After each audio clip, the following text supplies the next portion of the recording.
the flat marshlands that stretched for miles to the south. The clouds had thickened with the afternoon heat. Some of the flat gray bottoms beneath them showed dark streaks, stretching down to the ground like the tentacles of a jellyfish. "This is a very pleasant surprise," Matheson said. Kimball was equally gracious. "Leave us," Vargas said to his security man as he poured 2 fingers from a bottle of Patron and La Lixiri II into a glass at the bar. Fulgencio Vargas was a legitimate, self-made businessman presiding over a business that exported sugar from San Salvador to the U.S. and Europe.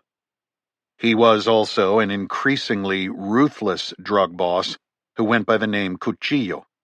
As the value of the latter business had grown, Matheson was increasingly uncertain as to which of those personalities would show up whenever they met. Matheson led with cautious solicitude. "I saw your new jet on the tarmac." Vargas waved at a room service table with ice buckets. "Drink?" Kimball took a beer from the ice, relieved that the Central American sugar magnate personality was presiding and not the terrifying drug lord. Matheson snatched a Topo Chico sparkling water and popped the top. The 2 Americans settled onto a sofa. Vargas took a chair, his back to the windows, his hands resting comfortably on the squared-off armrests. "I watched the earnings call," he said. "Good numbers."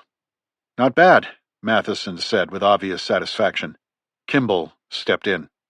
"We are forever in your debt. Long-suffering cancer patients will soon have the pain relief they require. Xylaxin really has a chance to change things.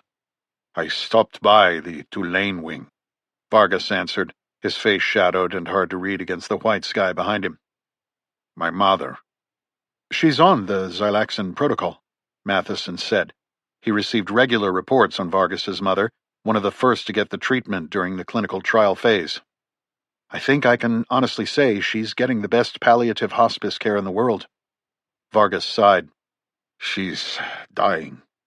She looked gray." "Conscious?" "Yes." "Comfortable?" Vargas offered a rueful half-smile and shook his head. "You're not selling here, Derek. There are no cameras." Matheson felt a pang in his gut. "I want to do everything I can for her. You know I mean that." "I mean it as a physician and a friend." "Thank you." Vargas sipped his drink. "How long does she have?" "I'll check with the team tonight," he replied. "It could be as long as 6 months. In truth, she might have a month. Xylaxin could make her comfortable. It could lessen the worst symptoms of her liver cancer and buy her a few extra weeks. Matheson was not eager to be the messenger of that news. Vargas swirled the liquid in his glass. Matheson looked past him at the distant rainfall. What was he supposed to say? How do you make small talk with a volatile psychopath drinking tequila and contemplating his mother's death? "On to business," Vargas said, leaning forward, eyeing the 2 men across from him. "What can we do for you?" Kimball said, a little too quickly. "You know, Mr. Kimball, Matheson here is a doctor, and doctors plunge their hands into blood and guts." "We can speak plainly here," Matheson said. "Transparency among business partners is a sign of health." Vargas laughed. "You are such an American. So high-minded, so condescending, so full of shit." Matheson desperately wanted to reach for his sparkling water, but remained frozen in place. "My grandfather," Vargas said, "owned a sugar plantation in Cuba, back in the days of Batista.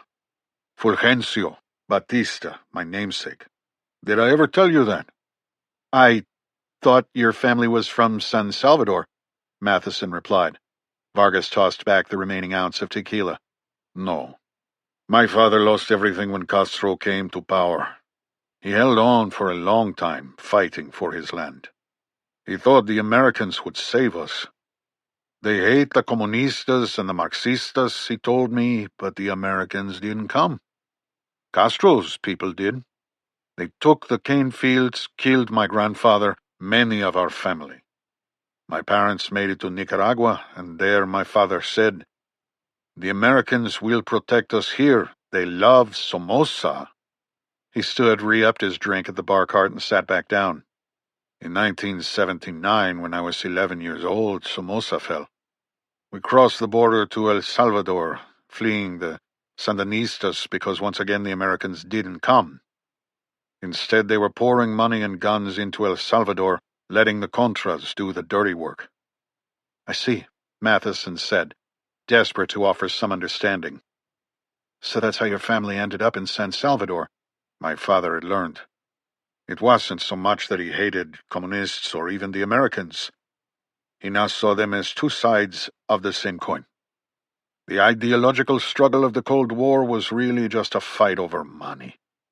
The governments, whether American or communist-backed, fought for the fields. In our case, the sugarcane fields. That's when my father taught me how to play this game, how to get a business off the ground. It has nothing to do with transparency. He set his glass on the coffee table between them. Be careful about how you speak to me, Dr. Matheson. Your company crawled out of this same swamp as mine, a benefactor of powerful people in the government who profit from the rise. You think you're a genius. I think you're smart enough to know that when you need someone like me, you jump at the chance. I kept you afloat when you were on the verge of losing it all. That makes us partners for life. Vargas grabbed his drink and sat back. Do we understand each other? We do. The gangster's demeanor shifted. Good. So let's talk about the logistics of our business, dirty hands and all. Vargas stood up and turned his back on them, surveying the river, a meandering white ribbon reflecting the milky overcast sky. I can see my refining plant from here, he said. 2 ships unloading today, direct from San Salvador. You know we process more than 1 million pounds of sugar per day. You've tapped the right market, Kimball said, attempting to relieve the tension. Americans love sugar. My more profitable business, the one we share together, however, is in trouble. How so? Kimball asked. These attacks on our people. Fulgencio, did I not just give you $5 million for that Ice Queen's campaign? Does she not run the police department? What the hell are they doing? What the hell are you doing? Can't you get control of her? I'm working on it, Kimball replied as coolly as possible. The good news is that Bates's people recovered everything from the Staub house. These murders, these attacks, are being spun the right way as Mexican cartel spillovers. It's not touching Genera. If you look through all the papers, you'll see no mention of Snowball. We're keeping that out of New Orleans. Bates only lets dealers sell Snowball to out-of-towners, and the murders sound like the usual cross-border mayhem. Vargas rolled his head on his neck as though limbering up. Be that as it may, someone is killing my workers, my men. Someone knows. The police think it might be a sicario, Kimball offered. I think it might be a sicario, Cuchillo shouted. He closed his eyes, regaining his composure. These men he killed were Barrio 18. Do you know what that is? Kimball nodded. A gang. Not just a gang. It's a fucking army. Your State Department just designated them a foreign terrorist organization, a label they wear with honor. My sources tell me they were killed by one man with a dog. That's what we understand. Bates has the resources of the NOPD at his disposal. Whoever this is, he won't be around much longer, that I can assure you. Let me make this perfectly clear to you, both of you, Bates, your Ice Queen in the DA's office. You find him and make him suffer. If not, my associates from Barrio 18 might just pay you a visit. Chapter 39. Lieutenant Cornelius Bates didn't like the idea of the FBI poking around his case in the 9th until he saw Special Agent Jennifer Jimenez walk across the threshold of his HQ office on Royal. She wore her hair back in a tight ponytail, but Bates was already imagining what it would look like tumbling forward as his eyes passed over the rest of her body. She even made the gun and badge on her belt look good.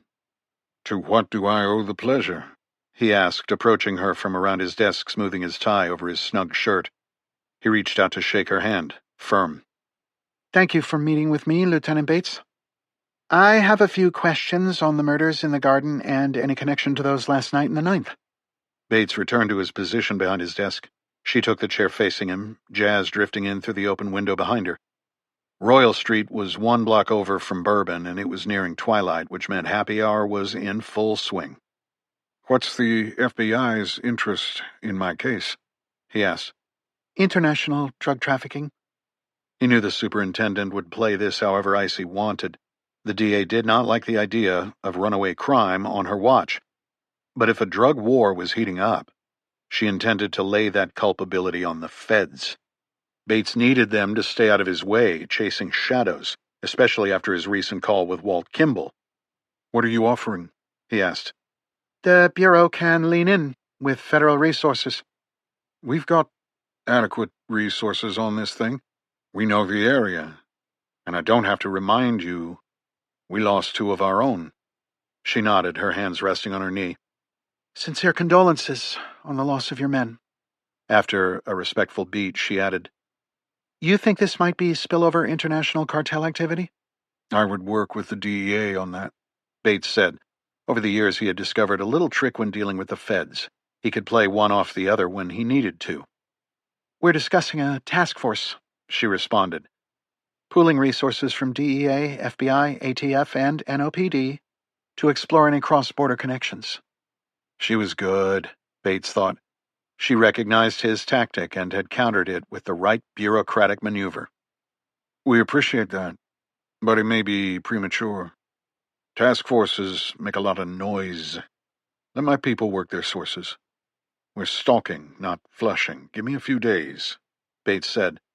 "I'll get you a briefing on the latest developments and we can go from there.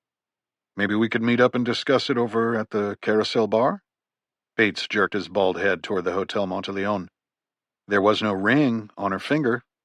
Why not? Special Agent Jennifer Jimenez stood up to leave, offering her hand across the desk. "I'll be in touch," she said. She exited the peach-colored edifice 3 minutes later, pulling out her phone. She waited to initiate the call until she was a half-block up Royal. The rain had let up, but the streets were still wet, a patch of clearing pink showing behind gray cloud wisps. She ducked into a cobblestone alley beside a souvenir shop. "How'd it go?" Stanton asked after the first ring. "I'm not sure yet." "Did you show Bates the witness sketch?" "No." "Reason?" "Not sure, just a feeling I got from him." "What feeling was that?" "My skin crawling." Chapter 40. The 9th was bordered on 3 sides by water, canal to the west, swamp to the north, and the Mississippi River to the south, and after the drug house hit, Walker had lit out in search of a better forward operating base. He drove his van through neighborhoods near the mighty Miss and then bumped over a railroad frontage road.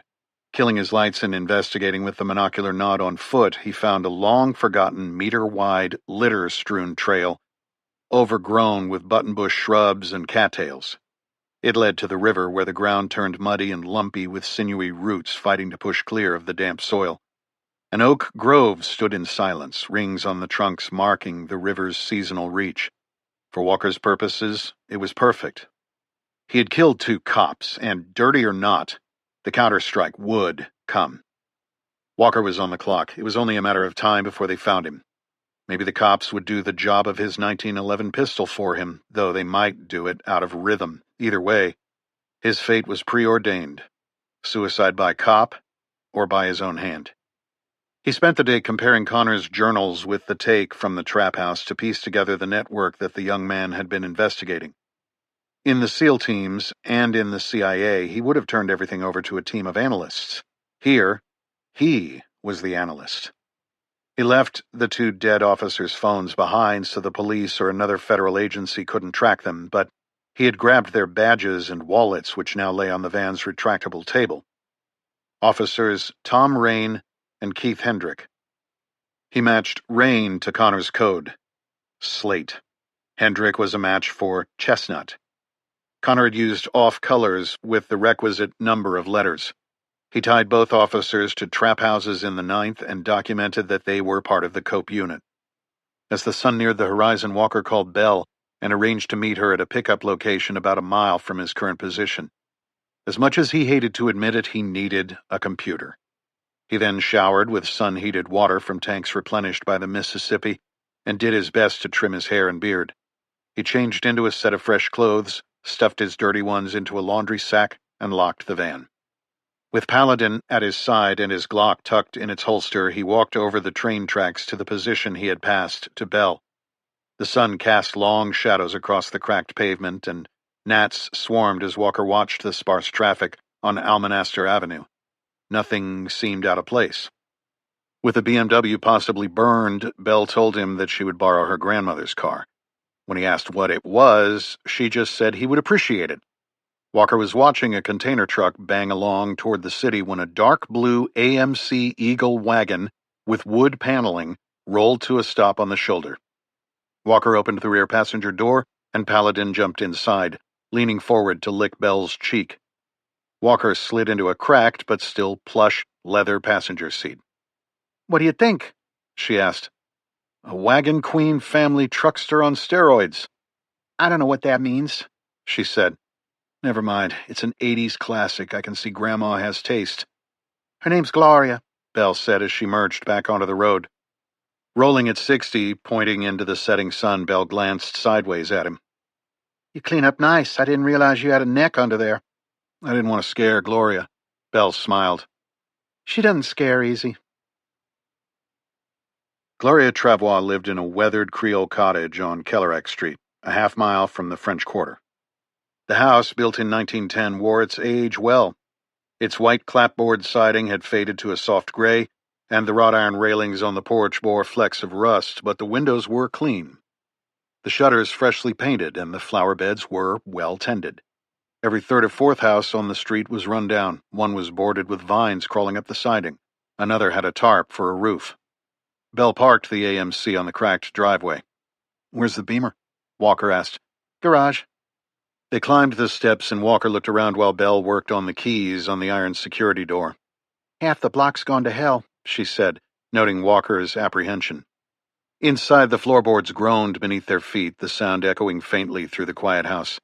The walls were a gallery of distant worlds, decorated with sepia-toned portraits of tribal elders, close-ups of wild-eyed predators mid-hunt, and sweeping vistas of jungles shrouded in mist or deserts cracked and endless. One photograph caught Walker's attention, a tight shot of an alligator, its yellow eye sharp, the rest of its body submerged in dark water. The image was intimate, almost confrontational, like the creature had been watching the photographer as much as the photographer had been watching it. "Her work?" he asked, voice low. "Every shot." Walker followed Belle to the kitchen where Gloria was finishing rolling out a pie crust. She was small and wiry, her silver hair pulled into a bun. Coke bottle glasses magnified her brown eyes. She wore a linen blouse and slacks. Her hands were dusted with flour. "You must be Chris," she said, extending a hand after wiping it on her apron. "Yes, ma'am. It's nice to meet you." "And this is Paladin," Belle said. "He answers to Pal." Gloria bent down and stroked the dog behind his ears. "Hope you brought your appetite." The dining room glowed with warm light, the kind that softened edges and made the world feel safe. The table was set with mismatched china and cloth napkins, each piece looking worn but cherished. In the center, a cast-iron pot of coq au vin steamed, its aroma rich with wine, garlic, and herbs. A basket of fresh baguettes sat beside it, their crusts golden and crisp, still warm from the oven. Walker sat across from Gloria, Belle to his right. Paladin lay under the table, tail thumping now and then, content in the way only a dog can be when surrounded by family. Gloria bowed her head. Walker and Belle followed suit. "Dear Lord," she said, "thank you for this food you have set before us. Please bless my granddaughter and her new friend Chris. Keep them safe on the road ahead. And I implore you, dear Lord, please impress upon my granddaughter the importance of a good, hearty meal. Amen." "Amen," Walker said. "Amen. That wasn't embarrassing at all." Belle said. "Well, eat something, my dear." Belle rolled her eyes. "So," Walker said, breaking off a piece of bread, You were a photographer? Gloria nodded. For 20 years before I settled down. I worked for Life and National Geographic. Traveled more than I stayed put. The portfolio in the entry hall is impressive. She cut a piece of meat and chewed slowly. Mementos, she said. I hold on to things. So do I. Was it always wildlife? No, I did some slice-of-life work here in the city. There were so many photographers back then you had to find your own angle. She's being modest. Belle jumped in. Her work's in galleries. She shot the Preservation Hall Jazz Band in the 70s. Gloria waved a hand. That was luck. I happened to be there. My most popular photographs were of the Mississippi River. People on the boats, wildlife in the inlets and swamps. I saw the alligator picture. And the blue heron. Good eye, she said. Most people think it's a crane. That was for a piece on the bayou. New York sent me down for it, but it was easy with our place out there. There's a family place out on the water. Belle explained. It's not one where you'd ever want to swim, but my husband, God rest his soul, hunted and fished out there. I took photos. It's rustic. No power, no plumbing, but peaceful. Your husband sounds like my kind of guy. We had some times out there, Alexandra and I. He ran a bakery on Royal Street. We sold it years ago, but I still bake. These baguettes were his recipe. Walker chewed slowly, savoring the crust. Delicious. The conversation softened into the kind of respectful quiet that settles over a table when the meal is nearly done and the company is good. How did he end up here? A retired military working dog, a goth girl, her grandmother, and a man who had spent most of his adult life looking over a gun sight, sharing a meal like family. You'll stay with us tonight, Gloria said. Oh, I couldn't, Walker replied, shifting uncomfortably in his chair. You certainly can. Belle tells me you live in your van. You'll stay in the room over the garage. Belle tells me you have some work you need to do together. Belle tells you a lot, Walker said, glaring at the young woman in black. She tells me everything, Gloria said playfully. I do not, Grandma. Did you or did you not ask me to fix his haircut? Belle dropped her head, face flushed red. This is mortifying, she said. Then it's settled. I used to cut Alexander's hair. I'll fix you up. Then you and Belle can get to work. The room above the garage was small and smelled faintly of cedar, old paper, and the remnants of chemicals that contributed the sour tang of peroxide. The table sat beneath a shelf of white ceramic jugs. Neat, clean, and tidy. Everything had its place. It was warm, but a window AC unit tried its level best. She used to string sheets across the rafters to make a dark room, Belle said. Connor and I would hang out up here. Walker examined the space, taking in the slanted ceiling, the single lamp, the twin bed with pillowcases still showing fold creases. A black Gibson electric guitar was on a stand plugged into an amp. Want to play me some of that industrial punk? He asked. My music drives Grandma a little batty. You're welcome to give it a strum. Okay, no music. She crossed her arms. You know, you look like a shorter, skinnier Thor with your new haircut. Like after he gets cleaned up to be a gladiator in that one movie. Walker ran his fingers through his freshly cut hair. Thanks, he ventured. Below them, the washing machine in the garage hummed and churned. Looks like we missed that one, she said, pointing at a piece of flannel shirt in a Ziploc bag. That's something else. As in? I'll explain later. We need another seat, Belle said, already halfway out the door. Be right back. Walker moved a wooden spindle chair to the desk, its legs uneven on the warped floorboards. The lamp cast a warm cone of light over the workspace, illuminating Connor Staub's battered moleskin journal and Walker's typewritten pages, smudged courier font on crisp paper, punched out by his Royal Deluxe on the van's swivel table. Belle returned with a folding chair, set it up, and sat forward, inspecting the pages Walker had laid on the desk. So, she said, you've cracked Connor's cipher? That would be overstating it, Walker replied. But I've definitely made progress. He tapped the edge of the journal, then gestured to his typewritten notes. Connor used a Visionaire cipher. It's an old-school polyalphabetic substitution with extra letters thrown in. Looks random unless you know the keyword. Belle leaned in. And you figured out the keyword? I figured out part of it. He embedded clues in the margins with little marks, almost like typos. Turns out they weren't. They correspond to phrases his father and I used back in the SEAL teams. Figured that out thanks to you. What phrases? Old mottos like, "The only easy day was yesterday." I tried that as a key, and a few of the entries started to make sense. He's got others, but I'm still working out the phraseology. She raised an eyebrow. So what did you get from the bit you've decrypted? Fragments, enough to confirm that he thought the cops were dealing Snowball and that a cop named Slate and another named Chestnut were involved. Slate has the same number of letters as Rain, and Chestnut has the same number of letters as Hendrick. Rain and Hendrick are the two dirty cops from the trap house. There are 3 other code names here. At least 2 appear to be higher up the chain than Rain and Hendrick. 5 letters, 7 letters, and 6 letters. What's your IQ? You some Mensa genius or something? I just connect dots. Belle's eyes narrowed. All these guys cops? Unclear.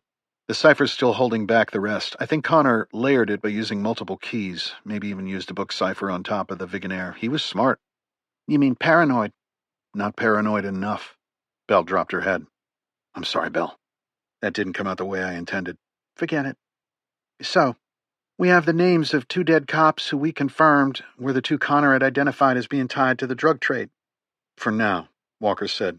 But there's more, and in this case, I think we need an internet connection to figure it out. Paladin remained curled near the door, his head resting on his paws, nose twitching. Belle glanced at the bed, then at the dog. Walker studied her in the lamplight. She was tough, but there was something beneath it. Not weakness, just wear. I screwed up the buy. My one job, she said. Instead, I became a hostage, a liability. That wasn't the plan. You kept your head. You saved my life, Chris. I'm in your debt. Favors. Just like with Staub. Let's review. That's always important after a mission. Sounds good. What would you have called this meeting in your SEAL team days? An AAR. After action review is the formal report. A hot wash is what we would do right after a mission while it was still fresh. She offered a crooked grin. Love it. Let's hot wash the shit out of this. Okay, we can start at the beginning. I heard most of what the guy in the yard said to you. He refused to sell you Snowball. It wasn't just a refusal. He wanted to know exactly who I was and where I lived. Walker went to the bed and retrieved his duffel. Next to the flannel in the Ziploc, he had laid out a white plastic trash bag. He returned to the desk, opened it, and carefully removed some of the contents, placing them on the desk. Pills, capsules, and half a dozen clear packets. So that's the drug haul, she stated. Eclectic mix. Walker nodded. Let's go back to the point where you spoke with the guy sitting next to the cooler in the yard. He asked you where you were from. I don't think he did that to the guy in the Jeep. So? The Jeep had Arkansas plates. They only settle people out of state? We've had deaths from Snowball in Louisiana. Connor's journal says not in New Orleans. It also says that opioid overdoses are climbing around the country. That's true, but that's not attributed to Snowball. Based on what Leanne said, labs have a hard time attributing overdoses to any specific opioid. Meaning? They were trying to distance themselves from it. Maybe that's what Connor was trying to crack. Connecting the cops to the next level in the network. The smugglers? You get all that from a dealer asking me where I was from?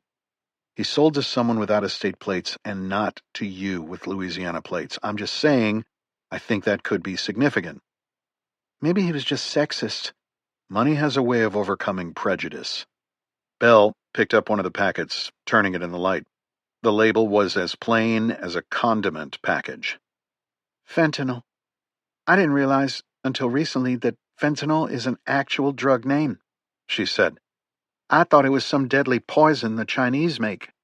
Check out the small print from the manufacturer. Prolaxo, she said. Fentanyl brought to you by the biggest pharma company in the world right out of Minneapolis. Hang on, Belle said. Let me check the web. She thumbed her smartphone and read through a Wikipedia article. This says that fentanyl is a legit treatment, been around for 50 years. It's an opium derivative used for stage 4 cancer patients in hospice. Look at this image, she said, turning her phone so he could see the screen. Some of what you picked up are dermal patches, peel and stick. That trap house had quite the selection, Walker said. He flipped through his typewritten pages, selecting one and placing it on top of the pile. Connor referenced a corporate-sponsored hospital in his journal. Did he ever mention that? Her eyes softened the way they always did when they discussed Connor. He asked his mother questions about hospital procedures as background research. What did she tell him? Belle pressed her lips together tightly, shaking her head. I got the idea that Connor didn't speak to Leanne much. She paused for a few seconds. Walker waited. To be honest, she continued, Connor avoided talking about Leanne with me. We both knew she didn't approve of us. His mom was kind of a forbidden subject.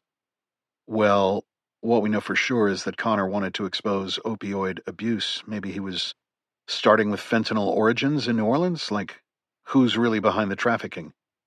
Belle typed on her phone, studying.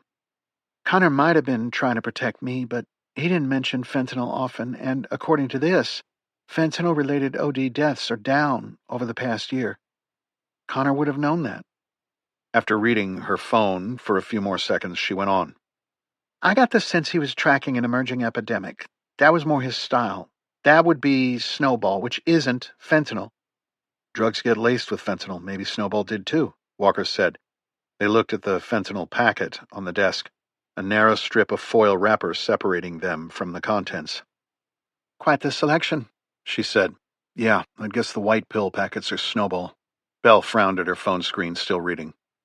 Most of the media coverage on fentanyl is about precursor chemicals from overseas and how those chemicals are laced into street drugs. Fentanyl is a synthetic opioid. The variability is what makes it so deadly. Just a little too much, and it deadens the respiratory system, stops your heart. Raw hospital-grade fentanyl in the kitchen. Maybe it was a pill factory going about the work of lacing pills. Makes economic sense for them to do something like that. Remind me, it was dark and I was a little traumatized at that point. Did the kitchen look like a lab? No, it was filthy. Garbage everywhere. I only saw it through night vision and we were in a hurry. I took what I could. Standard SSE. She lowered her phone. Jargon, Chris. Sorry. Sensitive site exploitation. That's where we grab everything after a raid. Phones, computers, thumb drives, notes, whatever. He nodded at the pills. I've documented everything I could about the cop identities and the drug haul. Belle leaned in, reading Walker's typewritten pages carefully. You put a ton of work into this. Are you trying to get into journalism school, too? I want to assemble everything into a logical package. We used to call them target packages. Connor's dad knew a guy in the DEA back in Afghanistan. After we build this out and make a few more connections, I'm going to take this to him. I'm not sure how to get in touch with him yet, but I'm working on it. Why not now? Because it will end up back here with the local cops for further investigation, which means no justice for Leanne or Connor. Belle looked at the tops of her Doc Martens, her hair falling forward. When Gloria said that her husband owned a bakery, she didn't tell you everything. No? Back then, the mafia moved in, forcing him to pay protection. He did it for as long as he could. Eventually, he lost the shop, turned it over to them in exchange for his life. He spent the rest of it out at the Bayou cabin. Did he go to the police? She rolled her eyes at him. Have you learned nothing about this city? The washer below stopped with a buzzing alarm. I'll go shove that in the dryer, Walker said. Look through the rest of this and tell me what you think. When he returned, Belle was comparing his typed pages to Connor's handwriting. This is really good, she said. If you're right that Rain is Officer Slate and Hendrick is Officer Chestnut, then we know those two were part of this snowball dealing ring. Would have been helpful if Connor wrote in complete sentences instead of this shorthand. Rain and Hendrick were just pieces of what Connor was trying to uncover. You can see that here in the back of the journal where he set up these diagrams. He was looking for the roots of the distribution, the way Snowball was getting into the city. That all seems to come through this entity. Marked by an X. Right.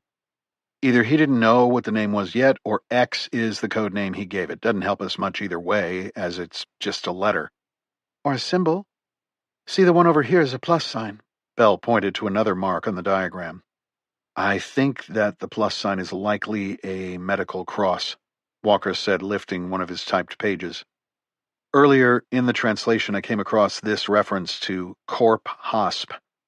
I think he probably meant a corporate hospital or hospital corporation, something like that. What's this box with the arrows going in? The hospice thing? I don't know. I found another entity called Dorado, but I don't know if Dorado is another layer, like the code he used for Slate. Not sure what it is. If it was a hospital, I would think that it would have a cross. My thought is that it's the drug company that supplies the hospital. It could be the X. If it's the X, it sits in the middle of his diagram. Maybe it's not a color. Maybe it's money. My high school Spanish tells me that it means golden. She typed into her phone. Google Translate says so too. Or the color. Could it be a pill mill? Walker nodded toward the fentanyl patches. That would make sense. The suspected hospital shoots over the fentanyl patches, and those are converted into laced pills in a mill. Belle's eyes brightened. I once picked up a book for him at Faulkner House, a used bookstore in Pirates Alley. It was about China's involvement in the opioid crisis. At the time, I had thought Connor's research was leading to an expose of China's role in opioids, especially fentanyl. But he looked through it and said they had it all wrong. Something like that. We need to figure out what Dorado is, Walker said. That's the common denominator here, the known unknown. Known unknown. Not sure if that's jargon or just gibberish, Belle said. But let's see what the internet has to say about Dorado. She thumbed her phone. You trust that thing too much, Walker said. She gestured to the smudged typewritten pages with a smirk. We need to evolve if we are going to solve. Belle tapped her screen quickly, eyes scanning. After a few minutes, she turned it toward him. A blunt-nosed fish stared back, bright, iridescent, almost cartoonish. Check that out. Your point? He asked. Read the search bar. Dorado is also a fish. Gulf waters. Mahi-mahi, like sushi. She swiped to another page. Dorado, as in the fish, also happens to be the logo for a freight forwarding company on the East Bank. Dorado Freight. They handle imports from South America. She pulled up the company's website. A stylized fish leaped over a wave, bold and clean. Maybe we should get you one of these, she said, waving the phone. Walker accepted the outstretched device and read. This isn't far from my new camp, east side of the Mississippi. He handed the phone back. Let's go check it out, Belle said, the enthusiasm rising in her voice. Walker shook his head. We're done with joint ops. What does that mean? It means get some rest, but before you do, does Gloria have a color printer? Pretty much all printers are color these days, Chris. How about a scanner? It's both. Good. He tossed Rain's badge wallet to her. Ever make a fake ID? Chapter 41. The district attorney's office sat on South White Street, a squat, beige building with narrow windows and a faded seal above the door. It looked more like a DMV than the nerve center of Orleans Parish Justice. The conference room was tucked behind a frosted glass door. The walls were painted a cool, institutional gray, but Irina Isaacson had added a framed campaign poster from her first run for DA and a signed letter from a former U.S. Attorney General prominently displayed in a gold frame. A flat-screen TV was mounted on one wall, muted, a national news channel running. The table sat 8 with low-backed task chairs that had seen better days. Icy looked down the length of the table, Jarrett Stanton and Augie Lloyd on one side, Lieutenant Cornelius Bates on the other.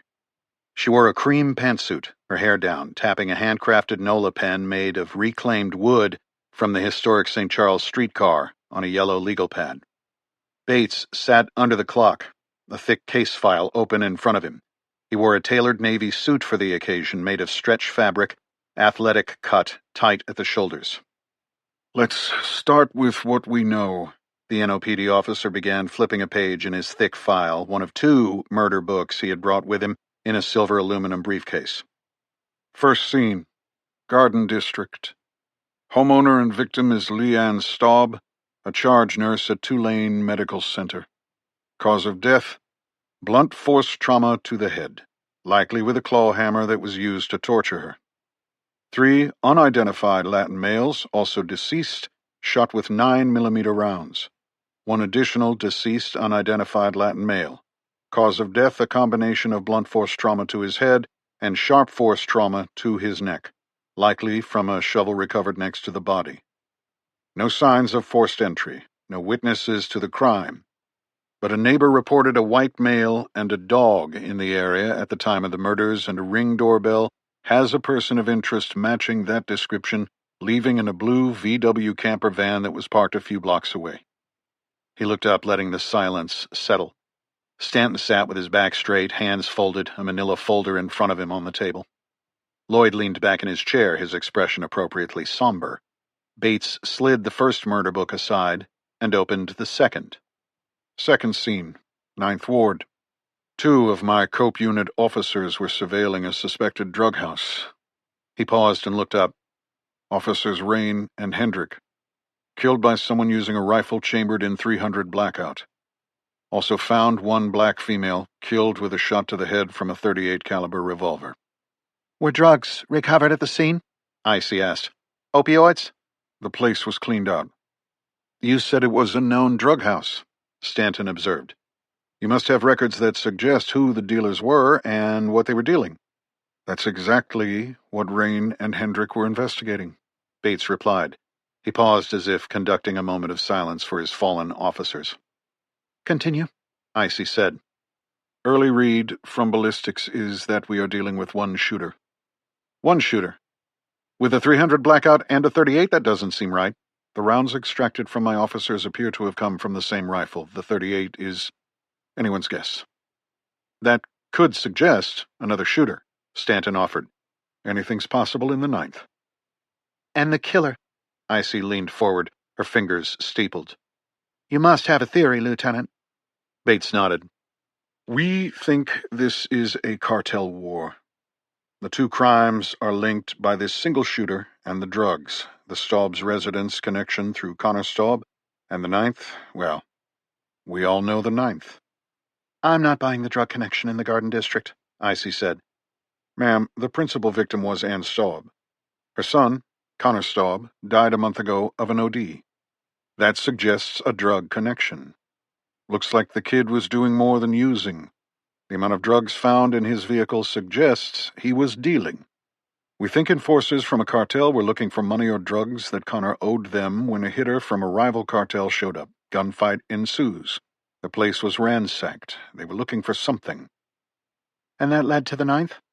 We caught a boot print, size 11 Vibram sole boots, 1 set. Not the type of footwear usually associated with cartels. We found the same boot print at the shooting in the 9th, and of course there's the shot placement. What do you mean? Asked the DA. This guy knew what he was doing. He had training, experience, or both. And no direct witnesses to the 9th murders? She asked. Bates glanced across the table at the 2 FBI men. We canvassed the neighborhood, but you know how it is over there. Bureau had better luck. Agent Stanton, Bates said. With the cross-border international drug trafficking connection to the murders, we opened an investigation, Stanton said.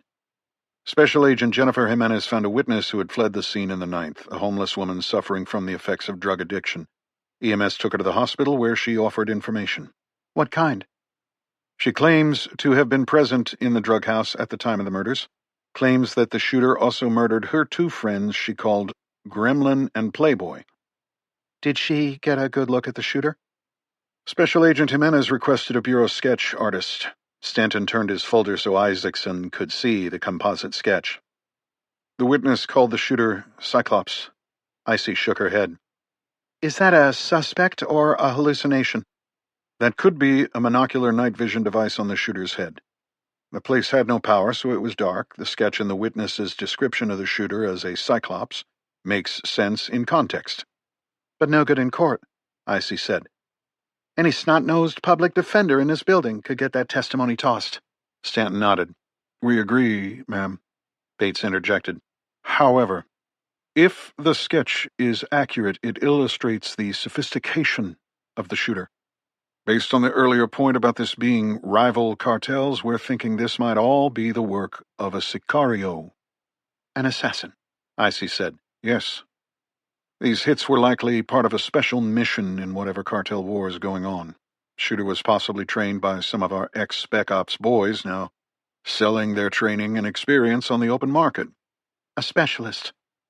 Could be a contract killer, former special forces, something like that. Cartels have been known to hire hitters with that type of background. Stanton cleared his throat. Respectfully, Lieutenant, The DEA doesn't support the cartel spillover theory. Bates swiveled to him. Something I'm not aware of, Jarrett? I caught up with Alvaro Mendez, DEA. He says there's no credible cartel activity in New Orleans. Mendez is DEA. Cartel involvement in the city would reflect poorly on him, Icy observed. Stanton didn't flinch. DEA has a high-level CI they are going to ping for us. Mendez will report back to me as the federal liaison on this case, but for now, I don't think we should zero in on the cartel spillover theory until we have tighter evidence. Might lead to confirmation bias. Lloyd interjected for the first time, his voice calm and reassuring. We need to remain open to all possibilities, but one of them, it seems to me, is that this is cartel spillover.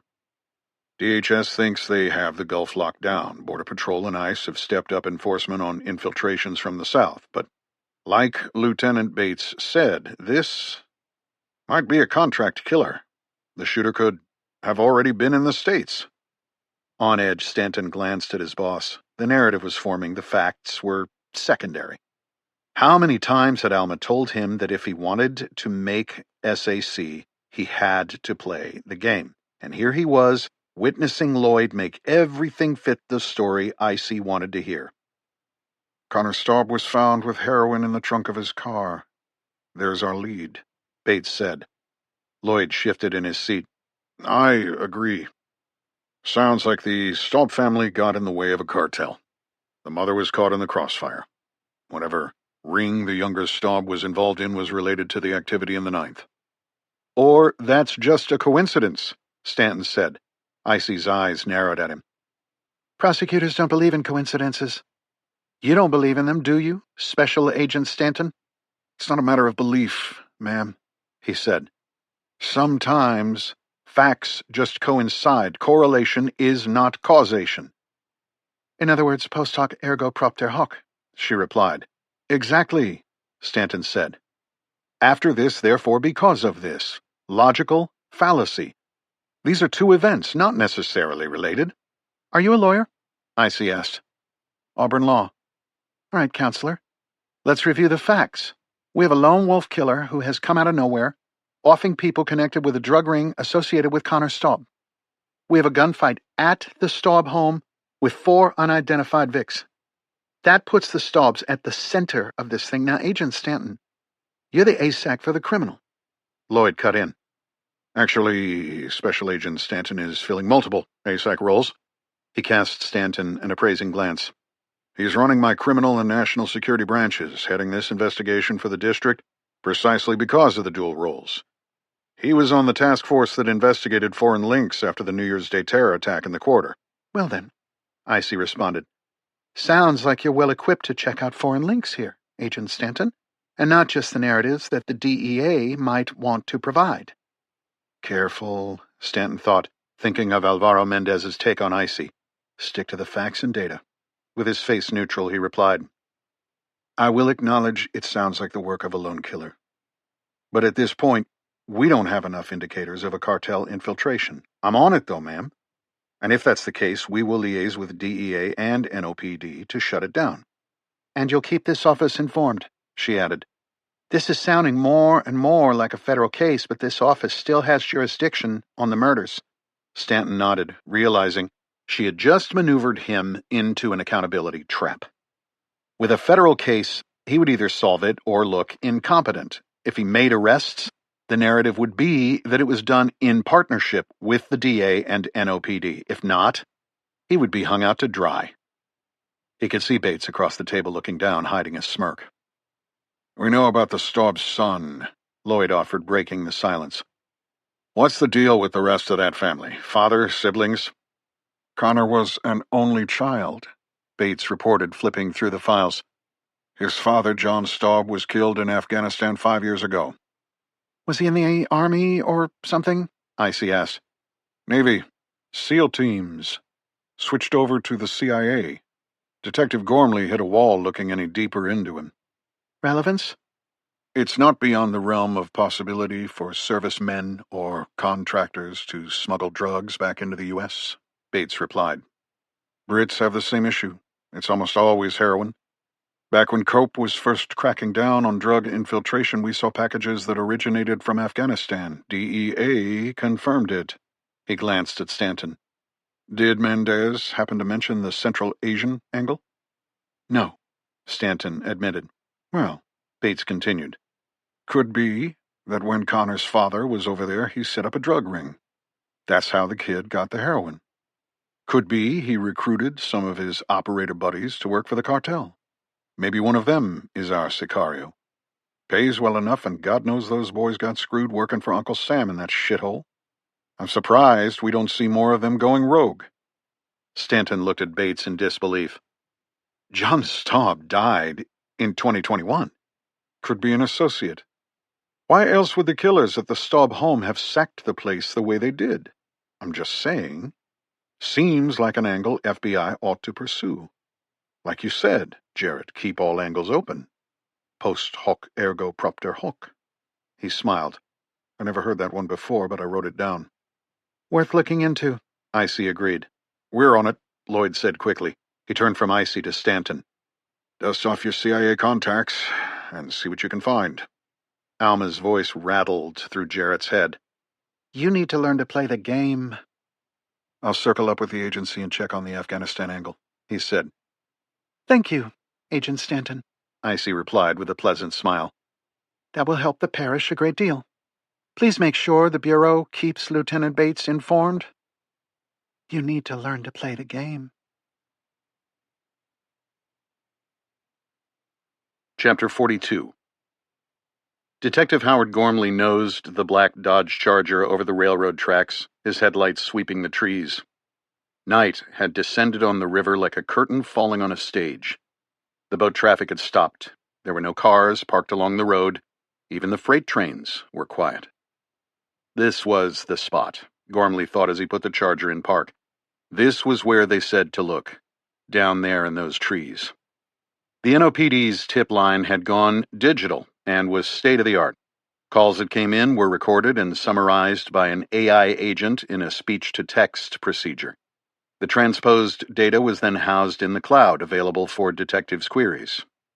After the hit in the 9th that left Rain and Hendrick dead on a rotting floor, Gormley had ordered a surge of Cope uniforms into the streets. Bates wanted pressure, making sure the neighborhood knew that law enforcement was going to respond. Gormley was on board with that. He wanted answers. The boys wanted payback.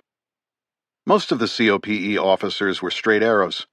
Gormley and Bates had pulled the ones with promise out for special training. With Rain and Hendrick dead, they would need replacements.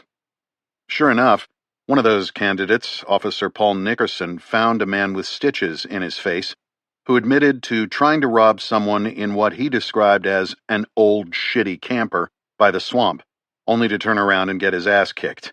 A dog had mauled his face and the guy in the van had snatched his shotgun. A blue van.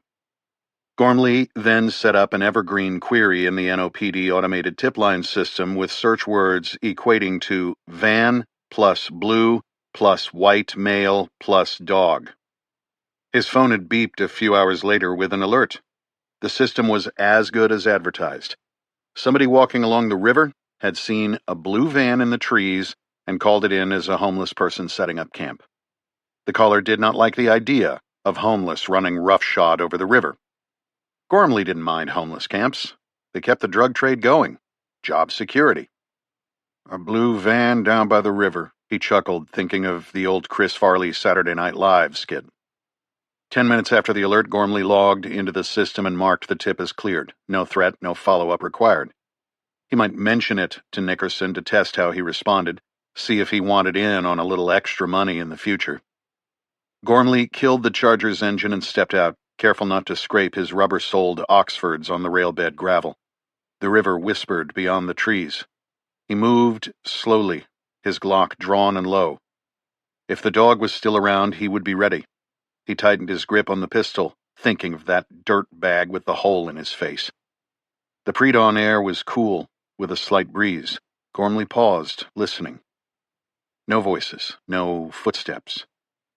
Just the rustle of leaves and the distant hum of a barge. Then he heard a scratch. A branch brushing against metal. He froze. There it was again. Gormley crept forward, eyes scanning the shadows, pistol at the low ready in his sweaty hands. His heart beat faster, and a few steps later he noted the absence of light, a void against the moonlit river. The shape was wrong for a car, too tall, too rectangular, and something even stranger. A triangular pop-top barely visible above the brush. Camper van. For a moment he worried its occupant would be able to hear the pounding in his chest. He forced himself to turn and retrace his steps as quietly as he possibly could. On the other side of the tracks, he started up the Dodge Charger and drove a quarter-mile down the street before pulling into an abandoned lot. He fought to control his breathing, and only then did he call Cornelius Bates. "I think I found our guy," he said quietly, passing along the plate number. "What do you want me to do, Corn?" Bates took a few seconds to answer. Gormley had woken him up, surely, but Bates sounded alert. "Nothing. You and Dupuy keep an eye on it. No reports. I'll run the plate quietly and find out who we're dealing with. Good work, Hound." "You want to hit him tonight?" "I want to see who else might be involved. See if he's got a network in play. Let's give it a day or two." "You got it, boss." Gormley hung up and stared into the darkness, suppressing visions of a dog attacking him from out of the night. Chapter 43. Stanton's conference room smelled oddly perfumed, a result of the carpet powder that the cleaning crew had used the night before. He had noted it in the past, but hadn't really minded it. This morning it bugged him. Outside, the sun was rising over Lake Pontchartrain, chasing away the stars. Inside the FBI field office, the mood was grim. The special agents around the table read people for a living, and they had caught the boss's mood immediately. 12 agents, each with a manila folder or laptop open in front of them, stared at the big TV screen following the presentation. It was 6:30 a.m., and the meeting was already a half-hour old. Stanton kept his hands flat on the table, fingers splayed, listening. Supervisory Special Agent Kaczynski, Kaz, was halfway through his summary. He was a data man, like Stanton, which was why he had been promoted to Supervisory Special Agent, SSA.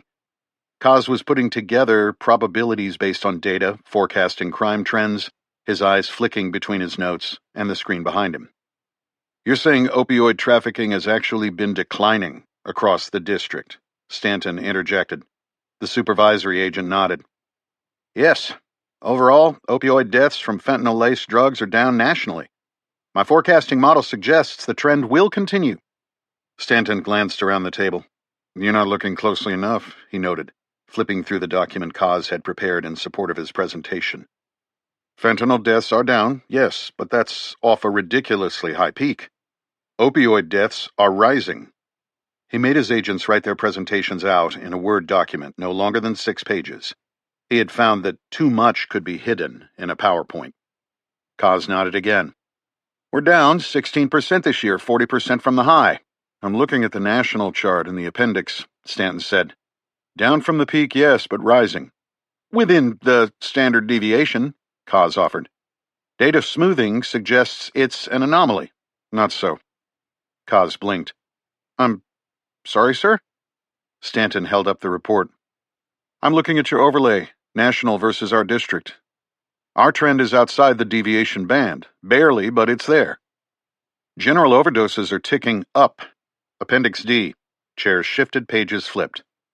"That statistic includes all drug-related deaths," Kaz said. "Not just opioids. It also includes violence associated with drug activity." "Exactly," Stanton said. "Which means we're not just dealing with fentanyl. We're dealing with something else. Maybe a substitute, maybe a new precursor. If that's the case, then we need to figure it out so we can shut it down before it spreads. That's not in the model." Kaz stood silent. The other agents stared at their hands. Zero eye contact. Stanton's watch buzzed. It was 6:45 a.m. If he didn't leave now, the traffic would double the trip to the airport. "Time to wrap. Deeper dive, Kaz. The drugs may change, but the demand for the high doesn't. You have to run more than one model to get ahead of that trend." He looked around the table. "No one gets comfortable. Not in this district. No normalcy biases allowed. Understand?" The agents nodded, murmuring acknowledgments. Stanton turned to his left. JJ, step outside for a word. Special Agent Jimenez followed him into the hallway. They didn't speak until the door clicked shut behind them. Stanton moved to the coat rack, grabbed his long, black nylon jacket, and slung it over one arm. His weather app said it was raining up north. Anything else on NOPD and the Staub-related crimes? He asked. Ballistics came back, she said. Confirm what Bates has been saying. A single rifle, .300 blackout was used on the officers in the 9th Ward house. Boot prints between the Staub house and drug house are another link. And the junkie? Killed with a .38. Stanton paused, processing. And the guy on the Staub porch? Another abnormality. If the blunt head trauma didn't kill him, the shovel to the throat certainly did. He nodded, pulling his briefcase from under his desk. What about Van, man? You come up with any more leads? She shook her head. Nothing solid. No plates, no hits on traffic cams. Whoever he is, he's careful. Or gone. Stanton checked his watch again. Keep looking. I'm going to be out of the office for a bit. DC? He gave her a look and turned away. She smiled faintly. Safe travels. Stanton didn't hear her. His mind was already in the Beltway. Chapter 44. Washington, D.C. Stanton boarded the 9 a.m. American Airlines flight out of Louis Armstrong International Airport.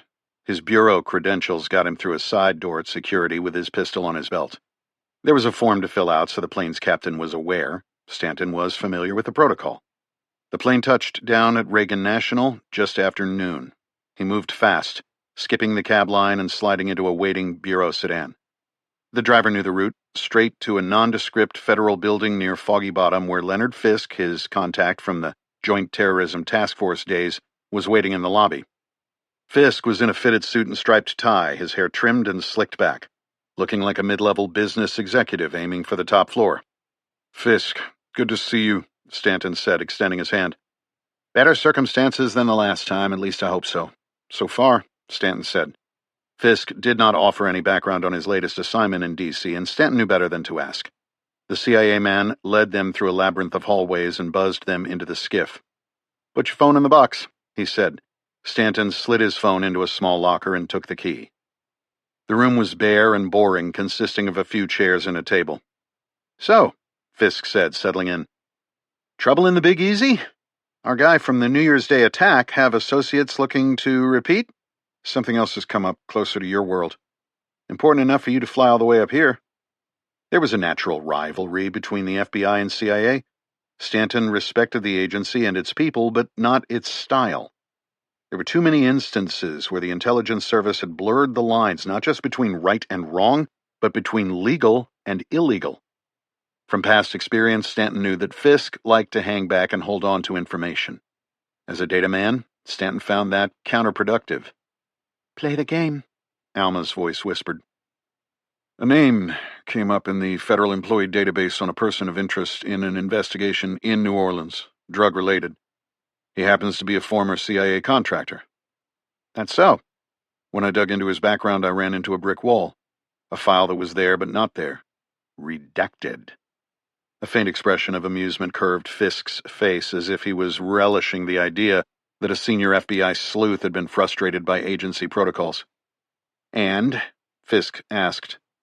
All it said was that he served in Afghanistan with the agency. Fisk raised an eyebrow. From our conversations when we worked the Bourbon Street attack, I knew your Afghanistan time overlapped with his. The mild smirk evaporated. Who are we talking about? John Staub, a contractor with Ground Branch. Fisk shook his head slowly. Staub's dead. I know. Fisk tilted his head. What are we doing here, Jarrett? We have 2 crime scenes in New Orleans that seem to be connected. One of the murder victims was John Staub's widow, Leanne Staub. Somebody killed 4 bangers at the scene. Then 2 cops were gunned down in a drug house in the same area where John's son Connor died of an apparent OD. We think it was the same shooter. I'm sorry to hear about John's family. He was good, but not that good. Meaning what? Meaning he wasn't good enough to come back from the dead to avenge his wife and kid. How well did you know him? Well enough, but we weren't tight. I'm not Ground Branch. I was a case officer, operational level. Staub was tactical. That's what I'm after. What? Insight on his friends and associates. Like I said, we weren't close. Stanton pulled a file from his bag. John Staub was an assaulter at SEAL Team 6 for 10 years. Tight community. When they get out, some of them find a home here. Here, at the agency. That's true, Fisk confirmed. I looked through Department of Defense records and compared them to the Federal Employee Database. I was able to identify 23 operators that Staub overlapped with at SEAL Team 6 who went on to work with the CIA. Like you said, it's not uncommon. But only one of them served in Afghanistan at the same time as Staub and you. Chris Walker, Fisk said. What can you tell me about him? Some sort of amateur philosopher. We went through the farm together, but he kept to himself. Issues with authority. He was always trouble. That's so. Jarrett, if you came all the way here to confirm that Walker was agency and that he was a problem, you have it. I came all the way here to show you this. Stanton opened the file and pulled out a series of still photos from the surveillance camera at the Federal Building in New Orleans. He handed them to Fisk. As you can see, not enough for facial recognition. I have the video on my phone, out in the lockbox, in case that might help. I don't need it. You recognize him? Fisk dropped the photos back on the table. That's him. That's Walker. I can tell by his posture. He always moved like a fucking predator. I'm surprised he's not dead by now. Why do you say that? He left the agency under a cloud. Angry. Operators like that with nowhere to go usually end up suck-starting a pistol. I figured he'd last a year on the outside tops. Why did he leave the agency? Fisk shook his head. That, my friend, is above your pay grade. Chapter 45. New Orleans. Walker sat in the front passenger seat of the classic AMC Eagle wagon. Belle was behind the wheel in her leather jacket, skirt, and Doc Martens, backing into a parallel parking space along Poland Avenue, a few miles downriver from the French Quarter. The streets were slick from a passing shower that had turned to mist. More rain was on the way. You sure you have everything you need? She asked. I'm good, Walker said, patting his pants pocket with the forged ID. You sure you don't want me to take Paladin back to your van? No, he said, holding up the Ziploc bag with the flannel.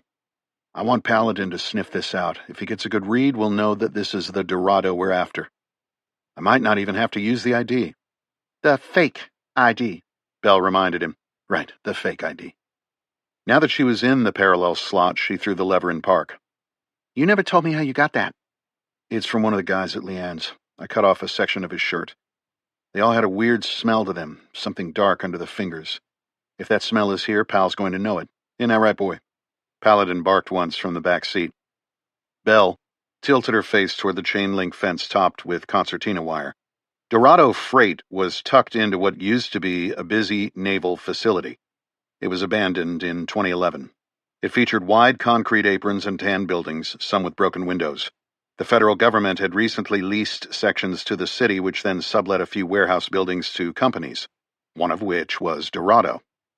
I could wait, Belle offered. You sure you want to walk back to your van from here? You know where you're going? It was a work day for her. She'd be at the tattoo shop by 10, working a longer shift, because the shop owner was on vacation this week and had left Belle in charge. Don't wait. If this goes south, I want you as far away from it as possible. Hey, she said. I was going to leave you a present as a surprise in your camper, but I'm going to give it to you now. It will help you fit in around here. A present? He scratched his trimmed beard. She opened the center cargo console and extracted a New Orleans Saints ball cap. Your old hat is looking pretty ragged.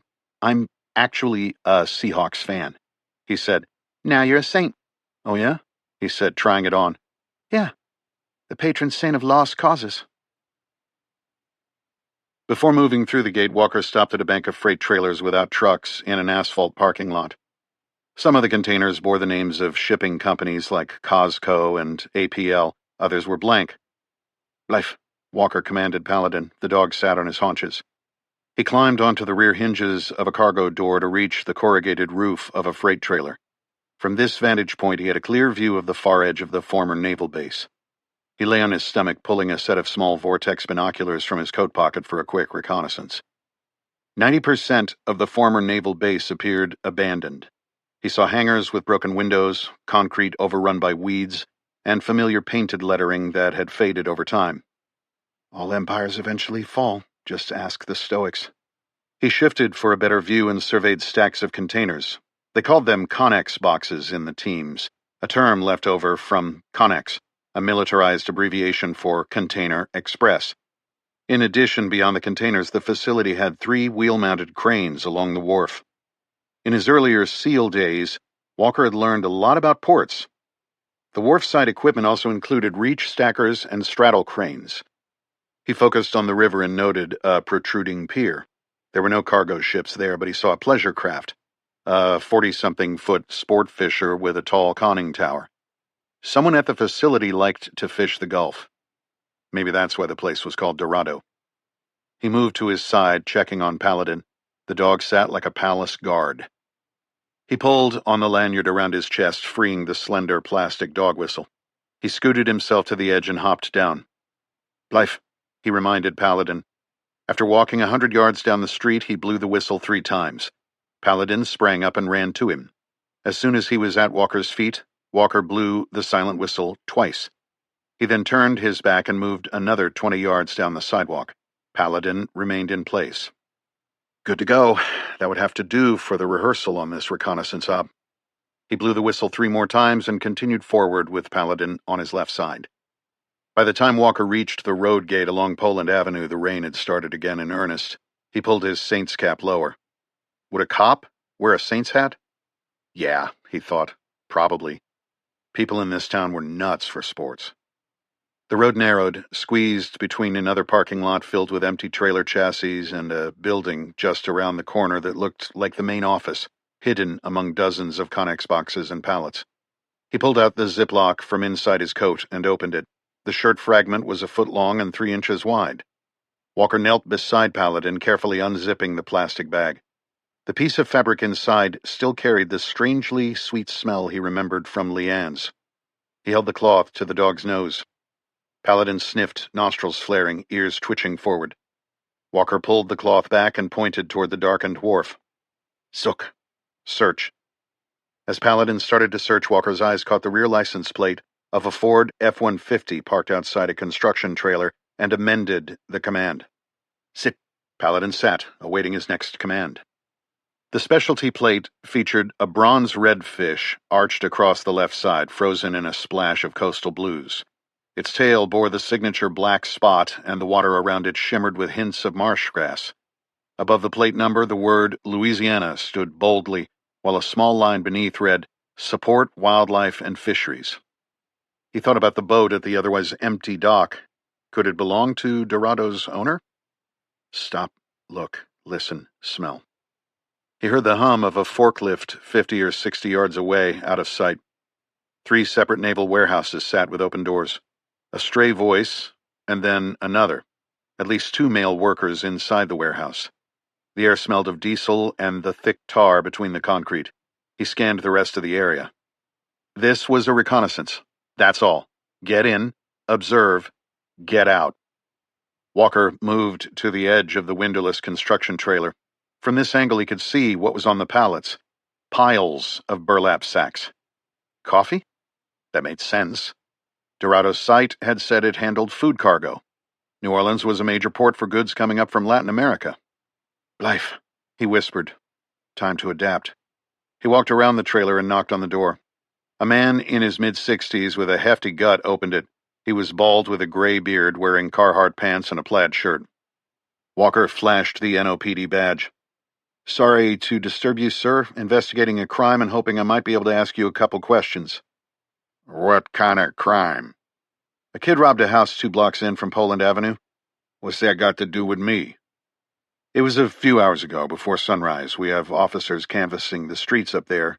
Lots of places on this old base to hide. Not here. The man gestured to security cameras covering his warehouses. Walker noticed the split images on a flat-screen TV on the far wall. Mind if I take a statement? Walker asked. I'm pretty busy here. He took a breath. All right, let's make it quick, though. The trailer was simple, a desk, computer, sofa, 2 chairs, and 2 filing cabinets.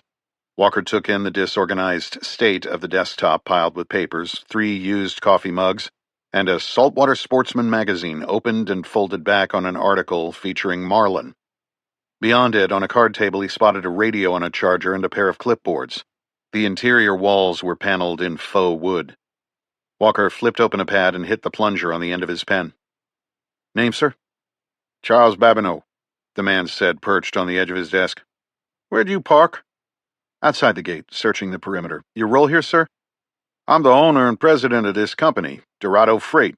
Can I see that ID again?" Walker scribbled the name down and handed over the wallet. Babineau inspected it for a few seconds and handed it back. To further sell it, Walker took off his coat so Babineau could see the Glock. "You mind if I ask what the company does?" "We offload freight and send it out to customer warehouses in the area." "What kind of freight?" Babineau shrugged. "The kind that comes on ships up and down the river. Why is this necessary?" "A lot of containers here. An ideal spot to hide." "Is all your freight through containers?" "That's the industry standard. 20, 40-footers, occasional high boxes." "Are most of them in the yard out there empty or full?" "Empty. We drop them on trucks and off they go." "Are the empty ones locked?" "No." "Was someone here this morning between 2 and 4? "No." Walker angled his head at the split-screen monitor. "Mind if I review the tapes?" Babineau lifted his iPhone from his desk and opened his security camera app. "If they'd caught movement, I'd have a little clip right here. I also would have gotten a notice on my phone. As you can see, the last movement was last night at 11 when we shut down." Walker scribbled the detail down in his notebook and flipped it closed. "Okay. Thank you for your time. I'll transpose this and email it to you. Can I get that email?" After a brief hesitation, Babineau offered his company email address. Walker wrote it down, then asked, "You mind if I take a look around the property?" "Like where?" "Inside some of those containers?" "Tell you what, head over to the middle warehouse. I'll call the foreman, Jose, and let him know you're coming. He'll show you whatever you need." "Thanks," Walker said, moving to the door. "Happy to help." "The middle warehouse is that one there," Babineau said, pointing to a nearby building. Walker walked through the rain toward the warehouse where he had heard a forklift earlier. The door was ajar, so he entered, his eyes adjusting to the gloom. The metal structure had pallets stacked on racks holding the same burlap sacks he had seen earlier. Now that he was closer, he could see they were stenciled with a hummingbird logo. But that wasn't what drew his attention. It was the sickly, sweet smell. He saw a man emerging from a small corner office. "Jose?" Walker asked, approaching the man with a flash of his badge. "See? What you got there?" Jose was mid-30s with a crew cut and a tattoo on his neck. He gestured with his chin at the stacks. "Sugar. I didn't realize sugar has a smell." "Sugar in this store doesn't. This is processed sugar cane before it goes to a packaging company." "It comes into the country by container ship?" Jose looked at Walker suspiciously, eyeing the weapon at his side. Walker had put his coat back on, but stood with his hands on his hips to reveal the gun and badge. "Sugar comes in via bulk carrier to a refinery downriver. We send it off to manufacturers. I can show you." "I just need to look around some of the empty, unlocked containers," Walker said. "We had a burglary not far from here this morning and just need to confirm our man isn't hiding in here." "This way." Jose led Walker across the spacious warehouse. They exited through a door on the far side. Charlie Babineau stood facing them, a sawed-off side-by-side 12-gauge in his meaty hands. Behind him stood 2 Latin men covered in tattoos, aiming AKMs at Walker's chest. "I got some friends in the NOPD," Babineau said. "Turns out they've been looking for you." Chapter 46. If it had been just Babineau with a shotgun, Walker would have made a play, but 2 military-aged males with AK-type weapons were another matter. Jose moved quickly, snatching Walker's pistol from his holster. "That way," Babineau said, gesturing with the shotgun. He pointed to an empty shipping container.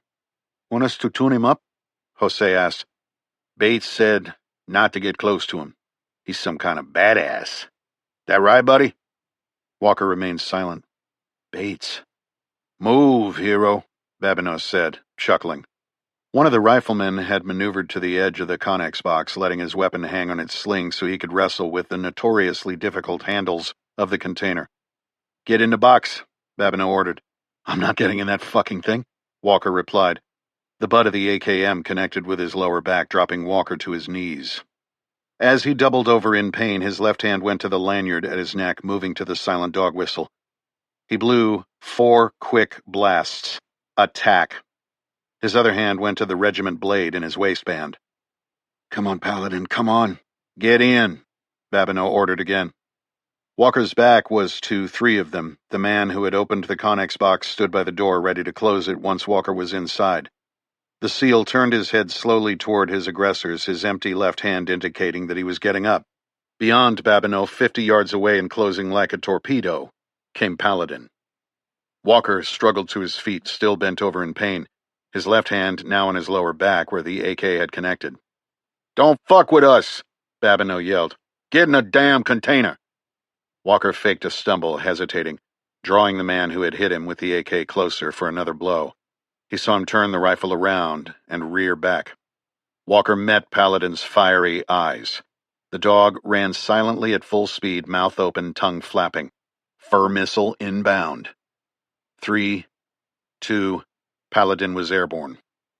Babineau went down hard, the dog tearing at the arm still holding the shotgun.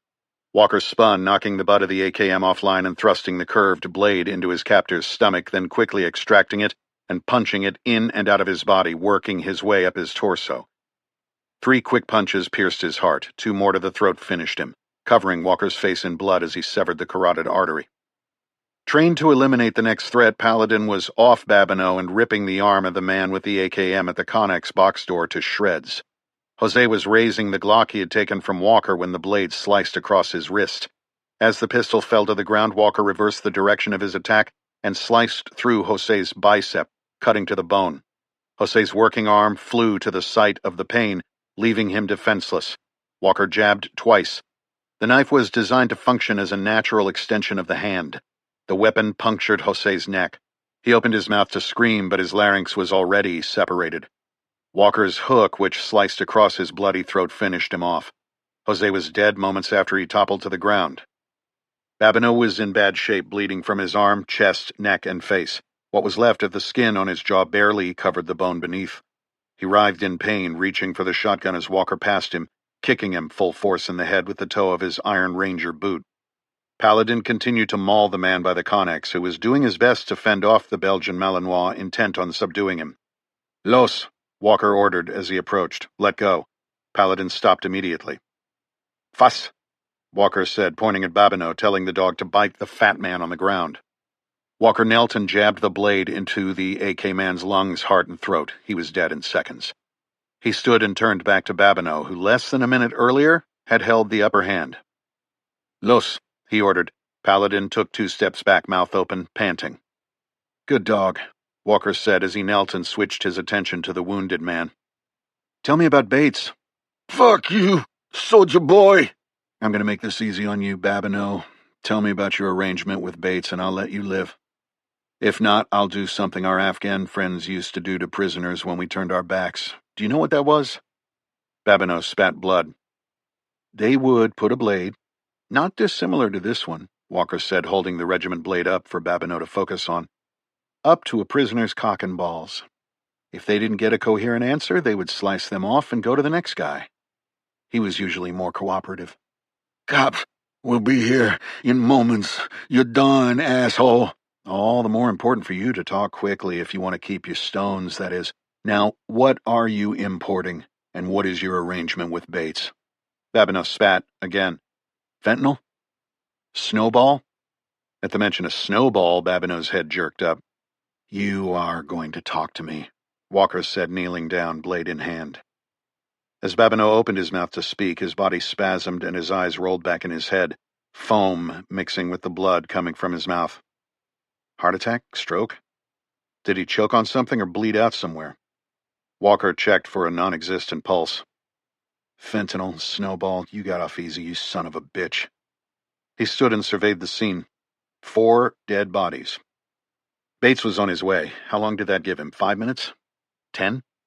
Should he stay and ask Bates the question he was about to ask Babineau? No, Bates would have backup. Time to move. SSE. He sprinted to the trailer with Paladin at his heels. He turned over the waste paper basket and dumped the trash on the floor, whipping out the black liner. He filled it with clipboards, notebooks, post-it notes, unopened mail. Remembering the cameras, he followed the HDMI cable from the TV to a low, flat camera server box. Was it linked to the cloud? No way to tell. He yanked the electronic box loose and shoved the box into the bag. What else? There was a dock for a laptop but no computer. Get out of here, Chris. The truck. Keys. They were on a magnetic hook on the filing cabinet, a big, fat Ford-branded key fob. "Let's go, boy," Walker said to his dog. Exiting the trailer, Walker and Paladin ran to the truck. He opened the driver's side door and hurled the bag across into the passenger footwell. Paladin jumped in after it and took his position on the seat, his mouth and fur wet with blood. Walker pulled himself in and fired it up. Walker was half a mile down Poland Avenue when he saw the Dodge Charger roaring down the road, speeding in the opposite direction, a blue light flashing on the dash. Chapter 47. The truck had to be ditched. All these modern vehicles had some sort of trackers installed. Walker parked on the west side of the Ninth Ward near the tall levee wall, one of the few improvements since Katrina. He found the same overgrown backyard he had used on his first visit to the abandoned neighborhood. The willow tree concealed the truck from the street. Paladin sat up front gazing through the windshield. Walker had cleaned the blood from his snout with some towels he had picked up at 7-Eleven. Only an extremely close inspection of the dog would reveal that he had maimed 2 men less than an hour earlier. He'd used the inside of his jacket to wipe his own face. Even though he paid in cash, the man behind the counter hardly glanced up from his doom scrolling. He killed the engine and leaned over to scratch his dog's ears. Paladin licked his chops as Walker surveyed the contents of the 7-Eleven bag. "Sorry, boy, 1 burrito a day is enough." He opened the door and stepped outside. Paladin followed, hopping over the center console. Walker dropped the SSC material on the far side of the willow. "Blythe," he commanded. He returned to the Ford and lowered the tailgate, emptying out the contents of the 7-Eleven bag. He smoothed the hand towel he bought from the automotive section of the convenience store and pumped hand sanitizer onto it until it was soaked. Then he opened the fuel door and stuffed the coiled rag into the tank. To ensure it reached the fuel, he unscrewed an antenna from the front fender and used it to push the rag deeper down the pipe. When the rag hung 6 inches below the fuel door, Walker checked on Paladin. The dog was exactly where he was supposed to be, staring at Walker, his eyes bright. "He remembers what it was like to be a working dog. He wants more targets." Walker flicked the lighter and touched it to the rag. "Come on," he said to Paladin, slinging the trash sack full of SSE over his shoulder. "We need to hustle." They moved out through the gathering dark. Walker heard the explosion 2 blocks away. "Where have you been?" Belle asked. "I've been waiting for you to call all day. Are you okay?" "I'm good," Walker said into his burner phone. She paused.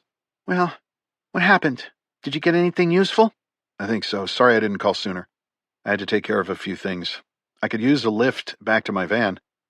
"Let me close up. Where are you?" She rolled into the Ninth 20 minutes later in the AMC Eagle. "Big take?" she asked as Walker climbed in and Paladin settled in the back seat. "I don't know. I grabbed what I could. I'll go through it tonight." "We can go through it," she corrected him. "Gloria is making her death by gumbo tonight. It's poured over a roasted quail." "Can't do it." "Why, got a date?" "Let's just say we poked the bear pretty hard today. I just want to protect you, Belle. Things are heating up." She glanced sideways at him, accelerating toward the river. "The best way to protect me is to let me help finish Connor's story and expose this thing so there is no point in silencing anyone else. Let's compile what we need and get it to that reporter, Greer, who's been covering the story on Leanne's death." Walker knew she was right. "Rain check for tomorrow," he said. "I'll take a crack at this SSC tonight and brief you up tomorrow. Hopefully death by gumbo will keep." When the Eagle braked near the railroad tracks at the southern reach of the Ninth Ward, Walker nodded to the SSC material. "A lot of the product at Dorado was refined cane sugar. The sacks had hummingbird logos on them. I think those binders are shipping records. I don't know if it'll be useful, but it's something." "You look like shit, by the way. You need some rest." "Thanks." "I have an idea. Let's divide and conquer. Isn't that what you say in the teams?" Walker rolled his eyes. "You let me take a crack at the binders," she continued. "You go through whatever else is in your Santa garbage sack there. Tomorrow we compare notes." Walker paused. It wasn't the worst idea. "Okay," he said. "Deal." He removed the binders from his sack and set them on the back seat. "Chris, take care of yourself tonight," Belle said as he exited the vehicle. "Call me if you want to talk." At midnight, Sergeant Dupuy rolled his 2007 Chevy Silverado 3500 dually to a stop near the railroad tracks, headlights off. He put the big truck with its 4 wheels on the rear axle in park and hopped out, approaching a black Dodge Charger through the rain, its driver's side window lowered. "When do we do it?" he asked Gormley, who sat behind the wheel playing solitaire on his phone. I already texted Bates. He said to wait until 3 a.m., shift change for the patrol units. Time for some payback. Fucking right it is. Due to the weather, Walker had pulled the van's back seat down into a bed and was sleeping next to Paladin.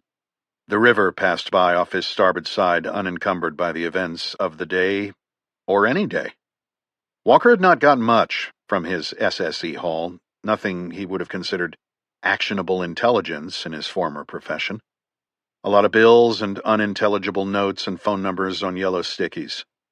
He hoped Belle had fared better. Earlier, he had pulled Jean-Paul Sartre's Being and Nothingness from his shelf. The pages were dog-eared, the spine cracked from years of use. Walker had read it countless times, but tonight, one line had held him captive. Man is condemned to be free, because once thrown into the world, he is responsible for everything he does. As he shut his eyes, he debated the truth of Sartre's claim. Was he truly free?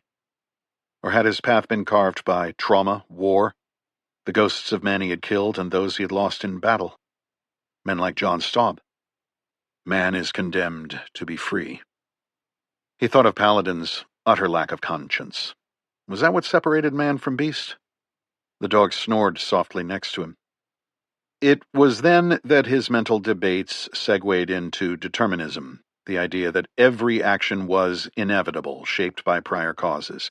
If that were true, then perhaps he was not to blame for the blood on his hands. John Staub's blood, and by default, the blood of Connor and Leanne. But Sartre wouldn't let him off so easily. Freedom, Sartre argued, was a burden, a responsibility that could not be escaped. Walker's ruminations grew fuzzier until they morphed into his dreams. Man is condemned to be free. At 2:59 a.m. across the tracks, Detective Gormley checked his watch. He rolled down his window. "Let's go," he said gruffly. Dupuis had been ready and waiting. He started the Silverado and shifted into drive. The heavy dually, fitted with a thick grill guard bumper, nosed forward. When it was aimed at the leafy growth hiding the van, Dupuis shoved his right foot down, pinning the accelerator to the floor. Walker felt the broadside hit before he heard the vehicle behind it.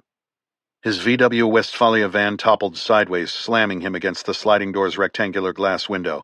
Paladin barked in the darkness. Walker felt the dog clawing to escape. He had just gotten to his knees when the van was bashed a second time. An engine roared. The vehicle it powered backed up and then accelerated again, smashing into the van's undercarriage. He was thrown into Paladin, the dog's body shaking uncontrollably, clawing, barking. This time their tormentor did not back up. Instead, the vehicle pushed them toward the river. The van was sliding, moving over rocks and grass, while the engine of the vehicle being used as a weapon thundered outside. Walker tumbled and smashed his head into the swing-out table when the van rolled again. Maybe we can break the opposite side window and climb out. The next roll felt different. Rather than flip, the van dropped and hit the water, nose up, weighed down by its rear engine. Water poured in through the windows and jagged holes in the metal. Walker felt it rising all around him, cold, fast, and dark.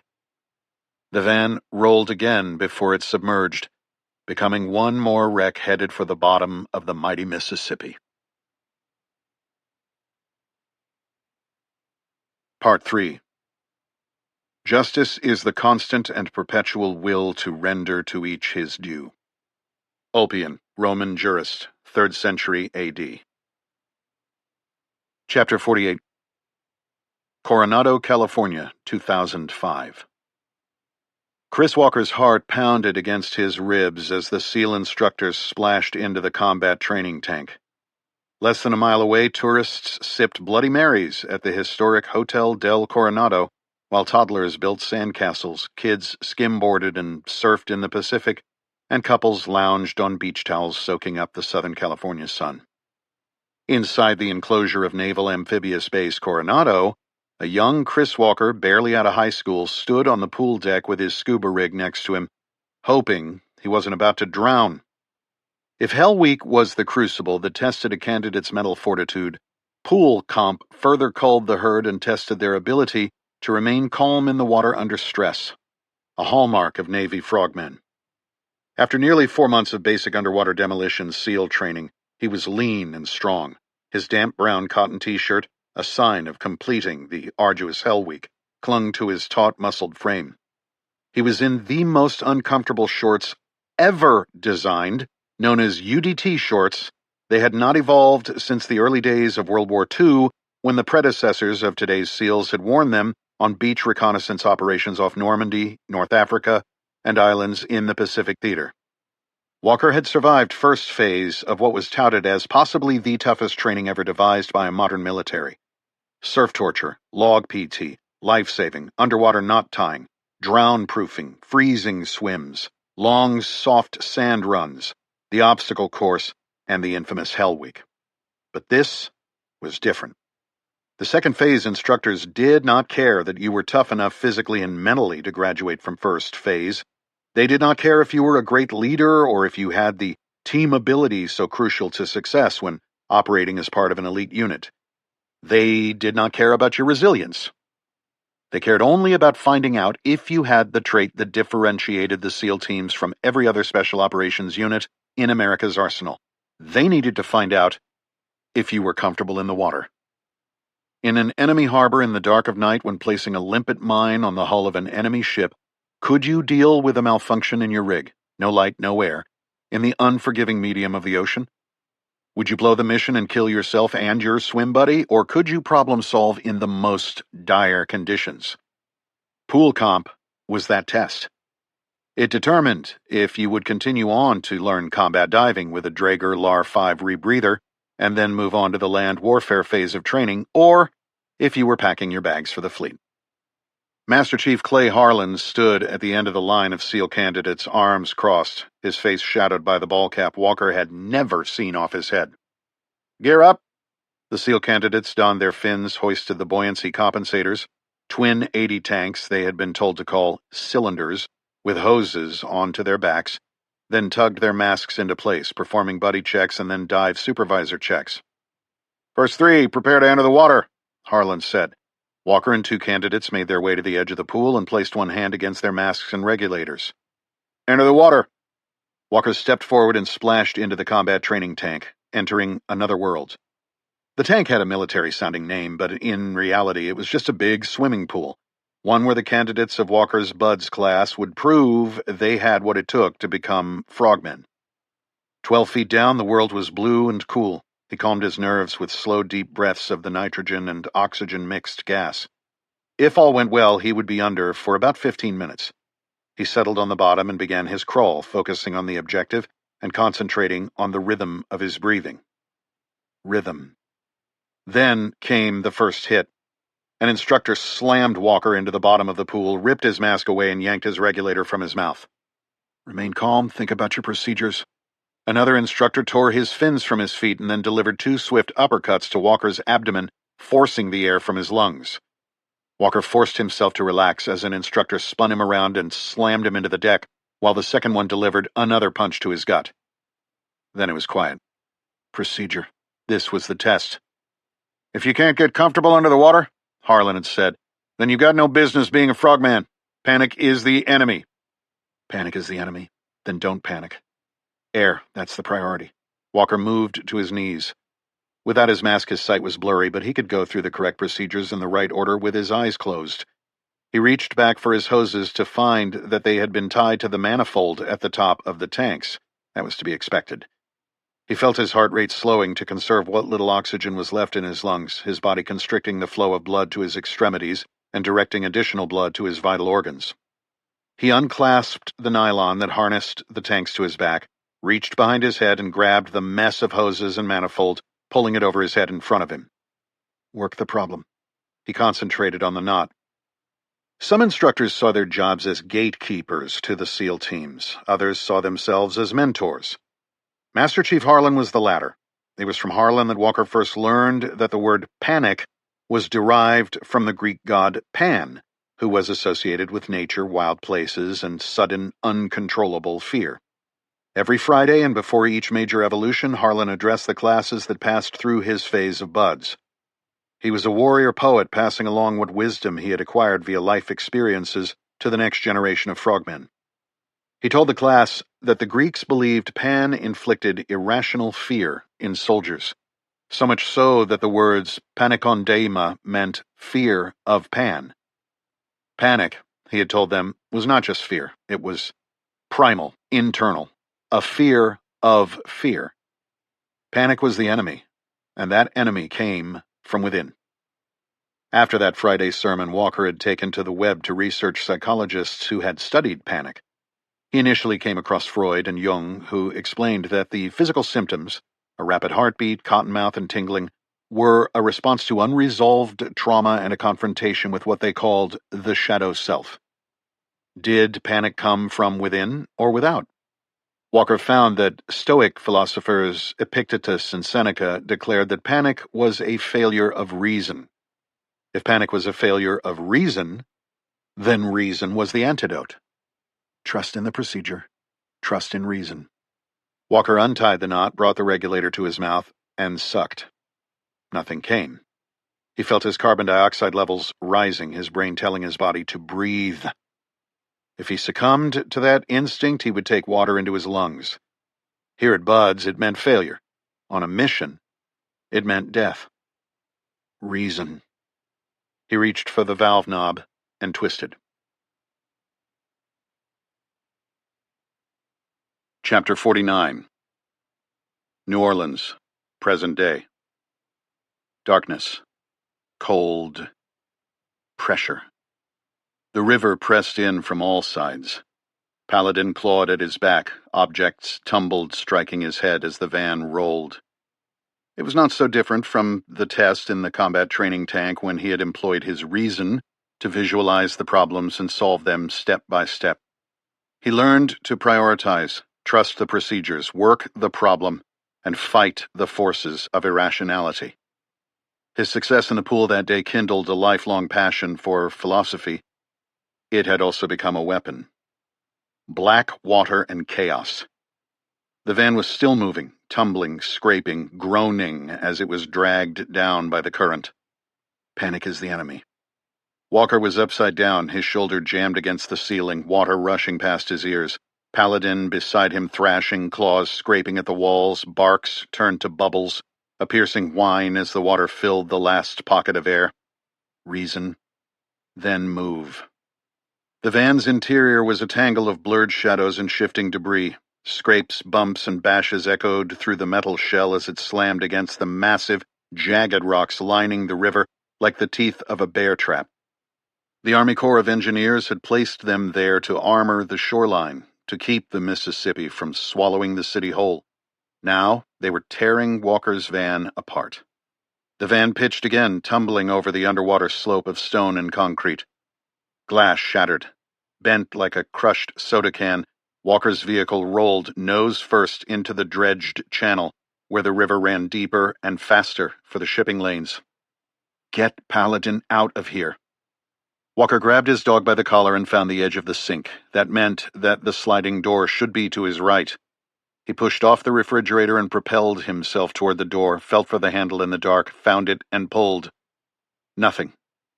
The van was on its side. The door was on the river's floor. Walker had a brief memory of being with his first platoon in the Hilo dunk tank at Marine Air Station Miramar. They had donned blacked-out masks and strapped themselves into a fuselage that was then dropped into a tank and rotated upside down. They had learned to find their way out using reference points. Walker grabbed the back of the passenger seat with his right hand and, with Paladin's collar in his left, pulled his way diagonally into the driver's seat. No way you can open the door against the water, but you can roll down a window. He knew every inch of the vehicle. It was his home. As the van continued to slide, Walker rolled down the van's window and pushed Paladin through. Then he grabbed both sides of the window frame to heave himself upward. When the van rolled again, sucking Walker back inside, he felt something with his feet and pushed off, slamming his head into the floor. What way is even up? He felt dizzy, his body craving oxygen. He had oxygen. A nitrogen-oxygen mix, and it was feet away. Out of both habit and necessity, Walker had organized the equipment in his van with extreme care. It served a purpose when living in such a confined space. Everything had its place, including his dive gear. He twisted his body and groped through the dark, his skin scraping against torn metal, pulling himself along the inside of the van. His fingers found the tank first. The bag with his buoyancy compensator and regulator was secured in the cargo compartment with a cambuckle strap. He loosened it, found the bag's zipper, opened it, and felt for the first stage of his regulator. He attached it to the tank that was still strapped to the side of the van, turned on the air, and grabbed the second stage mouthpiece, hitting the purge button to clear it of water before sucking in the life-saving gas mixture. The van rolled again, but Walker kept the regulator in his mouth as the vehicle lurched and slammed him into the opposite wall. He bit the regulator and forced himself to breathe slowly, the dizziness subsiding. Who hit you? Cops? The cartel? Don't you fucking die. Paladin, you've got to find Paladin. And you've got to find the motherfuckers who did this. The van smashed off a rock. Get out of here. Grab your AR. No time to mess with the vault. You need a weapon. His hands reached up and found the Rife spear gun attached to the transition sill where the side of the van met the ceiling. He pulled it free. Then, taking a huge gulp of air, he held his breath and swam through the van and out the open driver's side window.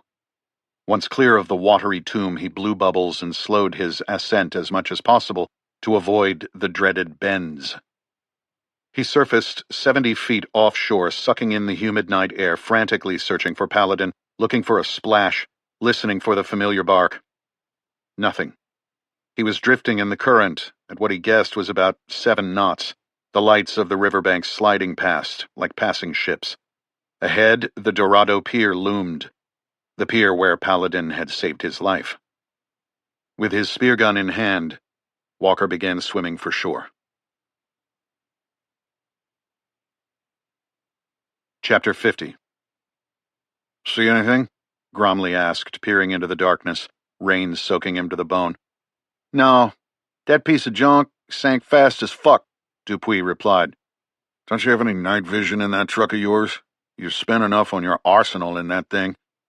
They're on my list for our next real payday. The 2 police officers stood at the water's edge looking out over the Mississippi. Dupuis held a spotlight in his right hand. His Sons of Liberty AR was in his left. He had affixed a surefire light, an aim-point red dot optic, and Vickers' Blue Force gear sling, just like he had heard Spec Ops did on some podcast. They turned toward a splash upriver. What was that? Gromley asked. Dupuis clicked a button on the handheld spotlight and turned it toward the noise. Just a fish. Gromley hitched up his pants over his protruding belly. You stay here. Give it an hour. Come on, Hound. No one can hold their breath that long. He's gone. Yeah, well, you damn well better make sure. The older detective turned to leave. Where are you going? I'm getting out of this weather. Hang out so we can tell Bates we observed the area for an hour. Just fucking do what I say. Yes, sir, Dupuis said, the sarcasm heavy. Walker swam at a slight downstream angle. It meant he would have a longer patrol to his destination, but he would get to shore faster and would not waste energy fighting the current. Instead, that current would be an asset. He dragged himself ashore and turned to look at the night sky, catching his breath. Paladin. Pal, he whispered. Here. Nothing. He pushed himself to his knees in the mud. Pal, here, boy, he said louder. Still nothing. How far had he gone downriver? A mile? 2 miles? It was hard to tell. Barefoot in wet jeans and no shirt, it would take some time to make it back upriver. Whoever had attacked him might be long gone, but maybe not. Walker inspected his spear gun, ensuring it was in working order. Then he grabbed handfuls of mud and caked it across his chest, stomach, arms, and face.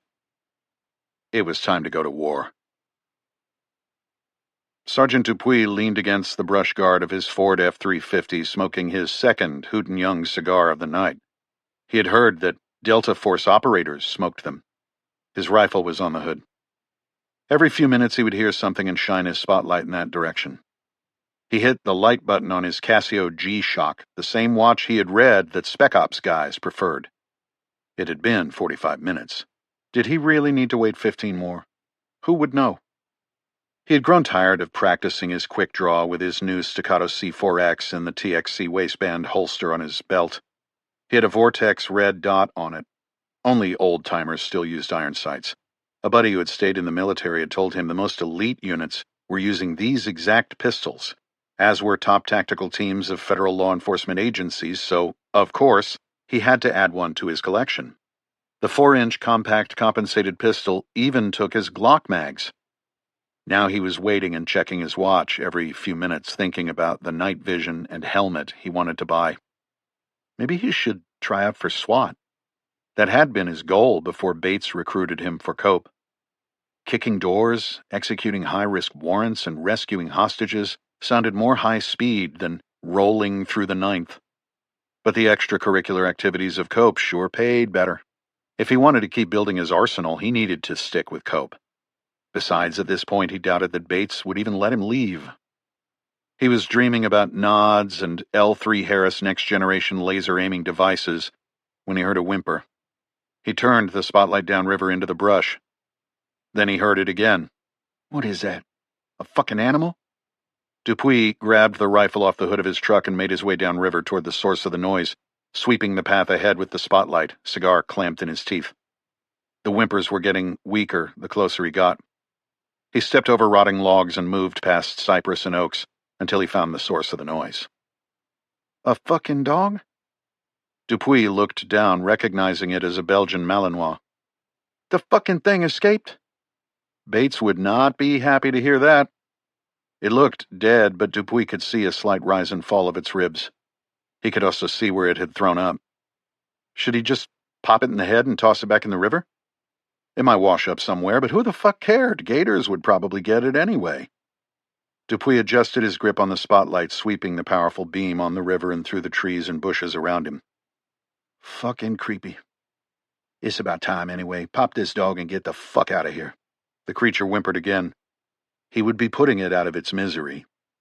He put the light on the dog and flipped the selector lever on his rifle to the fire position, moving his barrel to the side of the animal's head. The sound startled him. At first he thought his ribs had caught fire, but that did not make any sense. The cigar dropped from his mouth, and he looked down at his right side to see a stainless steel rod projecting from his rib cage. As he struggled to comprehend what was happening, he heard branches breaking. It sounded like he was being charged by a wounded animal, like a leopard or Cape buffalo that he had seen on the Outdoor Channel. His brain still did not quite grasp the situation, as a shirtless figure covered in mud sprinted from the undergrowth out of the darkness. The creature's right hand held a stone. Dupuy was still struggling to make sense of it when the rock connected with his head. Bell answered his call on the first ring. Why are you picking up the phone from a number you don't know? Chris, are you okay? It's after 3 a.m. What are you doing up? I could ask you the same. I'm working on the manifest. I think I found something. What number is this? Did you get a new burner? Walker looked at the tailgate of the yellow monster truck and slowly ran his fingers through the damp hair on Paladin's head. The dog was wrapped in an insulated poncho liner that Walker had found in the rear passenger area. I did. He had opened both of Dupuy's phones using the dead officer's face. One was clearly a burner, which was the phone Walker had used to call Bell. Being an analog guy and having to memorize phone numbers sometimes had its advantages. Well, why are you calling me at 3 a.m.? Find something in the SSE? Not exactly. Paladin opened his eyes and looked up at his handler. He had swallowed a lot of water, and Walker assessed that he had a broken rib or two from the rollover. There was a danger that a rib had punctured an internal organ, but Walker did not think so. Still, he needed to get Paladin to a vet to be sure. Well? Walker moved his eyes to the bed of the truck where he had placed Dupuy's rifle, pistol, Emerson folding knife, handcuffs, light, badge, wallet, and a stack of cash in a paper bag that must have totaled close to $10,000. One of Dupuy's boots was on its side. It had been at least 3 sizes too small for Walker's foot. After carrying Paladin to the tailgate and assessing him for injuries, he had wrapped him in the poncho liner.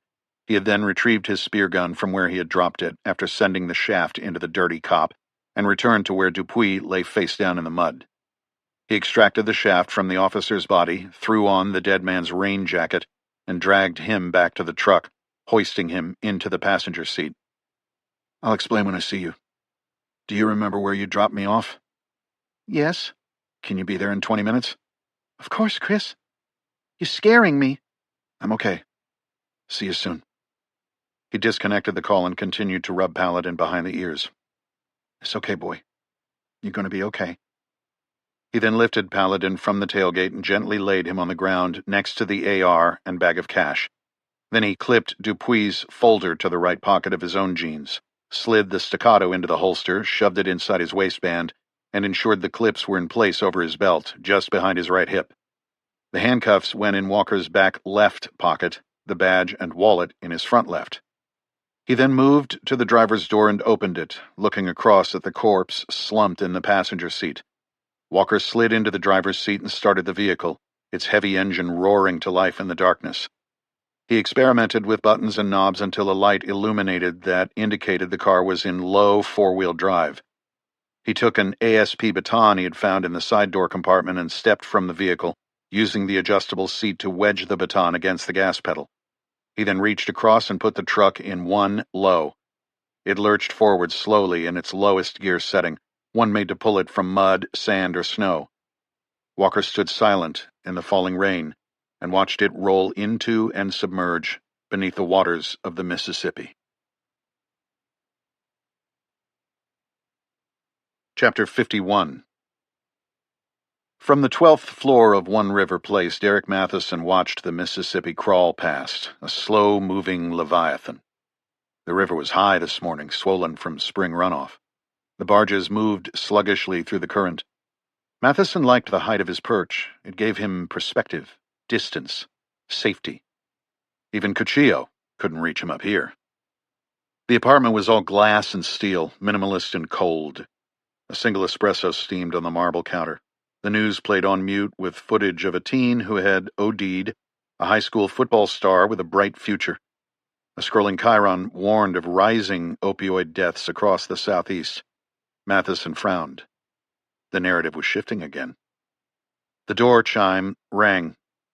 Matheson's security man set his protein shake on the glass table and went to the door. He rounded the corner from the foyer a moment later and ushered in Irene Isaacson, followed closely by Walt Kimball. Icy was dressed in a tailored navy suit, her hair pinned back, her expression unreadable. She scanned the apartment, noting the changes since she had last been here. Matheson offered a smile that didn't reach his eyes, and Kimball and Dale dropped into the other room to discuss an upcoming industry conference in the Napa Valley. Icy took in the view and admired the kitchen, everything built into the walls, nothing on the counters, not even salt and pepper. You redid a few things, she said. Looks nice. I'm teaching myself to cook. No more private chef. What was her name? Gina? Who do you think is teaching me?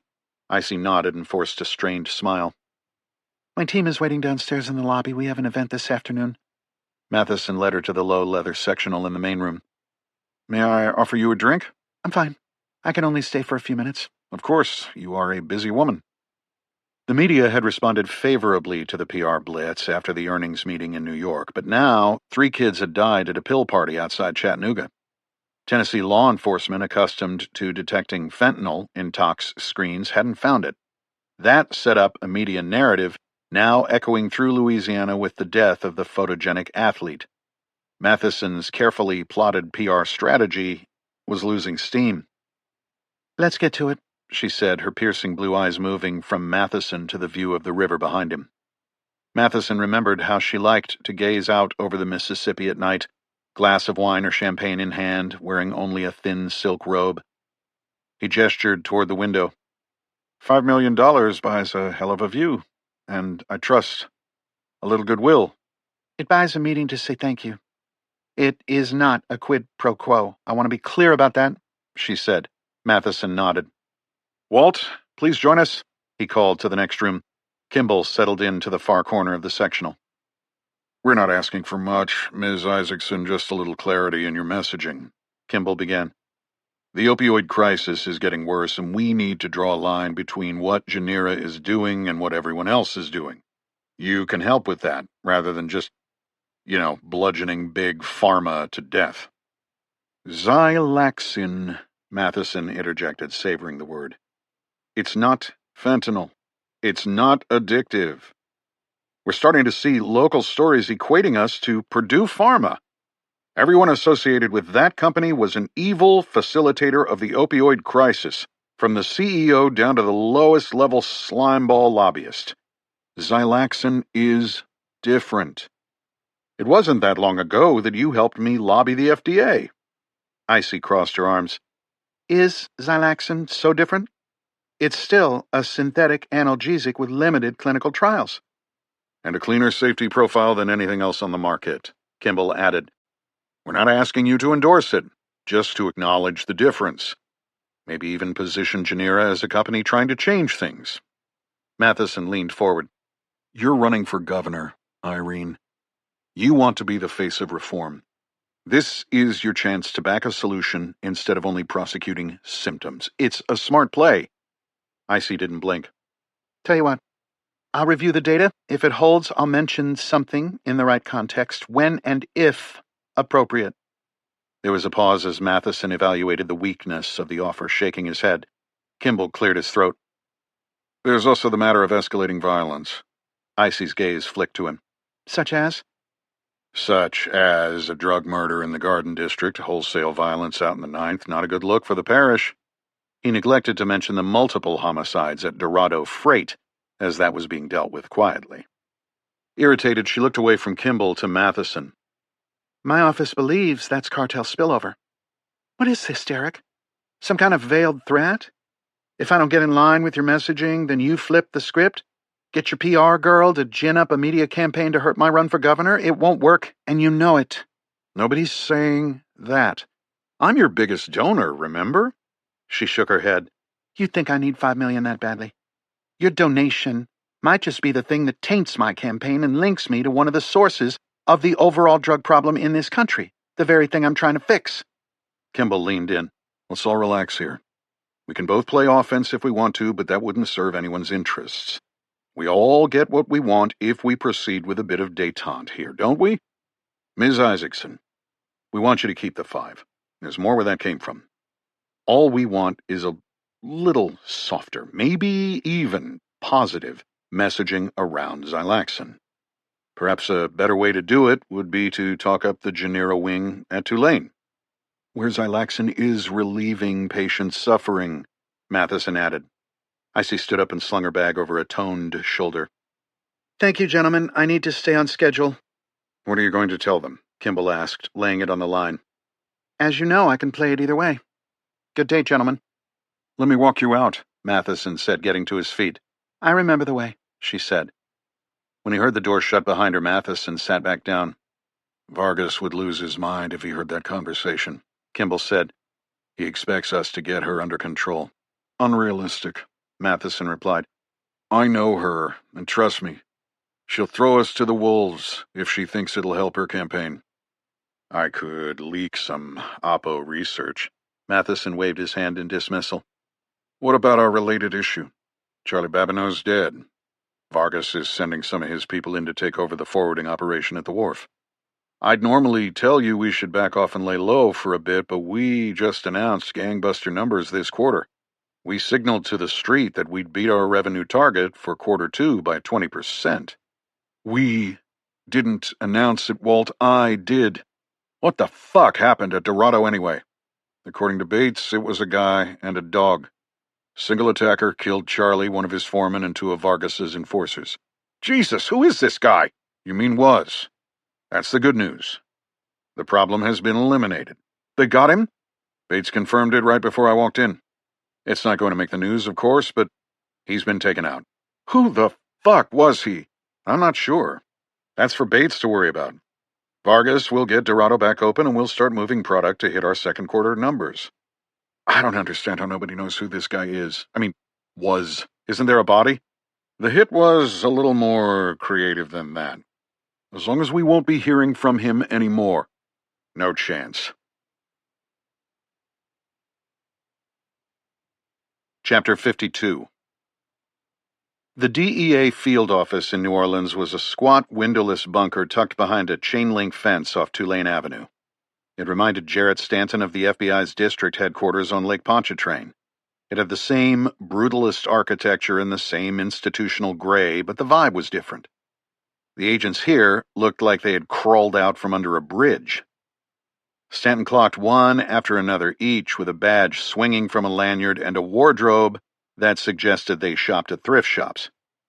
He followed Alvaro Mendez's administrative assistant down a narrow hallway lined with corkboards and wanted posters. Jennifer Jimenez was close behind, her heels clicking softly on the linoleum, a sound unusual enough in this building that several heads turned as she walked past. They were led into a small conference room with a chipped laminate table and mismatched chairs. At the FBI, this kind of setup would have been replaced years ago. Mendez was already waiting, cowboy boots crossed on a neighboring chair, a garish ceramic coffee mug in one hand, and a cheap naugahyde portfolio case closed on the desk before him. He didn't move until JJ entered the room, then he popped up like a jack-in-the-box, smile wide, hand extended. Stanton suppressed a grin and took his seat. "Can I get you guys coffee, water?" Mendez offered. "I'm good," Stanton said. "JJ?" "I'm fine, thank you." "You make any progress on your mystery man?" Mendez asked, settling back into his chair and taking a sip of coffee. "What did the witness call him? Cyclops?" Stanton slid a folder from his bag and opened it to a grainy black-and-white still from a security camera. The image showed the back of a man's head as he exited the Federal Building. "As a matter of fact, we did. Here he is at the Federal Building." Mendez leaned forward, squinting. "Can't make out his face in these photos." "We interviewed the U.S. Marshal who interacted with him," JJ replied. "The man refused to fill out the ID forms and bolted. The Marshal remembered his vehicle, a VW van. A witness near the Staub home said the van was parked a block away. Another witness at the hit on the drug house in the 9th gave us the sketch you saw." "That still doesn't make him your Cyclops," Mendez said. "No," Stanton replied. "For that, I had to make a trip up to D.C. The DEA agent raised an eyebrow. "Oh, yeah? Bureau database? As far as I can tell from this, your man is looking away, not enough for facial recognition." "I didn't tap the Bureau. I tapped the spooks." Mendez sat up straighter, coffee mug forgotten. "What's this guy have to do with the agency? And for that matter, this agency?" "His name is Chris Walker," Stanton said. 12 years as a Navy SEAL before transitioning to the Special Activities Center's ground branch. Served in Afghanistan. Picked up where he left off in the teams. "And the CIA just handed you that info?" "I know a guy," Stanton said. "We worked counter-terror together after the New Year's attack. I handled domestic leads, he handled international." "The agency isn't known for playing well with others," Mendez pointed out. "We're not always arm in arm, but a lot of the pre-9/11 barriers have come down." Mendez nodded slowly, lips pursed. "How can I help?" Stanton glanced at JJ, who picked up the thread. "Walker was at the Federal Building looking for a DEA contact. When presented with the standard forms to identify himself, he bolted. Now that we know more about his background, we looked up his known associates, specifically people he would have known in Afghanistan." "One of them is John Staub, husband of the woman killed in the Garden District," Stanton said. "Leanne Staub was a charge nurse at Tulane. Her kid was found OD'd, heroin in the trunk," Mendez said, recalling his earlier conversation with Stanton. "What's that have to do with your Sicario?" "Chris Walker, our possible Sicario, was tight with John Staub," Stanton said. "You saying the son was mixed up in some shit and now rival dealers are using Walker to eliminate the competition?" "It's a possibility," JJ said. She opened her folder and produced a page of names. "We cross-referenced associates in Afghanistan with federal agents who served with Walker and Staub. One was DEA, who also worked New Orleans, Javier Gonzalez. We'd like to talk to him." Mendez swiveled in his chair, staring at the tabletop. "We know Walker had a connection to Leanne Staub through her husband," Stanton said. "We also know he had a connection to Javier Gonzalez. We suspect Walker is now working for the cartels as a contractor." "You're going to buy the DA NOPD narrative?" "We are just following the evidence," JJ countered. "Other theories as to why Walker is in town?" "Maybe a cartel hired him to hit Gonzalez next. Regardless, we need to talk to him," JJ said. "That's going to be tough." "Why is that?" Stanton asked. "Because Gonzo was killed yesterday afternoon in Mexico." Stanton and JJ shared a glance. "When Jarrett told me your guy was looking for Gonzo, I made a few calls. I kept hitting brick walls, which told me he was undercover, so I let it go. Our SAC called me in this morning and briefed me up. I had no idea Gonzo was even in Mexico. He was in deep. A farmer found him dead in a field, his throat slashed, tongue cut out. I'm going down tomorrow to escort his body home." "I'm sorry," Stanton said. Mendez retrieved 3 lukewarm water bottles from a stack on a side table. He offered one to each agent, then cracked his own and drank. "What else can you share?" Stanton asked. The DEA agent tapped his fingers on the portfolio. "I don't know about your Cyclops guy, but I can tell you that Gonzo is chasing a lead in Mexico." "What lead?" "You've been following the recent uptick in opioid deaths around the country, I'm sure. After years of progress, we're seeing a reversal. Some of that's going on here in Louisiana." "Yes," JJ said. "We've analyzed the statistics. Recent trend is well above standard deviation. A lot of the Bureau intelligence is linking it back to Snowball." "Well, if that's the case, then they're half right. Some of it is Snowball," Mendez replied. "But it's the chemical agent inside Snowball that's doing the killing. We think it's getting cut into a ton of other pills. Adderall, Xanax, Valium, the stuff kids buy." "Isn't that what happens with fentanyl?" JJ asked. "It is, but between DHS, DEA, and you guys, we've had material success degrading the fentanyl trade," Mendez said. "We worked upstream to Chinese labs, upped border detection, cracked down on the Mexican cartels. Then, something took its place. A chemical compound known as nitazene. It's an opioid derivative, and it's about 5 times as powerful as fentanyl. It's a killer." "I don't get it," JJ said. "Why would dealers use this stuff? Doesn't it just kill off their clients?" "Portability," Mendez answered. "Because nitazene is so powerful, a little goes a long way, and that makes smuggling easier. Dealers use it to juice up heroin or illegal prescriptions." "What's the source?" Stanton asked. "We don't know. It's an evolution of the drug trade. 90% of users survive and buy another day, but you never know.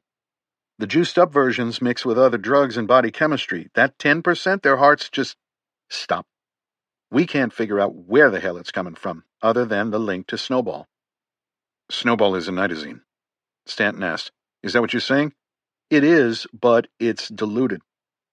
The problem is that once Snowball is out there, dealers concentrate it. They boil it down and use acid to create a nitazene distillate. At least that's what we think." "And Gonzalez was chasing this down?" JJ asked. "Trying to get to the source?" "That's what I learned from my boss this morning. Mexico may be the country of origin for nitazene-based product, like Snowball." "Can you trace it?" JJ asked. "Snowball just materialized all over the country out of nowhere. We have yet to identify a single mule." "And that lead?" Mendez hesitated. "Remember when I said there's a CIA in New Orleans who produces very good information who is way above my pay grade?" "I remember," Stanton said. "He's what we call a pearl." "A pearl?" "As invaluable but clammed up." "I see. And in this case, that pearl may be buried. This particular pearl is run through senior layers at headquarters to protect his identity." "How do you know it's a he?" JJ asked. "Good point," Mendez acknowledged. "The pearl reported that Snowball was coming from the Jalisco cartel." "And Gonzalez was working it?" "I really don't know," Mendez said. "We have a lot of connections here," Stanton said, "and they all seem to lead back to Chris Walker." "All I know," Mendez replied, "is that the day your Cyclops showed up, a lot of people started dying." He tapped the surveillance photo. "We need to find this guy, Chris Walker. He's the key." Chapter 53. Walker woke to the sound of cicadas and the distant hum of a lawnmower. The guest room was dim, the curtains drawn against the sun. He sat up slowly, his body stiff, his head pounding. Paladin lay next to him, sleeping soundly under a down comforter. Walker dressed in some of Alexander's old clothes that Belle had laid out for him, khakis and a soft flannel shirt that fit surprisingly well. The shirt smelled faintly of cedar and pipe tobacco. He made his way to the kitchen. Belle was already up, a binder spread out on the table. "How's Paladin?" she asked. "He's sleeping, dry and warm. Last night took a lot out of him, though. The bone broth and gumbo were just what both of us needed." Belle's jeans and leather jacket of the previous night had been exchanged for a black fleur-de-mal flared corset dress. She still paired it with her scuffed Doc Martens. "Why are you all dressed up?" "Dressed up? It's hot. Found this thing at a thrift shop." "Well, it looks nice." A compliment? Thank you, kind sir, she said with a curtsy. You hungry? It's almost lunch. How about Paladin? Should we bring him something? Let's let him sleep. He needs rest. Any more gumbo? That was delicious. Belle pulled a Lodge cast-iron Dutch oven from the refrigerator and set it on the stove. Where's Gloria? She went to the grocery store to get some dog food for Paladin and a few things for dinner. I get the feeling she likes having a man around the house. Be careful. I think she's writing up a honey-do list. I'm happy to help. She had me pull that old typewriter off a shelf in her closet, Belle said, motioning toward the dining room table, just off the small living room. She said she got it in 1966 from a salesman who told her that it was the same one Hemingway used. Walker stepped into the dining room. Royal Quiet Deluxe, he said, reading the faded emblem. Same as mine. She says the keys stick, but that you are welcome to it if you can get it working. Walker's eyes scanned the table. It contained the SSE binders from Dorado Freight and the security server he had yanked from the wall. It was attached to Belle's laptop. Belle leaned against the archway between the kitchen and the dining room. I'll walk you through what I found after you eat, she said, her concern for him evident. Belle, I can't be here. It's not safe. We can talk about that after you eat. Come on, she said, gesturing with her head. Gumbo's ready. The gumbo was rich and smoky, ladled over a roasted quail. It was the kind of food that didn't just fill your stomach, it reminded you that you were alive. He ate slowly, methodically, lost in thought. Belle picked at her food without really eating. Chris, the man who tried to kill you at the river, he was a cop. That makes 3.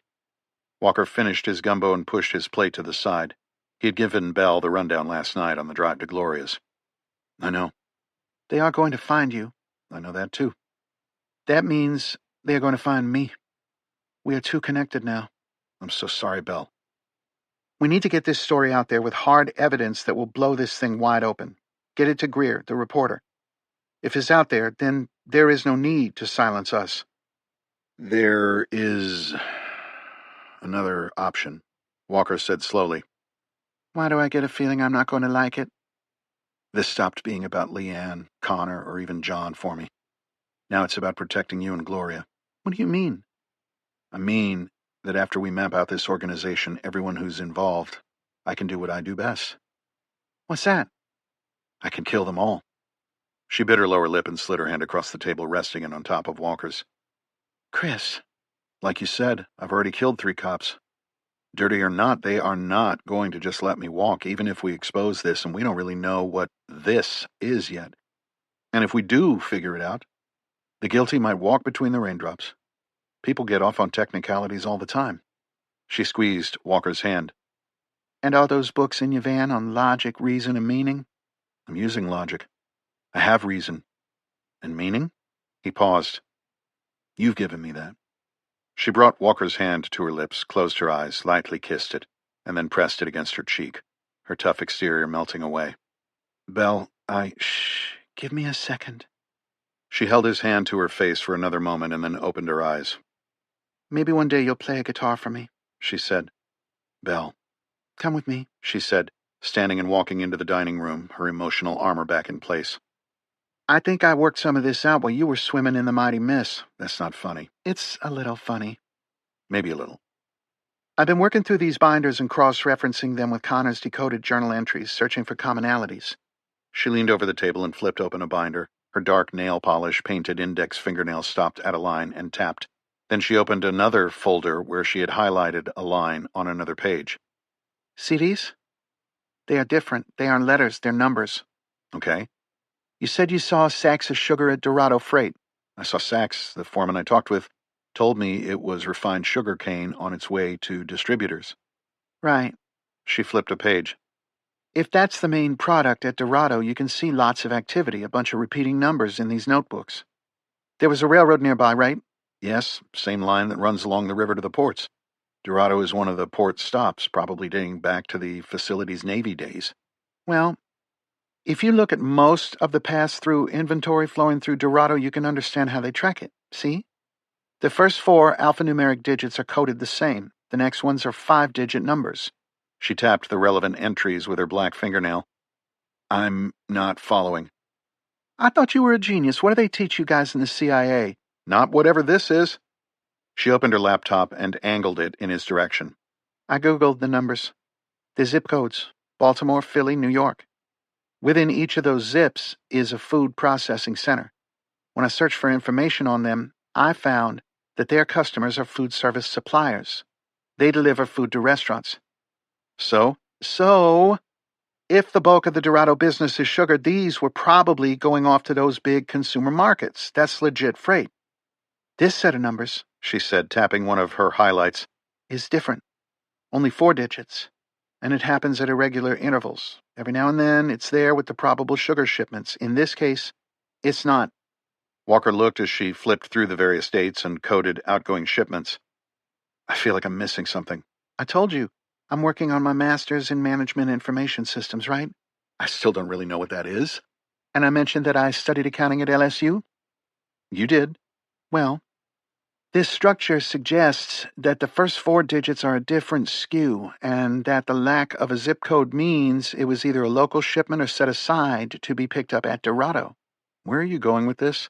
Here, she said, connecting her computer to the video surveillance server Walker had taken from the Dorado management office. How did you get this working? It uses a standard USB-C power cable, she said. I connected it via a regular HDMI cable into my laptop, downloaded the public software, and voila. You didn't need a password? This is a closed security system, not cloud-based. Probably because they wanted to be able to destroy any video evidence rather than let it get subpoenaed. I was able to pull it right up. How do you know this again? Management information systems, Chris. I kind of want a real job one day. How does this help us? He asked. Simple. We cross-reference the dates from those shipments without zip codes to the dates captured on the video and see who is picking up what. Now that really is genius.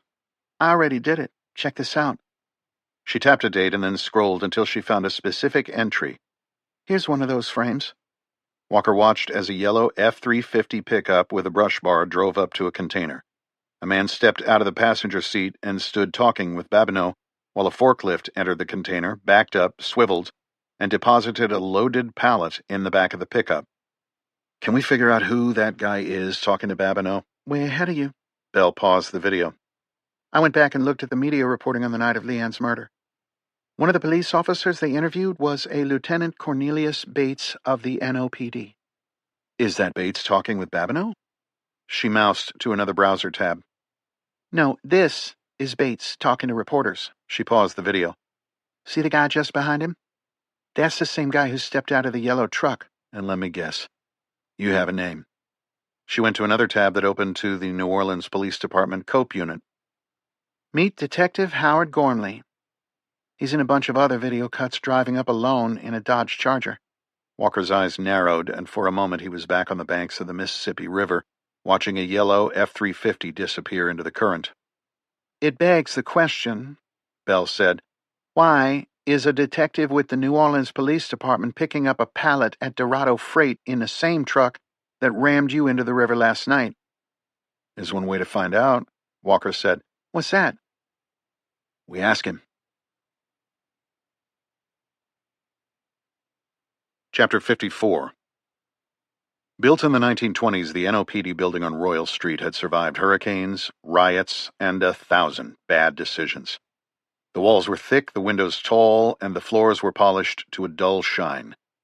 It smelled faintly of dust and bureaucracy. The place had history, and Lieutenant Cornelius Bates liked history, especially when it made him look good. He stood at the front of the basement briefing room, arms folded across his chest, the sleeves of his uniform rolled just enough to show off the forearms and biceps he had worked on that morning at the New Orleans Athletic Club. His shirt was crisp, his badge gleamed on his belt, his jaw was freshly shaved, and his head was shining. The COPE squad sat in rows before him, community outreach through police engagement. He was proud of the acronym. He had come up with it, after all. A dozen officers, hand-picked, uniformed, sat before him. The room was cool, the air humming with the low buzz of fluorescent lights and the distant echo of Bourbon Street traffic. Even the AC was working. Bates scanned the rows, his eyes sharp and calculating. He liked this part, the performance, the authority. He lived for it. It's been a long week, he said, voice smooth. We've got heat in the 9th, gang activities up. Got a few new faces pushing product. Some of it looks like heroin, some of it might be worse, based on the national trends we sent out in the reports. I trust you've read them. Respectful nods. Good. We're seeing movement near likely drug markets on Clouet. You know the drill. Stay frosty. I want particular attention here. He clicked the remote. A map of the 9th Ward appeared on the screen behind him, dotted with red pins. Same players, he continued. Same turf. But there's chatter about a new supplier. We're hearing Mexican cartels, but that's not confirmed. Keep your eyes open for cartel profiles, tattoos, accents, vehicles that don't belong. Sergeant Strickland, you'll take lead on the street where Rain and Hendrick got hit. On it, Lieutenant. Hound, you back up leads any of these guys dig up related to the case. Bates raised his eyes to the rows behind Gormley. Y'all catch that? If you hear anything about the hit on our people, you funnel it through Detective Gormley. Clear? A hand went up near the back. Officer Tasha Campbell, mid-30s, sharp-eyed, earnest. One of the few in the room who still believed in the job. Bates had recruited her for optics, but she turned out to be competent. Too competent. Yeah, Campbell. She lowered her hand. Sir, are we still looking for that blue VW van from the Garden murders? Any update on that? Bates cursed inwardly. The van. That damn van had probably been swept like sewer shit 5 miles out into the Gulf. Good riddance. Fucking Campbell. He kept his face neutral and diffused the question. Keep an eye out for a vehicle matching that description. But more importantly, stay alert for gangbangers, Bloods, 39ers, whatever's crawling out of the 9th, and anybody fitting a cartel profile. Get all that to Detective Gormley. Campbell nodded, but her eyes lingered on the map a second too long. Bates moved on. I do have some darker news. Sergeant Dupuy did not check in today. His truck is not at his house, and he is not answering any calls. With increased cartel activity in the 9th and the recent murders of officers Hendrick and Rain, I want him found, and I want him found today. He looked around the room as heads nodded in agreement. Stay alert tonight, he said. No heroics. No headlines. We're not here to make the news. We're here to keep it quiet. That was a good line. He dismissed them with a nod. The officers filed out, murmuring among themselves. Campbell lingered momentarily and then followed her fellow officers into the hall. Bates watched her go, making a mental note to keep an eye on her. Bates and Gormley were the last to leave. Bates led the way down the hall, past the bullpen and the evidence lockers, into a side room that had once been an armory. The walls were lined with steel cabinets and racks of riot gear. The lights were dim. Gormley closed the door behind them while Bates confirmed they were alone. Give it to me, Bates said. I went back in the light this morning. No sign of Dupuy or the truck, but I found blood and followed it about 75 yards downriver. More blood on the rocks, footprints, bare feet, and tire tracks. Slow down, Hound. Someone, probably Dupuy, was killed by a man in bare feet down by the water's edge and then dragged back to where I left him in the truck. Those bare feet then led out to the train tracks, and there were tire tracks in the mud, unmistakably from Dupuy's truck. Tire tracks. They led right into the water. Fucking truck is gone, and I think we have to assume Dupuy is gone with it. Damn it. Why did you leave him unattended? Never fucking mind, it's done. I saw the van go under. Nobody could have survived that. God damn it, who the fuck is this guy? I ran the plate. Van was registered to someone named Chris Walker out of Oregon. No criminal record, but I'm still digging. Corn, it's time to use the media. Get this guy's driver's license and plaster it all over the news. Give it to Greer. He can report that this Walker bastard is wanted for questioning in connection with the Garden murders or some shit. Bates paused, put his hands on his hips, and drew in a deep breath. Not quite yet. What do you mean, not quite yet? He's killed 3 of us, 7 Salvadorans, and our 2 most profitable dealers. You or I might be next. He couldn't possibly know who we are. We have underestimated this guy from the start. You let me worry about that. What's happening at Dorado? Replacements from down south are coming up to replenish the losses along with a team of hitters to deal with our lone assassin. Just what we need in this city, more assassins. What about the bodies from Dorado? I cleaned it up with some help from our friends. The Salvadorans went the way of the swamp. No one will miss them. Babineau is with them, but as far as anyone knows, he's lost at sea, out on his boat in the Gulf. Gormley was a master at manipulating a crime scene. How'd you pull that off? He had an advanced nav system. After taking it downriver, I programmed a course all the way to Trinidad, though it won't make it that far. Coast Guard might pick it up. They might find the boat, but not Babineau. Pirates, you know. Hell, that thing might be in Mexico by now. Okay, Bates said, exhaling. 4 fucking dead at Dorado. Shit, the press would have a field day with that. Especially after the Garden and Ninth murders. You sure it's the same guy? It has to be. He's getting closer, Korn. You should contact the Afghan. We don't talk about him within these walls. He's got fucking skills, you told me he does. I'll pay, I don't give a shit. Chris Walker needs to die. Hey, calm down. He's gotten as close as he's going to. And we still don't know for sure if Dupuy is dead. He's fucking dead, Korn. He didn't drive himself into the damn river, and there's something else. The sweat was beating up on Gormley's temples and upper lip. What? Dupuy had that truck outfitted as a rolling arsenal. He showed me some tricked-out AR and a new pistol. Our mystery man has got to be in possession of them now. Shit.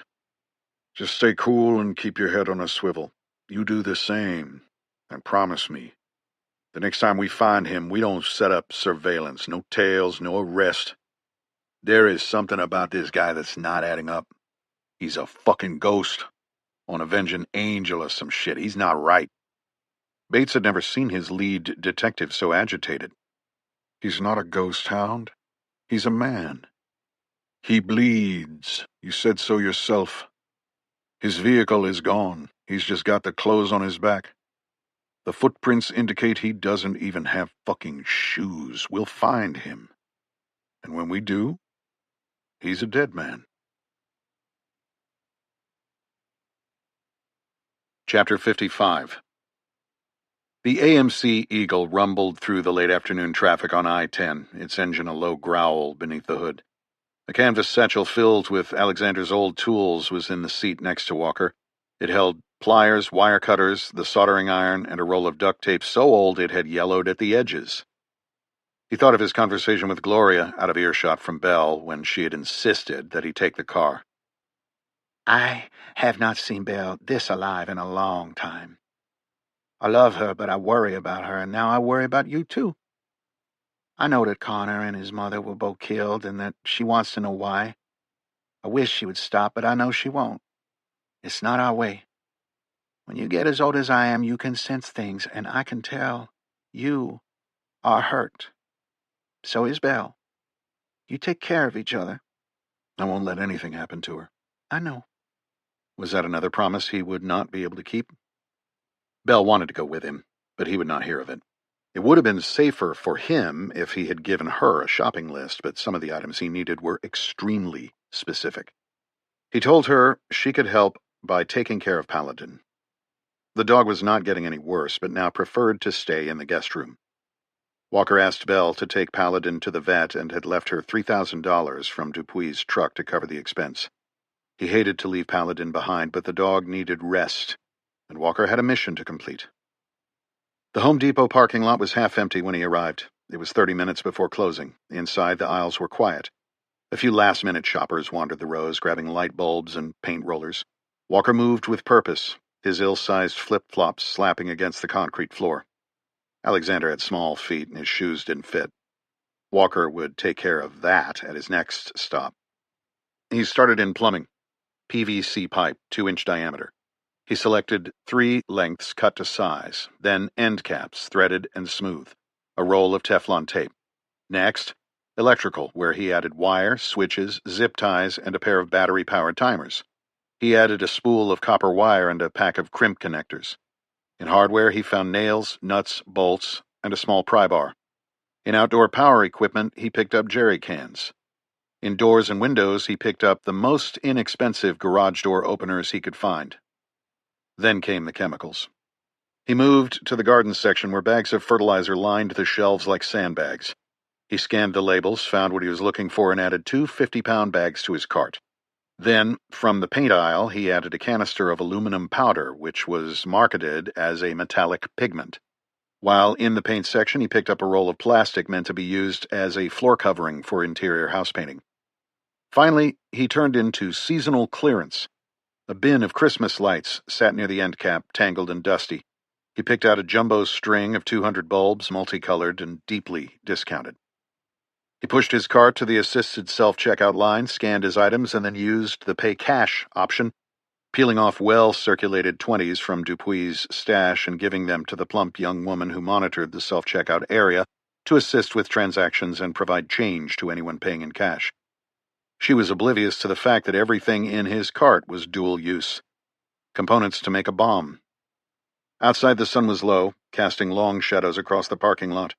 He loaded the supplies into the Eagle, scanning for any signs of surveillance. His next stop was Cabela's.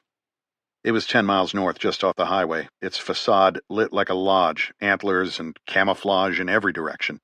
Walker moved quickly. His first stop was the shoe department. They did not carry his favored Iron Rangers, but he found a pair of black Merrell Nova 3 boots that would do the trick. Next, he grabbed multiple layers of Cabela's branded camouflage and 511 tactical clothing, nylon belt, and Benchmade anonymous fixed-blade knife.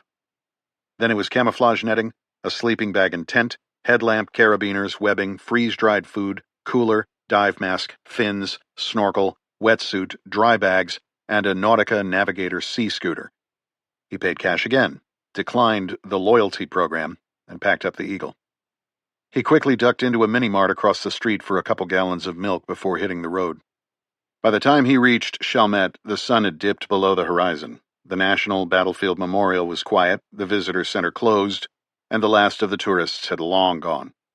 Sprawled along the east bank of the river, Chalmette was more than 100 acres of preserved woods, fields, and eroded berms. It was here that Andrew Jackson had taken his Tennessee volunteers to fight off the British in the War of 1812. Weeks after setting fire to the White House, the British had sailed south, intending to lay claim to the Mississippi and envelop the young United States, taking back the land Napoleon had sold to Jefferson. They hadn't counted on Old Hickory lying in wait. Walker turned off the main road and followed a narrow gravel path that skirted the edge of the park. Beyond the visitor center, the manicured lawns gave way to a stand of oak, cypress, and willow, thick enough to swallow sound and shadow. He eased the AMC into the woods, tires rolling softly over fallen leaves, and drove until he found a natural depression behind a thicket of oaks and parked beneath a canopy of moss-draped branches. It was time to set up his combat outpost.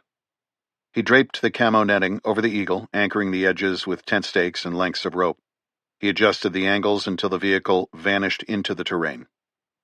He set up the stove and boiled water, poured it into a pouch of freeze-dried chili, and sat on a log watching steam curl into the night.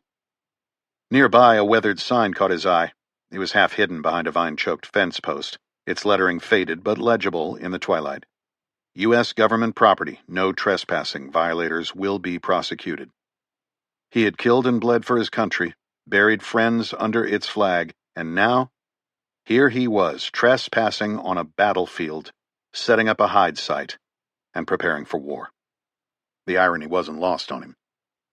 His council of inner philosophers had been silent most of the day, but now they started asking questions again.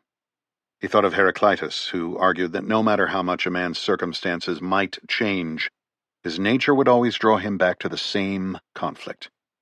That idea led him to think about the eternal return and Nietzsche's ideas about the inevitability of repeated behavior as a cause of fate. Though his edition of Twilight of the Idols was now at the bottom of the Mississippi, one of its quotes and concepts was indelibly printed on his soul. He who has a why to live can bear almost any how. Chapter 56. 6 miles upriver from Walker's forward operating base, Walt Kimball and Carolyn Boyle prepped Derek Matheson on the particulars of his upcoming speaking engagement at the BioFrontiers Summit in Dallas. With the heat on operations in New Orleans, Kimball would stay behind on damage control while Matheson and his EVP of marketing handled the event in Texas. Remember, Carolyn said, this is a victory lap. Everyone in that room wants to be you. There will be jealous parties, Kimball interjected. But that just means your success and that of Genera Pharmaceuticals has eclipsed all competitors. Enjoy it. This is your time. Kimball's phone buzzed and he glanced at the caller ID. Matheson noticed that it was his burner phone. Excuse me, Kimball said. I need to take this. He moved into the next room while Matheson and Carolyn continued to go over the attendee list. When he returned, his face was lacking the color of moments earlier. Carolyn, I need to talk with the boss. Give us a moment. I think we are about wrapped up, Matheson said. We can go over any additional details on the flight. Thank you, Carolyn. Thank you, sir. See you tomorrow. As she gathered her things, Matheson couldn't help but wonder what was under her black pantsuit. She was always so damned professional. Maybe this trip to Dallas without Kimball in tow would be the time. Stay away from the help, especially your executive team. Kimball sat and tapped his phone against his knee, waiting until he was certain that Carolyn was gone. What is it? Matheson asked. That news I gave you about our mystery killer not being a problem any longer seems to have been premature. Damn it, Walt! You told me the problem had been eliminated. Matheson stood and walked to the window, his back to his chief commercial officer. I know, sir, that is what I was told. Incompetent assholes! The body, I specifically asked about the body. He turned back around. I know. Well, now fucking what? It's, worse than him just being alive. Of course it is. He may have killed another cop. Jesus! And what? And it's possible he stole the officer's weapons, a rifle and pistol. So, not only is he still alive, but he killed another cop connected to us and has that cop's guns. Are we on his radar? That's unlikely, but unknown. I want you to brief Harris on all this. On the additional threat part, I mean. I will, sir. Now what? Vargas is sending a team. Well, that's something. And we now have a name. Chris Walker. Who the fuck is Chris Walker? They said he's a former SEAL. Like a Navy SEAL? Yes, sir. Fucking terrific. Professional killers. I've seen the movies. There's more. He also worked for the CIA. What? Matheson exploded. I know, sir, but they assure me he will be taken care of. They already assured us of that. Why don't they just put out an APB on this Walker guy and have every cop in the state looking for him? I try to protect you from most of this, sir. There are some things you don't need to know. You just told me that some SEAL assassin CIA psycho with an arsenal who's killed 3 cops is coming after me. I need to know. I didn't say that, sir. He probably doesn't know who you are. Probably? Christ! Listen to yourself. Let me put it this way. Our contacts in NOPD don't want this guy talking. It's only a matter of time. Time is running out, as is my patience, to say nothing of Vargas. Jesus, Walt. They don't call him Cuchillo as a term of endearment. Vargas needs us, and he needs his network of bought and paid for law enforcement. Chris Walker. Jesus. I'm tempted to start drinking again. They'll find him, sir, either the cops or Vargas's crew. Let me put it this way. I wouldn't want to be Chris Walker right now. For all our sakes, let's pray they find him before he finds us. Chapter 57. It had taken 3 days of reconnaissance and preparation. Walker was ready. He clung to a stanchion on the dockside crane at Dorado Freight in the darkness, observing. The Nautica Navigator sea scooter he had picked up at Cabela's had conserved his energy on his swim upriver. He was in a thin black wetsuit with a nylon belt that held his fixed blade, pistol, and a short steel wrecking bar.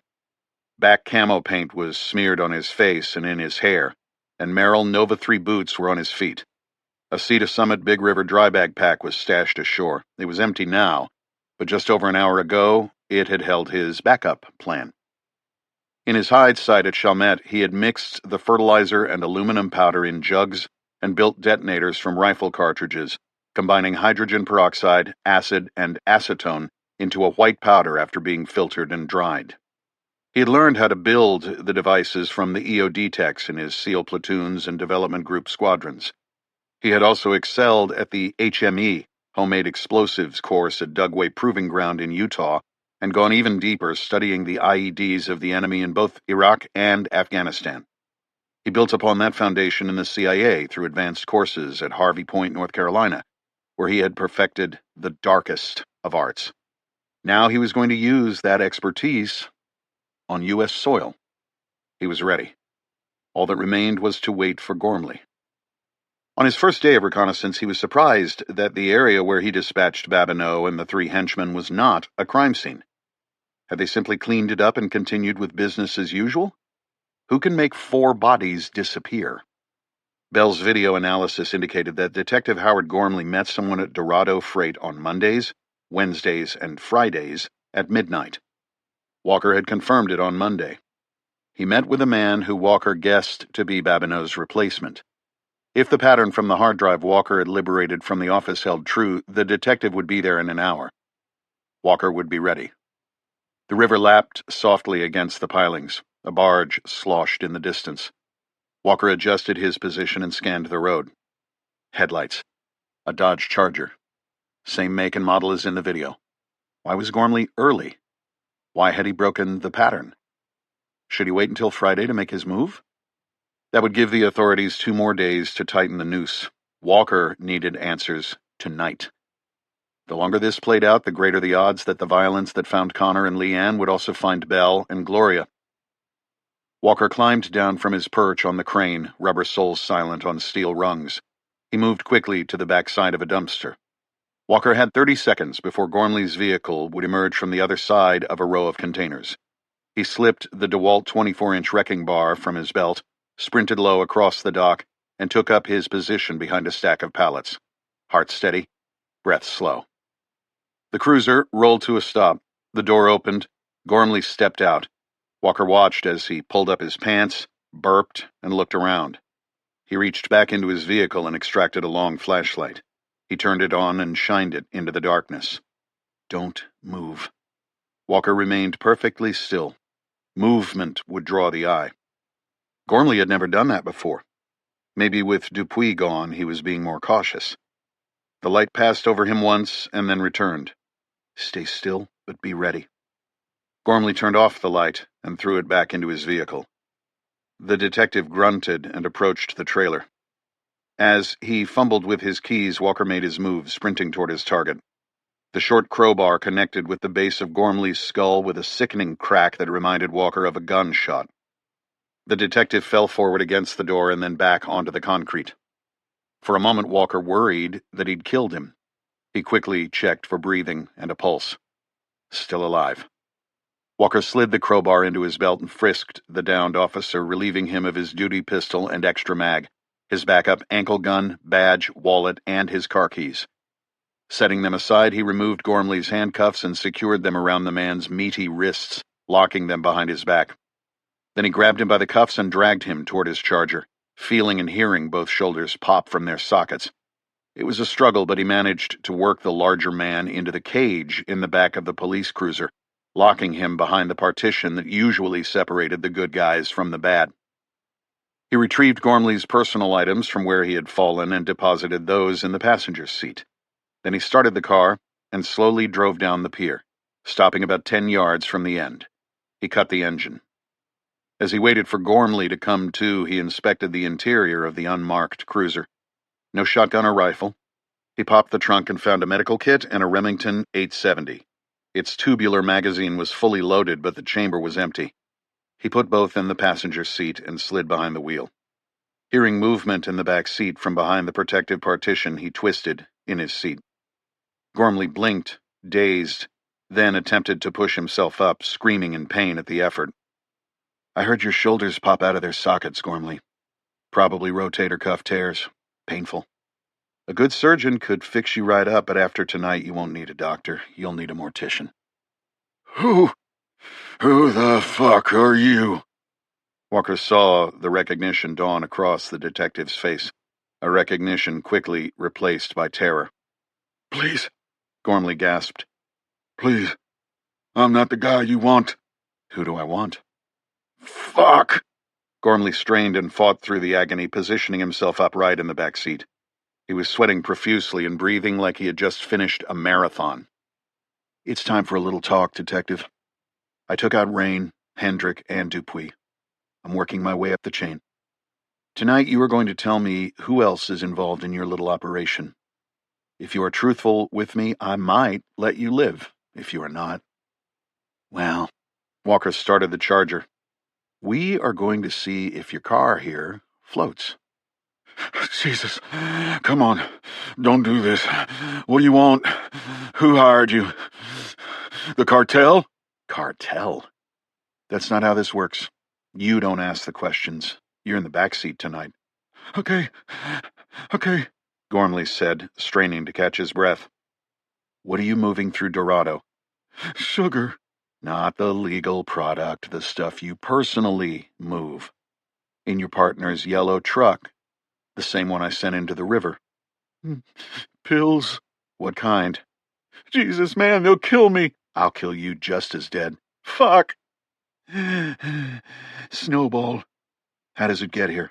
On ships from down south. With sugar. Whose sugar? Nectar. It's a refinery downriver, not far from here. Just down the tracks. Big company. I just do what I'm told, buddy. That's it. Walker's eyes narrowed. But you get a cut, don't you? I've seen you pick up product in that F-350. What do you do with it? We sell it. Like in the 9th? Through dealers under NOPD control? Officers like Rain and Hendrick? Gormley nodded slowly, still catching his breath. Yes. I've seen the video here at Dorado. I've watched you pick up pallets, probably 600 or 800 pounds worth. If that's all pills, you're not unloading it all in the 9th, it'd be everywhere in this city. When Gormley didn't answer, Walker revved the engine and rolled down the driver's and passenger's side windows. Okay, Gormley screamed. Where does that snowball go? We sell it to a company, a pharma company. We just get a slice. What company? Genera. That's all I know. Genera? A drug company. Walker thought of Connor's theories, a corporate conspiracy. How do you get it to this Genera, the drug company? I drive it. When you load up here with the truck, where do you go? I deliver it to their depot in Metairie, a distribution center. Who picks it up there? Gormley's eyes shifted. I don't know. I leave it at the edge of the warehouse. Walker shifted the cruiser into gear and edged closer to the end of the pier. I need a name. He inched forward farther. Oh, come on, man. Name. He gunned the engine again. Walt Kimball, Gormley blurted.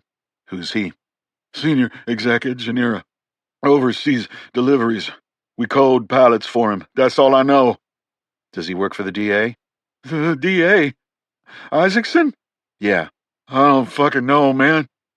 I'm just a low-level cop trying to get by, I swear. What about Connor Staub? Who? You know who I'm talking about. You kill him? No. Did NOPD kill him? Walker floored the accelerator, ate up a few more feet, and then slammed on the brake, sending Gormley careening into the partition. Stop! Stop! He screamed. Rain and Hendrick found out he was snooping around, asking questions, putting together a story. Dumbass kid. He wasn't even a reporter. They tried to warn him off, but he kept investigating. Started getting close. So you killed him. Walker inched the car forward. The end of the pier is getting close, Gormley. Who killed Connor Staub? Oh, fuck. We outsourced it. I don't know how exactly. My boss handled it. Bates? Oh, shit, yeah. Bates, he said, through the snot and tears that were now falling down his face. Who did he hire? He won't tell me. He calls him to Afghan. For a moment, Walker was back on the Afghanistan-Pakistan border, leaving his dead friend behind. The Afghan? Some refugee that Bates met in the 2025 New Year's attack investigation. The guy had nothing to do with it, but Bates got to know him. He worked for the U.S. in Afghanistan, came to New Orleans in 2021 after the withdrawal. I've never met him, but Bates swears he's solid. What's his name? I don't know his fucking name. I just told you. We just call him the Afghan. We use him when we need to keep some distance. You son of a bitch. And Leanne Staub? That was you fucking guys, Gormley hollered. What do you mean? Cartel! What do you do here at night? I pick up cash from a safe in the office. Why were you early tonight? Early? I just came for money, my cut. Why early? Headlights from 2 vehicles illuminated the trailer. Gormley twisted his head and saw them too. He laughed. That's what I was doing here early, you dumb motherfucker. The headlights shifted toward the pier. Who are they? They're here for you. Hit us from down south. 6, maybe more. Now let's make a deal. You let me go and I keep them from killing you tonight. That's the best offer you are going to get. Walker watched as the 2 cars sped toward him. Wait here. Walker grabbed the shotgun, exited the vehicle, and unzipped his Orvis waterproof sling, extracting a garage door opener. As the cars got closer, he recognized them as a minivan and a full-sized truck. He waited until they were mid-pier, and then he pressed the button. The garage door opener sent a radio frequency to its receiver that completed a circuit and delivered a small electrical charge to the Christmas light bulbs buried in the milk jugs that Walker had set next to the concrete pier pilings hours earlier. Instead of illuminating a festive light, the electric spark ignited the peroxide powder, which in turn detonated the ammonium nitrate and aluminum mixture packed into the milk jugs, wrapped in nails, nuts, and bolts. The 4 simultaneous explosions lit up the night and sent the shrapnel flying through the thin metal doors of the approaching vehicles, the blast directed inward due to the IED's placement against the pilings. The lead vehicle swerved to the right and smashed into one of the supports. The truck continued rolling past the disabled minivan and slowed to a stop. Walker racked the shotgun and moved forward. The driver of the truck kicked open the door and fell to the pier. Walker's double-aught took him in the chest. Walker racked the shotgun and fired into the man's head. He then set the weapon's stock on top of his right shoulder and twisted it to the outside. He grabbed the most forward shell on the side saddle with his index finger and the next shell in line with his pinky. He moved his thumb behind the second shell and slid both into the loading port on the underside of the shotgun to top himself off. He then approached the open driver's side door and looked across to see a man in the passenger seat struggling to breathe. Walker aligned his sights on his face and pressed the trigger, immediately racking the shotgun again to chamber another cartridge. He stepped to the rear passenger door on the driver's side and unloaded 2 more barrages through the closed window before he opened it to find a man sprawled in the back seat. Walker leveled the barrel at the top of the man's head and fired again. He topped off the shotgun with the remaining 4 shells in his side saddle and moved to the minivan. As he came around the back corner of the pickup, he saw a man in khakis and a tank top holding a stainless revolver, wiping blood from his face. Walker shot him once in the chest and again in the face as he dropped to his knees. Gunfire erupted through the windows of the minivan in his general direction, but it was wild and ineffective. 4 rounds left. He continued his approach, sending his final 4 rounds into the source of the shots. As his weapon went dry, he dropped it to the ground and drew the staccato from his belt. He fired as he walked to the open sliding door of the vehicle, adjusting aim as bodies came into view: driver, passenger, and another man in the back seat. Walker put rounds into each of their heads before walking back to the Charger. He was now on the clock. Jesus, Gormley stammered. You killed them all. And you tried stalling, talking to me, knowing you had men on the way. I'm sorry. Please, let me live, and I'll tell you anything you want to know. Unfortunately for you, those explosions mean that cops will be here any minute. If it's any consolation, your buddy Bates will be joining you soon. No, please, he pleaded. Walker revved the engine. Christ, man, who the fuck are you? He asked, eyes wide in horror. You know who I am. Walker put the car in drive and then stepped from the vehicle, letting it roll forward and plunge into the Mississippi. Gormley screamed the whole way down. Chapter 58. New Orleans Fire Department trucks, ambulances, marked and unmarked police cars, and vehicles from a slew of federal agencies had descended upon Dorado Freight. Mobile command centers and tents had gone up to process what was already being called an act of terrorism by the media. The scene had been cordoned off until the NOPD bomb squad finished a thorough clearance of the entire facility to ensure there were no additional IEDs. The morning rain mixed with the remnants of the 4 explosive devices and gave the air around the pier an edge of acrid, metallic notes, as if to remind those standing among the bodies and wreckage of their own mortality. But by the grace of God. The press was being held outside the front gates for safety reasons and to preserve an active crime scene. Local media had arrived before sunup, with national news networks steadily increasing their presence in the intervening hours. All of them were scrambling for sound bites and video. Helicopters were grounded due to weather but would be up as soon as they had clearance. Stanton stood by what was left of the truck as a team of CSI technicians continued to take photos and bag evidence. His FBI windbreaker was soaked, collar turned up against the downpour. Water dripped from the brim of his bureau-issued cap. Beside him, JJ squinted through the rain, taking notes on a small pad streaked with ink. They had been on the scene since before dawn, waiting for the go-ahead from the bomb squad. The blasts had done minimal damage to the pier, but maximum damage to the 2 vehicles. The 7 dead bodies were covered in gang-affiliated tattoos. None of the victims carried driver's licenses or passports. Audie Lloyd had been getting twitchy. Icy was breathing down his neck, pushing the Mexican Sicario angle. Lloyd wanted results, and he wanted them fast. Are we sure there is no video surveillance system? Stanton asked. Seems strange that this place wouldn't have security. JJ shook her head. There are cameras, but someone ripped out the server. Wires are torn and twisted where it was set up in the office. Ripped out before the blast? Hard to say. Stanton scanned the 2 vehicle wreckage and 7 bodies. This was Chris Walker, no doubt in my mind. You shared that with Bates yet? I called him on the way here and filled him in. It was time. IEDs, more dead bangers, and a missing cop. We have a pattern, JJ said quietly. They moved closer to the minivan. Look at these head wounds, Stanton said. He took out the guys in the truck with his shotgun, goes dry when approaching the minivan, and transitions to a pistol. Confirms they are all dead with security rounds, and that smell. These were fertilizer-based IEDs. Why would Walker be meeting foreign nationals on the pier of Dorado Freight? And why was a detective from NOPD here? The GPS on his vehicle puts him on this pier about the time of the incident, and then he just disappears. Stanton looked to the end of the pier where the NOPD dive team was surveying the conditions. He didn't just disappear, Stanton said. You think Walker put him in the drink? We'll know soon enough. JJ flipped through her notes. NOPD says the GPS in Gormley's cruiser pinged by the office. Last location was the end of the pier. Stanton looked back over the destruction.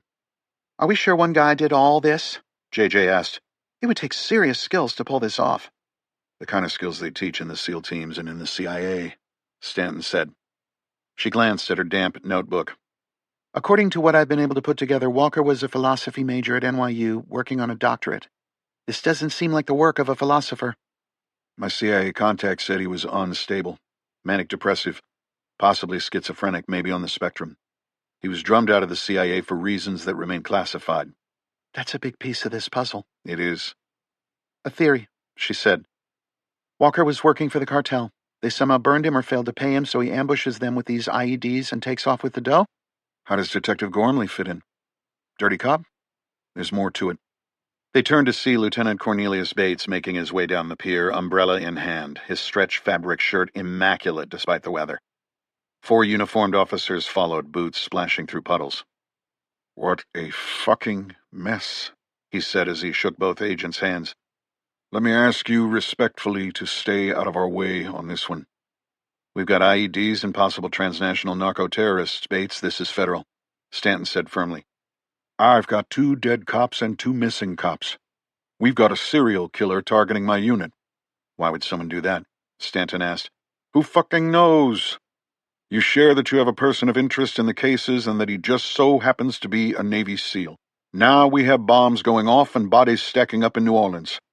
I'd say we found our guy. The question is why? Why is he doing this? We answer that, we find him. He's obviously a crackpot who's working for the cartels. Then why is he killing them? He's killing rival cartels. This guy is a merc who is selling his skills to the highest bidder. And Detective Gormley? There were multiple 911 calls reporting an explosion. Gormley responded. This psycho kills him and probably shoved his car into the river. This is a city homicide. Fuck, it's a mass shooting, Jarrett, and an attack on a local business. Gormley just happened to be in the area? Stanton asked, pushing. Yeah, it's all hands on deck these days. Everyone's putting in extra hours. I am sorry for your losses, Stanton said, softening his tone. You have the Bureau's complete support. We'll find Chris Walker and then we'll unravel this thing. Until then, never hesitate to reach out if there is anything we can do. Bates's face was calm and controlled. Thank you, Jarrett. I'll be in touch. As Bates walked off to the end of the pier with his entourage to get an update from the dive team, Stanton noticed a female uniformed officer watching their exchange. When she caught his eye, she turned away. You buying that bullshit? JJ asked her boss. Not for a second. Let's get out of the rain. They turned and walked back to Stanton's Tahoe. We need to dig deeper, he said. You worried about what or who we might find? I'm just after the truth. Half a football field away, Walker lay flat inside a rusted boxcar that smelled of oil and iron, its floor lined with burlap sacks. Rain hammered the leaking roof above him. He ignored it. Through the open hatch, he had a clear line of sight to the dock. He moved the camera lever with his thumb like a sniper pressing the trigger. Gloria's Nikon F2 was fitted with a 300mm telephoto lens, long and heavy. Wildlife. War zones. Today, it was the latter. Walker adjusted the lens and focused on the FBI agents. Then he aimed at the broad-shouldered man in the tight shirt with the umbrella. Recognizing Bates from the news footage Bell had pulled up on her computer. Bates ran the COPE unit, the same unit staffed by the late Rain, Hendrick, Dupuis, and Gormley. They were all tied to the Garden District Staub investigation even though they patrolled the 9th. Who were the two FBI agents talking with him? Were they all involved? As the FBI agents walked off, Walker turned his attention back to Bates, who was talking with the dive team. Who was Walt Kimball? And who was the Afghan? He zoomed in on Bates and snapped another photo. He wasn't sure who else was involved, but he did know one thing. He was looking at a future target. Chapter 59. Walt Kimball stepped out of the elevator, the polished soles of his Ferragamos clicking against the marble. Much of his job was simply acting, and right now he had to act like he was not concerned about 4 dead cops, 2 dead dealers, a stack of Cuchillo's Salvadoran hitmen, and a terrorist attack at Dorado Freight, all of which had connections to Genera Pharmaceuticals. He adjusted the cuff on his tailored shirt sleeve, letting the gold Cartier peek out just enough to catch the light. He liked the heft of it. He liked the heft of everything these days. His watch, his car, his title. He wore them well. He nodded once at the cluster of employees he passed, research scientists, marketing staff, the VP of sales, acknowledging them without slowing. His expression was calibrated, confident, detached, just enough warmth to suggest leadership, not enough to invite conversation. He wasn't the CEO, but he moved like one. Genera Pharmaceuticals was surging. The messaging was back on track thanks to Carolyn Boyle's human interest piece in the Times on life expectancy gains in Genera's 2-lane wing. Matheson was pleased enough to stop micromanaging for a few days. The stock was up, the board was quiet. Kimball had delivered. He had kept the logistics humming, the DEA distracted, and the cartel's product flowing through Dorado and Nectar like clockwork. The NOPD was taking hits, but IC was managing the optics. That $5 million was paying off. And what of the killings? The attention was bad for business. Too many unknowns, second and third order effects that were impossible to predict. And the dead cops? That was regrettable, but in the end they were disposable. Much like busboys in a Michelin-starred restaurant, they were necessary but forgettable. Bates would replace them. He walked through the revolving door at the main building on the Genera campus in Metairie, the building's glass facade reflecting the late afternoon sun. The executive section of the parking lot was nearly empty. Kimball slid into the driver's seat of his Mercedes-AMG GT Coupe and tapped the infotainment screen to get Spotify blasting. The smooth jazz of Chuck Mangione seemed appropriate this evening. The drive was familiar. Eastbound on I-10, then north toward the exclusive acreage outside New Orleans. Horse country. Old money. The kind of place where neighbors kept to themselves. His home sat on 12 acres tucked behind an iron gate and a line of cypress trees, ringed with security cameras and guarded by a neighborhood patrol force that carried serious firepower. He passed the exit for Kenner, and eventually Lake Pontchartrain shimmered to his left. The Mercedes glided over the asphalt, the suspension absorbing every bump. He turned up the volume and let David Sanborn's sax, mellow and smooth, fill the cabin. His exit came up fast. He signaled out of habit and veered off the freeway onto a 2-lane country road. The trees thickened. The houses grew farther apart. He passed a white fenced pasture where a pair of chestnut horses grazed lazily. He liked the quiet of this world. He glanced in the rearview mirror and noticed an old model station wagon with large tires behind him. It looked like a giant had stepped on an old wagoneer. Vintage American. Maybe the beefed-up station wagon was a rare classic. He turned onto a narrower road that dipped toward a culvert where the drainage ditch ran beneath the asphalt. The unfamiliar vehicle followed. He hadn't seen it before. Probably belonged to a spoiled kid whose parents owned property out here. The road narrowed over the culvert into a single lane. But suddenly there was no culvert. There was no road. There was only smoke, flying grit, and asphalt slamming into his windshield. Fumes filled the cabin, and he felt his body surge against his seatbelt as the airbags deployed with a brutal hiss, exploding into Kimball's chest and face. A bout of nausea overwhelmed him, and he vomited down the front of his suit and deflating airbag, confused by the realization that his Mercedes was half submerged in a smoking crater. Reality had yet to seep in. David Sanborn was still playing his sax. Before Kimball could realize that his vehicle had been hit by an IED, a man was at the window pulling him out. Kimball's wrists were zip-tied, then his ankles. Moments later, he was thrown into the sturdy station wagon. He was vaguely aware that someone had pressed what felt like an adhesive bandage to his neck. The AMC Eagle's tires crunched over gravel and pine needles as Walker turned off the country road and onto a narrow dirt track that wound through the woods. The sun was low, bleeding orange through the canopy, casting long shadows across the windshield. Behind him, Walt Kimball slumped in the rear seat. Walker wondered if the fentanyl patch would kill him.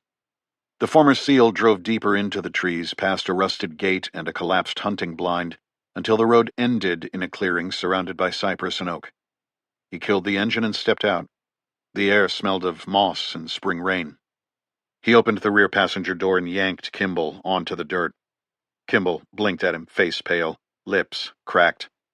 "You're making a mistake," he croaked. Walker dragged him to his feet and zip-tied his hands to the rack on top of the Eagle. "Who the hell are you?" Kimball asked, his speech slurred from the patch. "I think you know," Walker said. Kimball nodded slowly. "You're the one they said was dead." "And you're the chief commercial officer for Genera Pharmaceuticals. You oversee all business operations, including logistics, including certain pallets that arrive at your facility through Dorado, coming in with sugar and Snowball. The cops get a cut to not just look the other way, but to help transport and distribute. How am I doing so far?" "I'm a businessman," Kimball said. "I don't move anything. I manage distribution." Walker's voice was low. "You move poison." Kimball looked away. "You don't understand how this works." Walker paced, scanning the woods. He turned back. "Then tell me how it works, and you might just survive the day. I want names, places, process, all of it. You may even be able to work a plea deal or turn state's evidence and avoid prison time, if you have something of value to trade." "What do you want to know?" "Let's talk about Nectar," Walker said. "The sugar company." Kimball hesitated. "You'll let me live?" "Depends on your answers." "Did you give Dupuy and Gormley the same option?" Walker remained silent, unholstering his staccato. "You can take solace in the fact that you really don't have a choice." "Fuck. Okay, just don't fucking kill me. Nectar's a partner. A sugar company. We combine certain pharma shipments coming up from Central America. Walker stepped closer, boots crunching on damp leaves. I saw the pallets. I saw the codes and have the manifests. Don't lie to me. There's more to it. Walker stepped in so that his face was just inches from Kimball's. Tell me, or you'll die right here. Kimball hesitated. We have a deal, right? I tell you, and I live. Like a protected witness. Just like that. I can help you take these people down. I'm only a manager. You want the higher-ups, not me. Let's hear it. Kimball cleared his throat. I'm dying here. Can I get some water? No. The executive swallowed and went on. Nectar's been around forever. It's owned by a man named Fulgencio Vargas, but people call him Cuchillo. It's a legit company with a major sugar refinery downriver. What about them? They bring product in via ship. It offloads at Dorado. They offload our product, separated from the sugar. By product, you mean Snowball? A nod.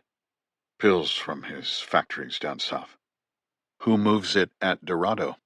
Cops. Their names? Detective Gormley heads up that part of the operation. Not anymore. Fuck.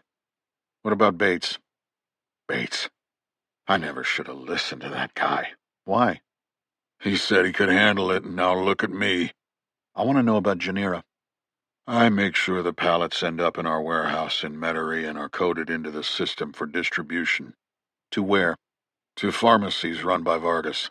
Real pharmacies? Yes. But they are set aside and picked up by Vargas's associates. He has people all over the country. That's the genius.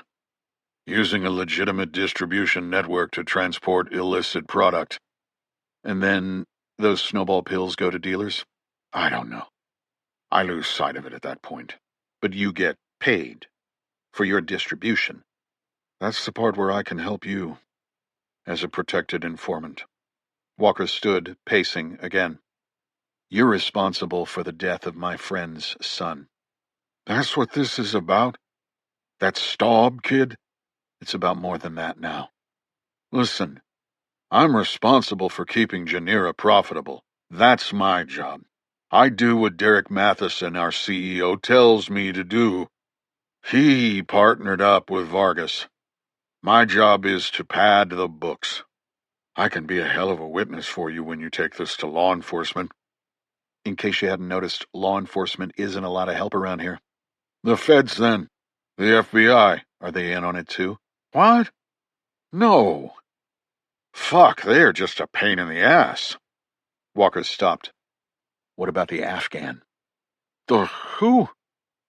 What are you talking about? Before I sent your buddy Gormley over the edge of the pier, he told me about a man they hire when they want more separation between law enforcement and someone they need removed from the board. I don't know shit about that man, I swear. But you knew about Connor Staub. Oh, shit. I didn't know they were going to kill him. They were supposed to just scare him off. They went for a more permanent solution.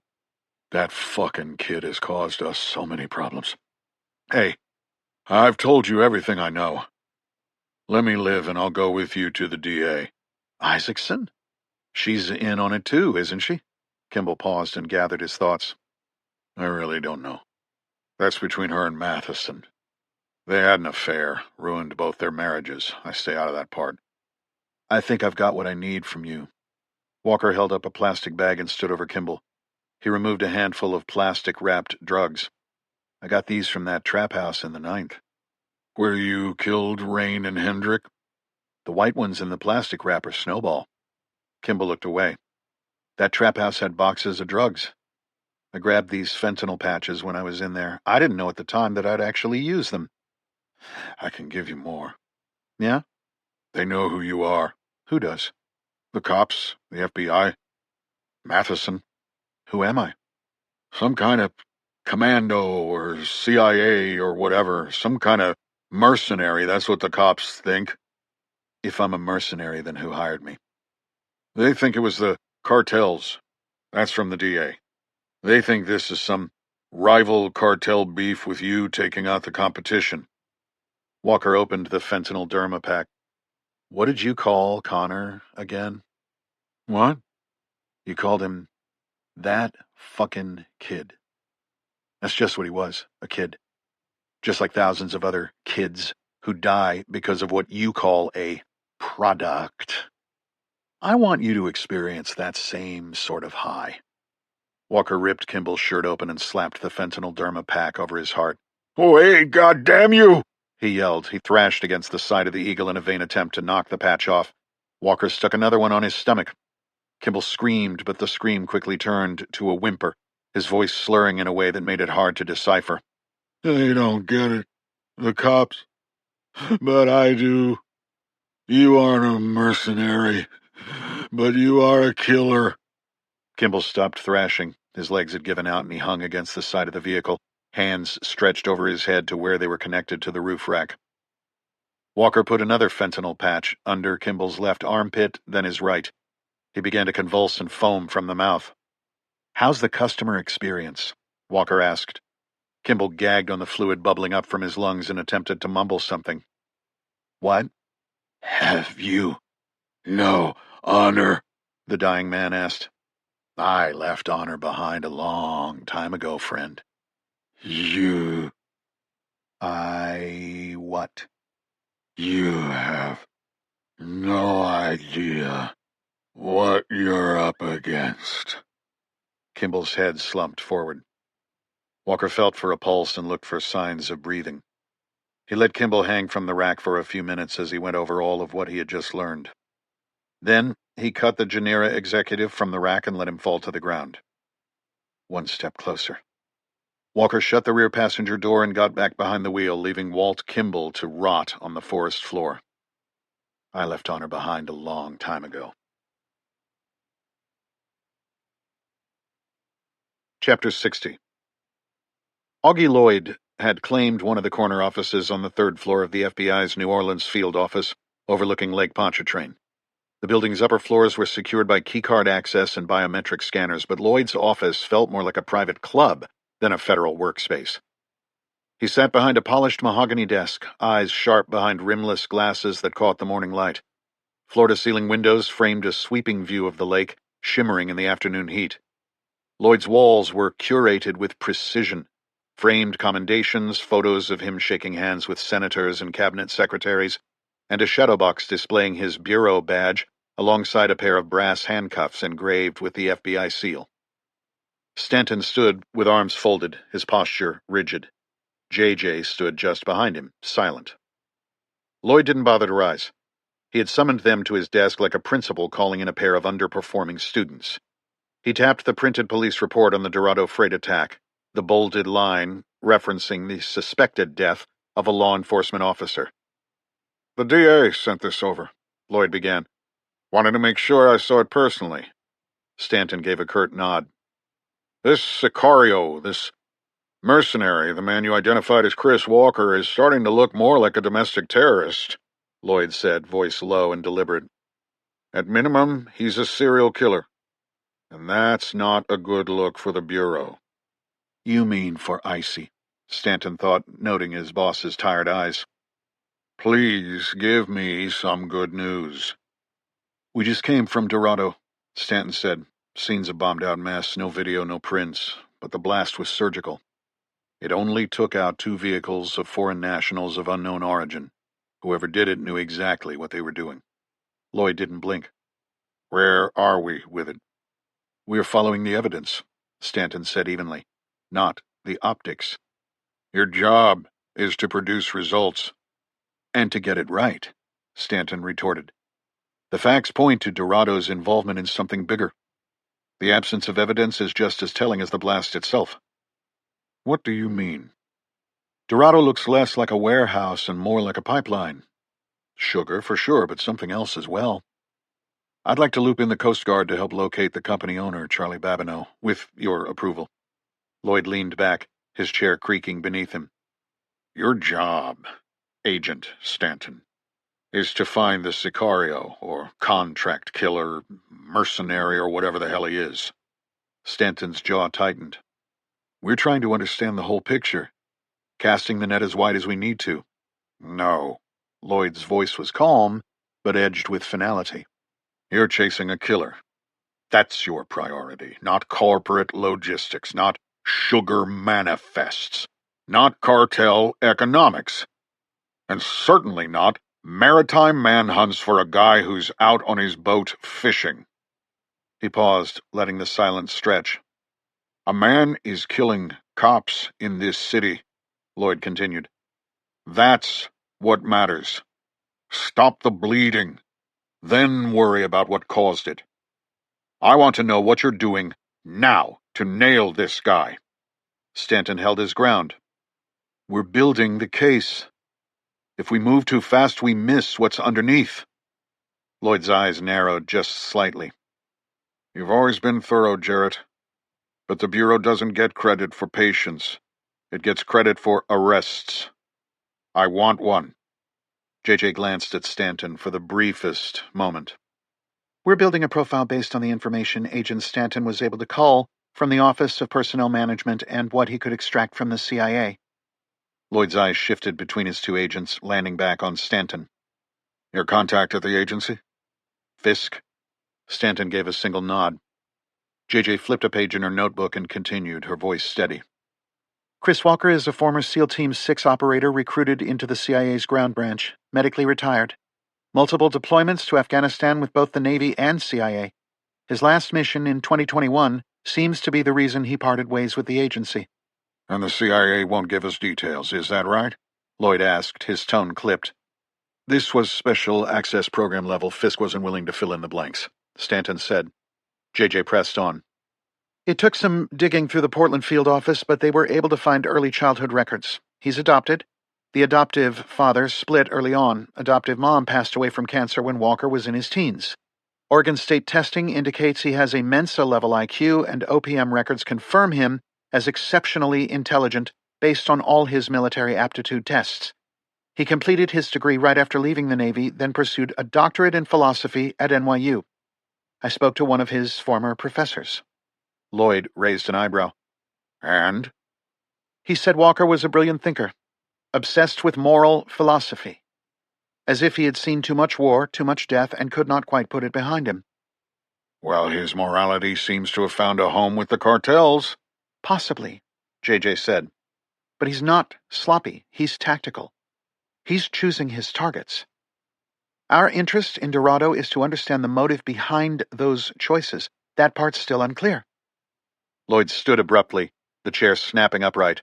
He walked to the window, hands clasped behind his back, staring out at the lake. His reflection hovered faintly in the glass. You need to find him, he said. Leave Dorado to the DEA. You focus on Chris Walker. Bring this killing to an end.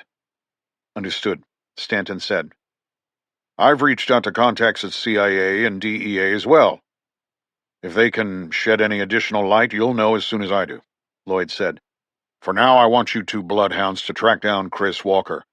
He is our #1 priority. That's your job. Clear? It's clear, sir, Stanton replied. Give me a minute with Jarrett, would you? Lloyd said to JJ. She closed her notebook with a soft snap. Yes, sir. When Stanton and Lloyd were alone, the SAC turned from the window, his expression unreadable against the bright sky. I know you've got your eye on this seat when I retire next year, Jarrett. You've more than earned it. But let me give you a little piece of advice. A parable, if you will. He stepped closer to his desk, voice dropping. You know, he said, a man can build 1,000 bridges, but then he sucks one cock and he's forever a cocksucker. Don't make a mistake here, Jarrett. You fuck this up and that's all anyone will remember. If Walker keeps killing, you can kiss this office goodbye. His eyes bored into his subordinate. Find him, before he kills again. The phone on Lloyd's desk rang. Annoyed, he gestured for Stanton to stay and picked up the receiver. I thought I said no calls. I see. Put him through. Hey, you've got to be kidding me. Keep me posted. He hung up the phone and sank into his chair. That was the superintendent. The divers found the car.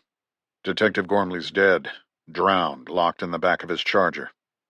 I was afraid of that. There's something else. Oh? Another bomb went off. Where? Horse country. What? A car belonging to Walt Kimball of Genera Pharmaceuticals. Seems someone made off with the body. I'll get out there right away. Jared, you and JJ watch your backs. We've lost enough of the good guys. Walker's a trained killer. If there's any doubt, put him down.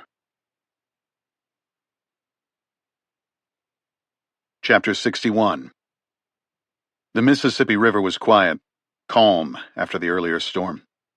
Walker crouched beneath the camo netting draped over the Eagle, the tailgate lowered to form a makeshift workbench. Spread across it were supplies from Home Depot and Cabela's. Under the muted glow of his headlamp, the workspace looked improvised, but surgical.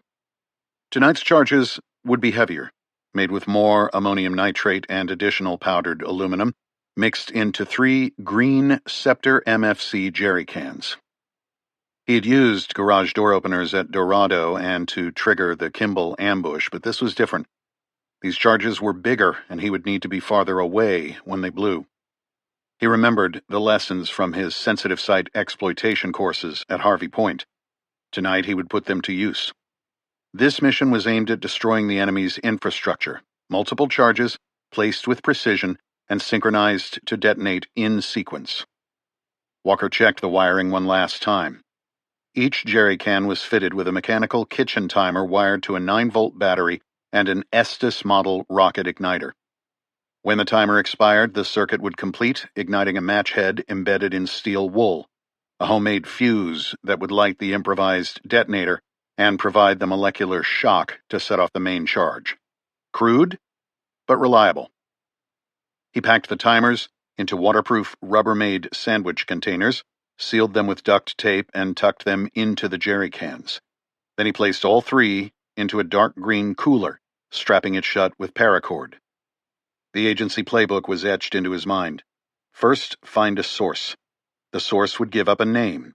The name would lead to surveillance of a broader network. Watch, learn, understand their tactics, and note their resources. Take off the leaders' heads, then strangle the supply lines in one coordinated strike. After that, turn on the lights and stomp cockroaches. He slipped into his wetsuit and smeared black camo paint over his exposed skin and hair. His belt held his fixed-blade knife and staccato pistol. He secured the jerry cans with paracord and clipped the cooler to the last can. Then he switched off the headlamp and scanned the quiet battlefield of Chalmette. Crickets chirped. A quarter moon hung low, partially veiled by clouds. Light winds. He would have preferred worse weather for a night amphibious interdiction op, but he was on the clock. The waterproof bags were now flotation devices. He tested the water scooter and then ferried his arsenal to the water's edge. He muscled into his fins and pushed his gear into the river. The current caught him immediately, the river pulling at him like a living thing. He used his fins and the angle of the water scooter to navigate.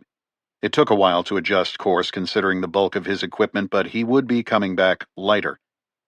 Walker kicked steadily so the scooter would not have to do all the work, his fins pulsing through the dark water. The jerry cans and cooler drifted with him, deadly flotsam drifting on the Mississippi. Tonight would put a serious dent in his enemy's operation.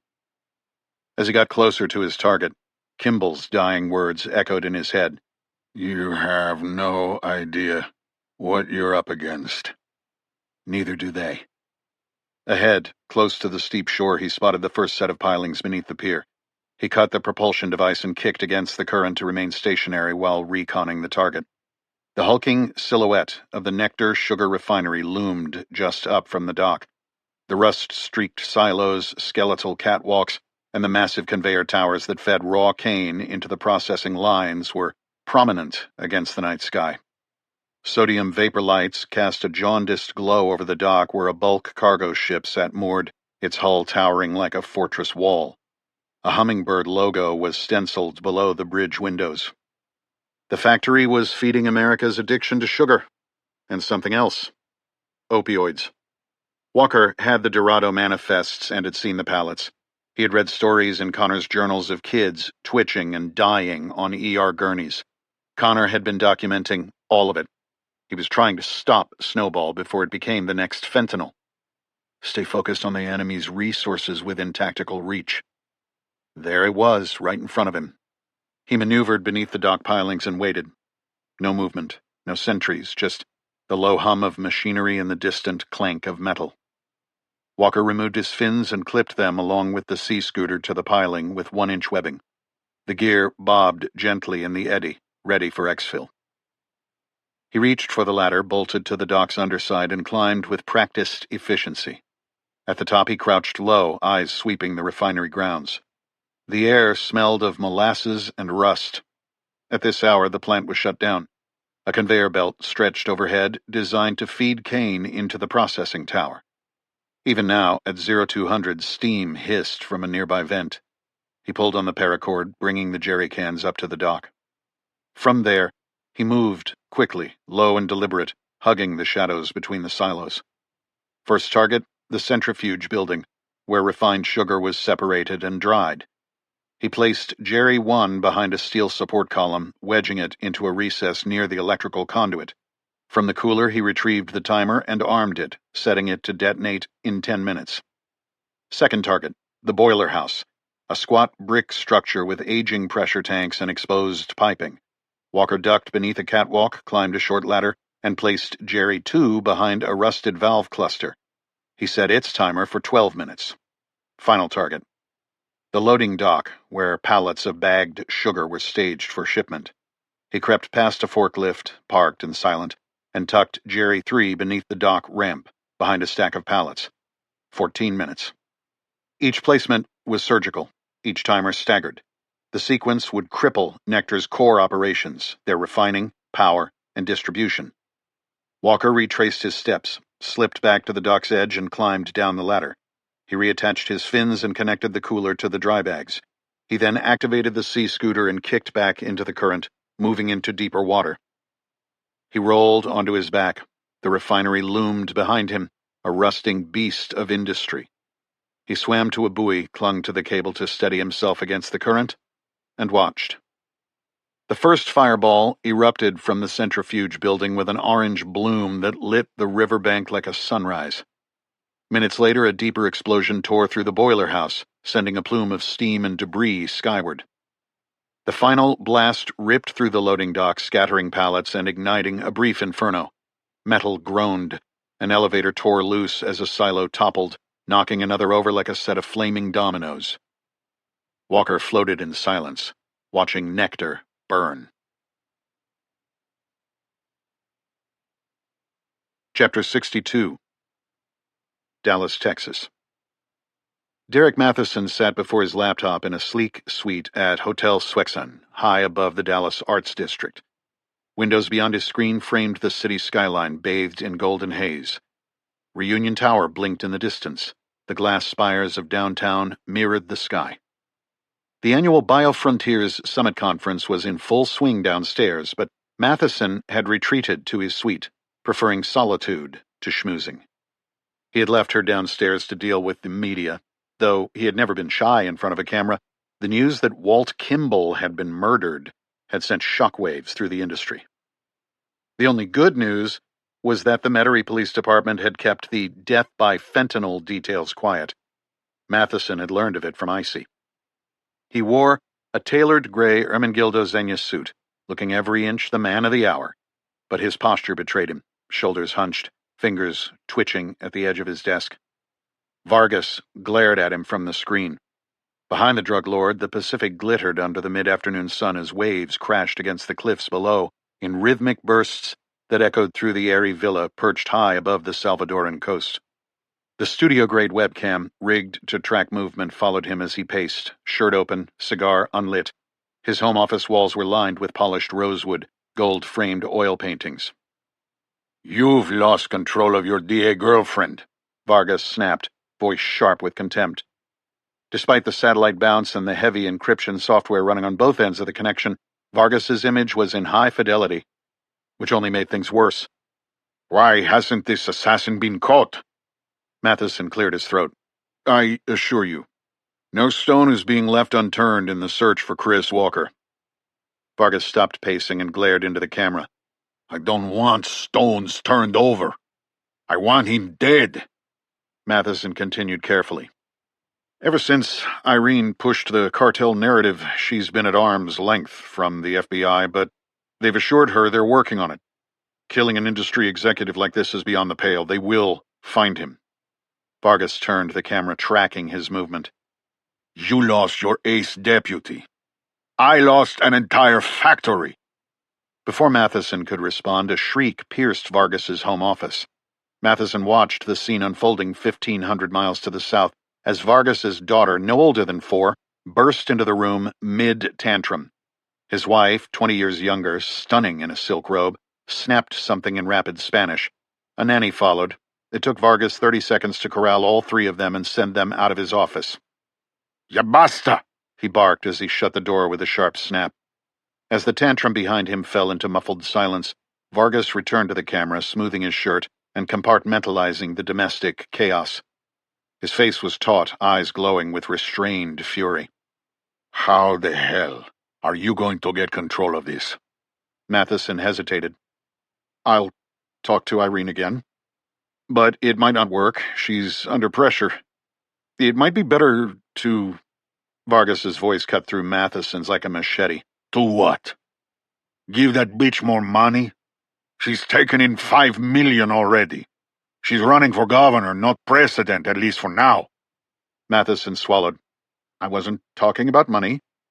We could build a narrative around competitors coming after me because they hate the fact that Xylaxin will eliminate the need for fentanyl-based products.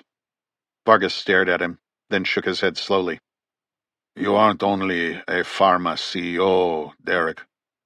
You're a drug dealer. You don't invite wolves to investigate your sheep. Matheson blinked, rattled. You don't have Kimball to hide behind anymore. That means you have to deal with all these nasty little bits of your business that deliver profits. Your job is icy. Vargas reached for the remote, his hand steady. Make that bitch earn her money. The screen went black. Chapter 63. New Orleans. The moon hung low over the quarter, casting long shadows across Gloria's backyard. Upstairs, above the garage, blackout curtains hung from a clothesline, enclosing the makeshift dark room in a soft red glow. The air smelled faintly of vinegar and chemical fixing agent. Belle moved with quiet precision, her hands gloved, her voice steady. Gloria taught me this years ago, she said, gently agitating the tray. You know, before music and fine-line tattoo artistry, I had a photography phase. Didn't last long, but I remember the steps. Walker stood just inside the curtain, arms folded, watching the image emerge in the developer tray, an image he had taken with Gloria's old Nikon F2 from the boxcar overlooking Dorado Freight. The black-and-white photo sharpened slowly, revealing 3 figures in the foreground, a male and female in FBI windbreakers, and another man in a tight suit, hands on his hips, jacket open to reveal the badge on his belt. Behind all 3, out of focus, lay the twisted wreckage of a truck and minivan. Bodies littered the ground. That's Bates, all right, Belle said, lifting the print with tongs and sliding it into the stop bath. The other photo is him getting out of an unmarked. Walker memorized the license plate. He's the one I showed you from the Garden District press conference, she said. Walker leaned closer, eyes narrowing. I remember. And the FBI people? Belle peeled off her gloves, dried her hands, and picked up her phone. She snapped a photo of the print and opened Google Images. A few keystrokes later, the screen lit up. Reverse image search, she explained. Let's see what we get. Walker stepped beside her, watching over her shoulder. She was dressed in a black-ribbed flared skirt and matching tight-ribbed colored shirt buttoned to the neck. Belle had made Walker take a shower after his arrival while she prepared the makeshift darkroom, after which he had changed into more of Alexander's old clothes, jeans and a musty work shirt. The results populated quickly. Photos from a gala at the Four Seasons, a fundraiser for a youth development charity called New Leaf, filled Belle's screen. There, Walker said, pointing. That's Jarrett Stanton. Belle paged through the gallery. Stanton, Walt Kimball, Derek Matheson, Bates, and there's the DA, Irene Isaacson. She gave the keynote. Everybody was there. Walker turned toward the desk where Connor's moleskin journal lay open beside Gloria's Royal Deluxe typewriter. Notes and clippings were scattered across the notebook, marked up in red and blue ink. Walker had added additional pages to his own research, typing out fragments of intel and cross-referencing names, dates, and locations. "Go back to that gala site," he said. She paged through the gallery. "Here you go, the Rogues Gallery." She turned the screen toward Walker. "Isaacson and Matheson are 10 feet apart. Looks like she's staring daggers at him." Walker's jaw tightened. "What do we know about Matheson's relationship with her?" "Let me do this on my laptop," Belle said, moving to sit cross-legged on the bed. Her fingers flew across the keys. "According to this New Orleans gossip blog, she and Matheson had an affair. Both divorced over it. The flame went out after that." She clicked again, her brow furrowing. She typed additional keywords into the search bar. "There's something else. This LSU political science site lists major political contributions. Genera Pharmaceuticals donated $5 million to Isaacson's super PAC called T-Jaw. Truth, Justice, and the American Way. Legal, it says, because it was a super PAC, not an official campaign." She flipped another page. "Kind of thought he was working his way up to one company, Genera. Of course, we know now that it was 3 firms in partnership, Nectar, Dorado, and then Genera." "I think it's time for me to pay Matheson a visit," he said quietly. "If the DA's involved, he'll give her up." Belle's finger tabbed to another site. "Well, you can't do it today. He's in Dallas, giving a speech at a biotech conference." Walker raised an eyebrow. "Amazing what you can learn with that thing." "The internet?" She smirked. "Yeah, Chris, it's kind of useful." He scooted closer, studying the screen. "Can it tell us where Isaacson is?" Belle typed again, scanning. "Nah, right now, no. But I can tell you she'll be in Baton Rouge tomorrow night giving a speech at the Shaw Center for the Arts. $5,000 a plate dinner." Walker nodded slowly as they scrolled through the center's website. "How far is that place?" he asked. "About 80 miles from here." "I wonder if Bates will be there. Maybe Stanton? They were all in the New Leaf fundraiser photos." "I don't know. It's possible. What are you thinking?" "I need to get out of the city. Every moment I'm with you, I'm putting you in danger." "We are just steps away from being able to implicate everyone involved in this thing. We are so close to finishing what Connor started." "I need to think through next steps, but I need to do it away from you and Gloria." "Let me help you. We are almost there." "I know. But I've put you at too much risk already. I'll finish writing up Connor's expose, and then you can help by arranging a meeting for me with that newspaper reporter. What was his name? Greer?" "That's right." "We might have enough to hand this off to him, get it out in the open." "And then what?" "What do you mean?" "They are not going to let you go." "Let me worry about that. How far is your family cabin from Baton Rouge?" "Not far, about an hour drive from here, in the middle of the Jean Lafitte Nature Preserve. I'll write out directions. I haven't been out there in years, but I remember cell service sucks." "What's that name mean?" "Who is Jean Lafitte?" Walker asked. "He was a famous pirate." "Perfect." Chapter 64. The carousel bar creaked beneath him, gradually revolving. Every 15 minutes the circular bar made a full rotation, its polished brass rail and painted horses gliding past velvet drapes and mirrored walls. The ceiling above was a swirl of gold leaf and carnival blue, and the bar itself was an antique merry-go-round, lit like a stage. Cornelius Bates sat alone, bourbon in hand, watching the world orbit around him. The Hotel Monteleone was his haunt, classy with craft cocktails and eccentric enough to make him look like a solid rock of masculinity. It was a few minutes past 8. He'd walked over from the office, needing a drink and a distraction after the news that Fulgencio Vargas's refinery had gone up in smoke. It had to be Chris Walker. He was destroying everything they had worked so hard to build. Across the room, seated at a window table overlooking Royal Street, a pair of women caught his eye. The older one wore pearls and a linen blouse, her posture regal, a glass of wine in hand. The younger, dark-eyed, early 30s, legs crossed, sipping a French 75, was something else entirely. The younger one hadn't looked his way yet, but she would. His phone buzzed. He frowned and pulled it from his coat pocket. "Bates," he answered curtly.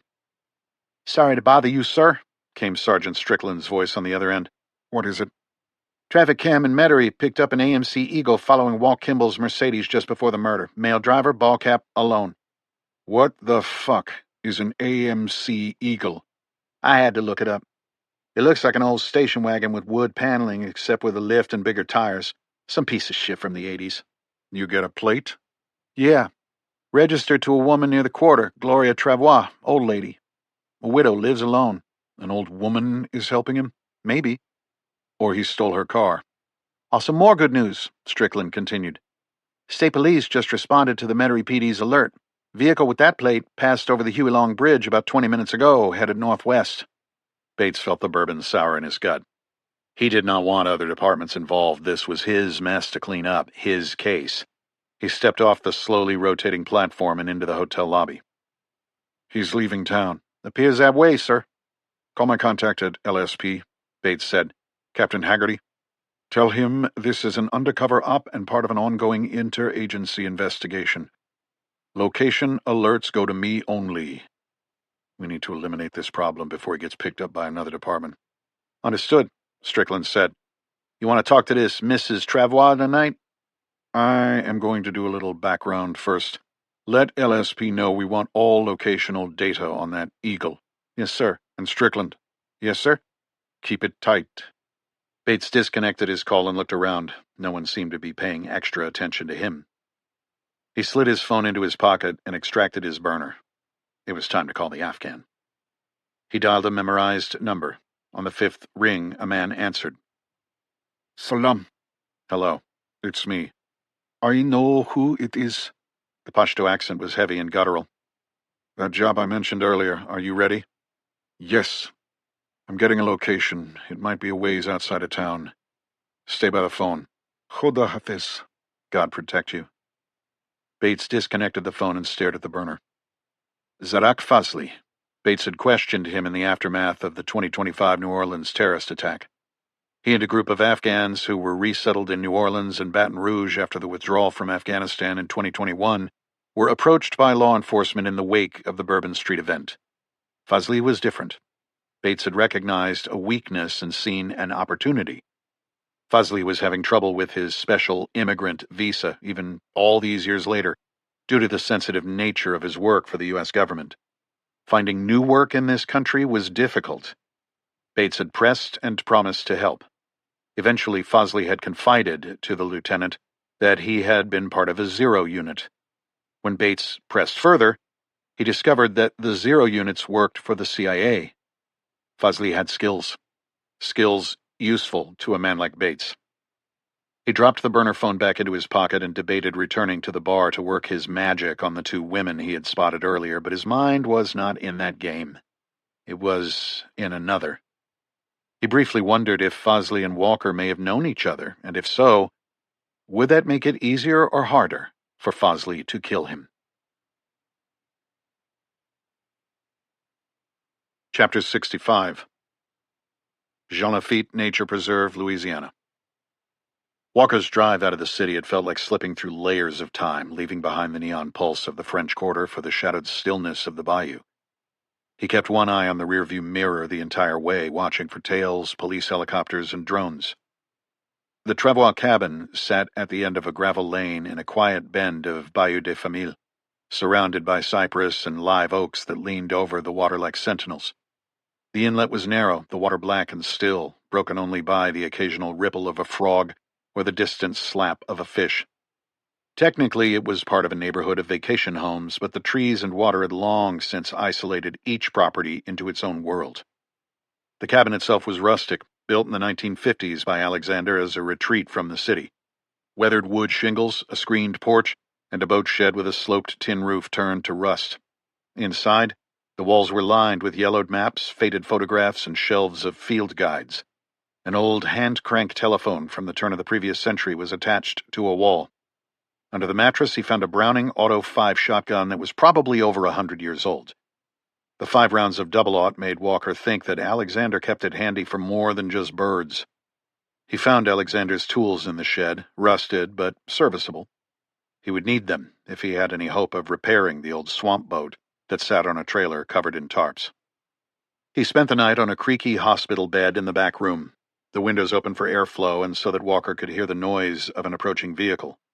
The frogs croaked in the inlet beyond the screens, and the air smelled of damp earth and dusty linens. He woke at every rustle.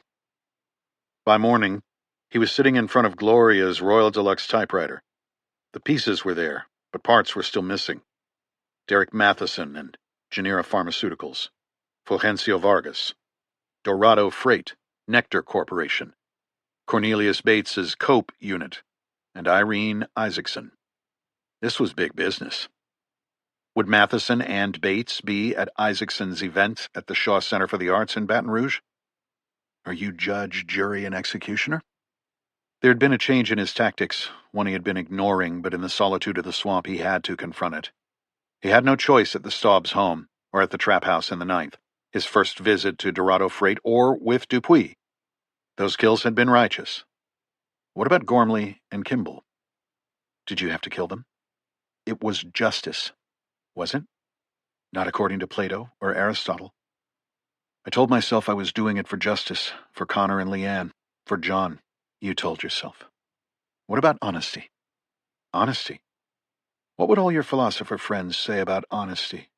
Kant, Hume, Nietzsche, Wittgenstein. How would you justify your actions to them? I thought I was doing it for justice. But when I killed Gormley and Kimball, was it for justice or for me? Then turn what you have over to Greer and finish what you started in Washington State. Put the gun to your head and pull the trigger. Not yet. You've done enough damage. He tried to put the debate in his head to rest by walking the perimeter of the property, noting the terrain. A narrow dock, a shallow inlet perfect for boat access, and a thicket of palmetto and cypress. It was peaceful. He imagined Gloria and Alexander sipping sweet tea on their porch. By late afternoon, as the sun filtered through the moss like golden smoke, he was back at the typewriter. Finish this. Attach what evidence you have, turn it over to both Greer and someone you trust at the federal level, and then put that pistol in your mouth. Or you could kill Bates, Matheson, Isaacson, and Vargas. Philosophers have debated the merits of justice for centuries. While you continue to debate, get that swamp boat running and build more bombs. Chapter 66. New Orleans. Jarrett Stanton stepped out of his house, coffee in one hand, keys in the other. His girls were on the balcony, giggling at something on their tablets. Alma leaned against the doorframe, arms crossed, smiling. Don't forget the recital tonight, she called. I wouldn't dare, Stanton replied, flashing a grin. His watch let him know he was at 1,842 steps. He made a mental note. 10,000 before bed, no excuses. At the rear of the Tahoe, he opened the hatch and laid his suitcoat neatly across the flat-top carpeting of the truck vault next to his FBI windbreaker, then climbed into the driver's seat and started the engine. He adjusted the AC vents with the same methodical care he applied to casework.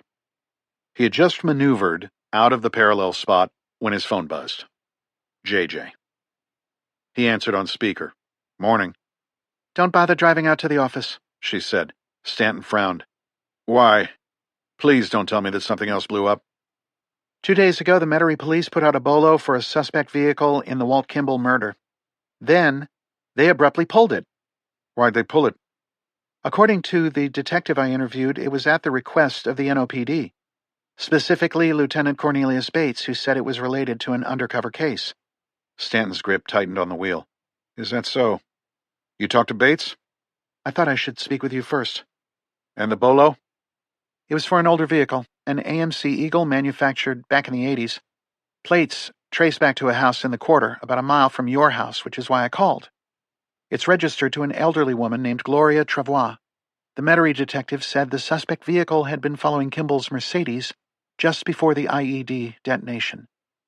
Stanton pulled out his notebook, steering with his knee. Give me the address for Miss Travois. JJ rattled it off. There's something else. What? I reviewed Detective Gormley's investigative case files in Connor Staub's death. One of the people he interviewed was a young woman named Mirabelle Travois, a college associate listed as a possible romantic partner.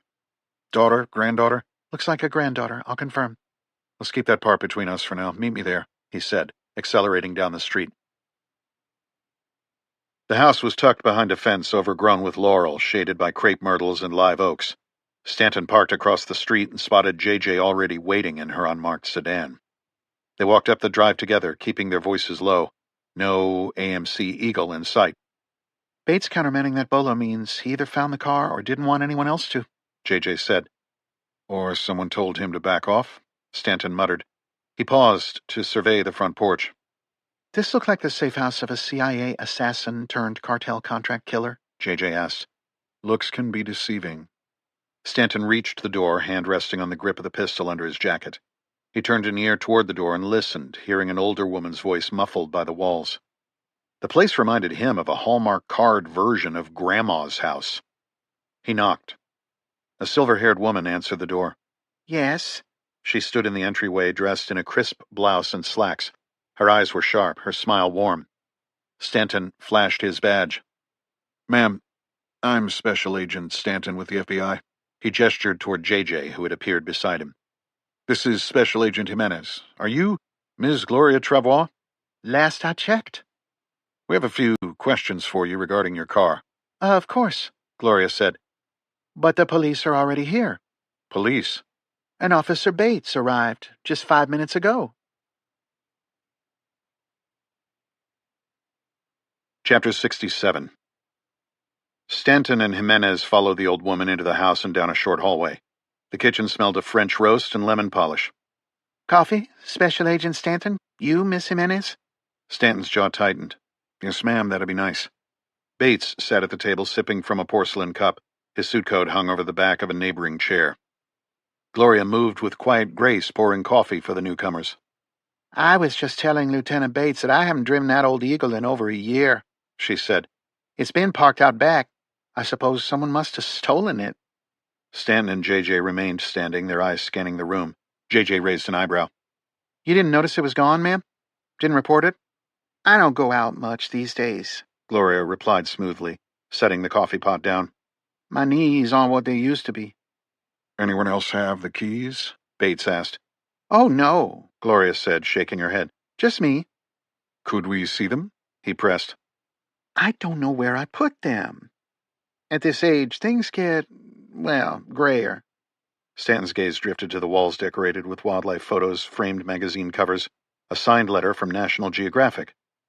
The furniture was elegant, Empire style, with silk cushions and polished wood. He turned back to Gloria. Do you live alone, ma'am? She hesitated just a beat, but enough for Stanton to notice. Yes, I do. Just you and your dog? Excuse me? Your dog, he said, pointing to the water and food bowls in the corner. Oh, those are for my granddaughter's dog when she stays with me. I just leave them there now. What kind of dog? JJ asked. Oh, dear. I believe it's more of a mutt. Do you mind if we take a look around? Bates interjected. I don't see why, but be my guest, Gloria replied, her voice light. Might take a minute. I'm not as spry as I used to be. She led them through the hallway, pointing out framed photos of her travels, elephants in Botswana, glaciers in Patagonia, a faded snapshot of her late husband beside a fishing boat at a dock.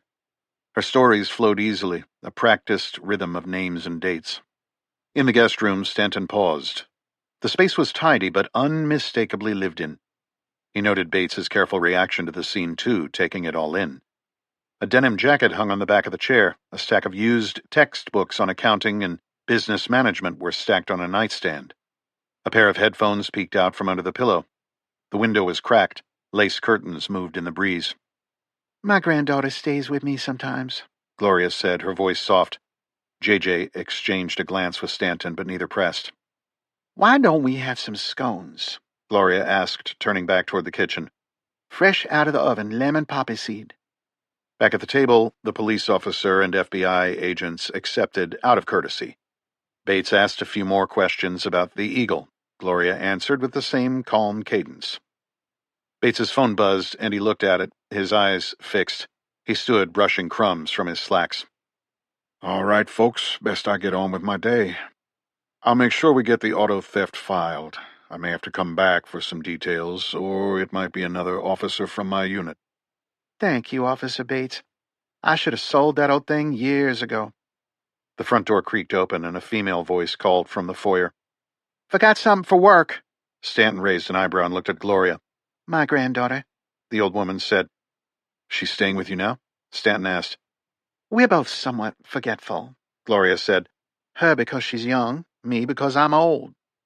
She followed the comment with a gracious smile as Belle stepped into the kitchen, leather jacket slung over her tattooed arm, skirt brushing her thighs, and Doc Martens thudding softly against the tile. She froze mid-step, eyes widening at the sight of the 3 visitors. "Oh," she said abruptly. "Didn't realize we had company." Bates stood and nodded. "Hello, ma'am." Stanton and JJ followed suit. They went through the introductions and mentioned the purpose of the visit as related to the missing eagle. "When was the last time you saw it?" Bates asked. "It's stolen. I haven't seen it in months."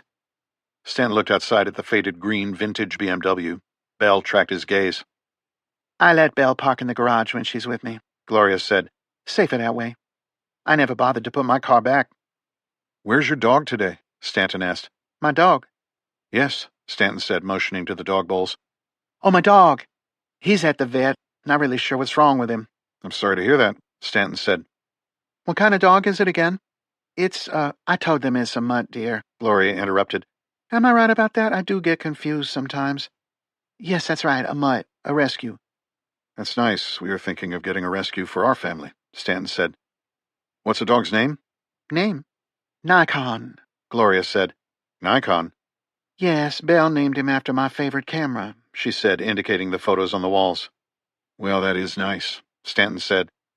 Bates's phone buzzed again. He glanced at it, his expression sharpening. "Excuse me, ma'am," he said, standing. "Like I said, we'll get going on the official report. It was nice meeting with you both. Jarrett, JJ, he said, nodding as he threw on his coat and let himself out. Stanton's phone buzzed next. He looked at it, and then at JJ. "Thank you for your time," Stanton said. "If you think of anything that might help with the vehicle, please reach out." They each gave Gloria and Belle their cards and said their goodbyes. Outside, the 2 FBI agents watched Bates drive off in his unmarked NOPD Dodge Charger. Stanton paused on the cracked sidewalk just outside the Laurel Arch and looked at JJ. "Thoughts?" he asked. "A lot of them." "Such as?" "For starters, Bates investigating this personally, not telling us about the bolo."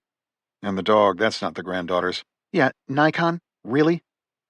"Chris Walker was here, and he has that eagle. They're protecting him." "Also, there's more on Bates." "You mean acting like he didn't know who Bell was? He would have read his subordinate's report on the Connor Staub investigation last month." JJ folded her arms. "Bates has the case file on Connor Staub right now. According to the NOPD records custodian, he signed it out last week." They walked together to Stanton's Tahoe. He turned to her. "Keep digging into Ms. Mirabelle Travois. Run the plates on that Beamer." "Will do," JJ replied. "Something else has been nagging me," Jarrett said. "The incident report on Dorado, did it mention anything about Charlie Babineau's boat?" "Nothing in the report. I didn't get the title registry until a few hours later." 46-foot Viking sport fisher, right? "Yes." "And it hasn't been found?" "Not yet. I have alerts out for it now." Stanton exhaled sharply. "Keep me posted." "Sure will." "What now?" JJ asked. "That call I got was the DA's office. IC's requested a meeting." From the kitchen window, Belle and Gloria watched the agents hover near the Tahoe that was parallel parked across the street. "They know we were lying," Belle said, her face pale, all the more emphasized by her dark mascara. "Yes, I believe so." "What did the vet say about Paladin?"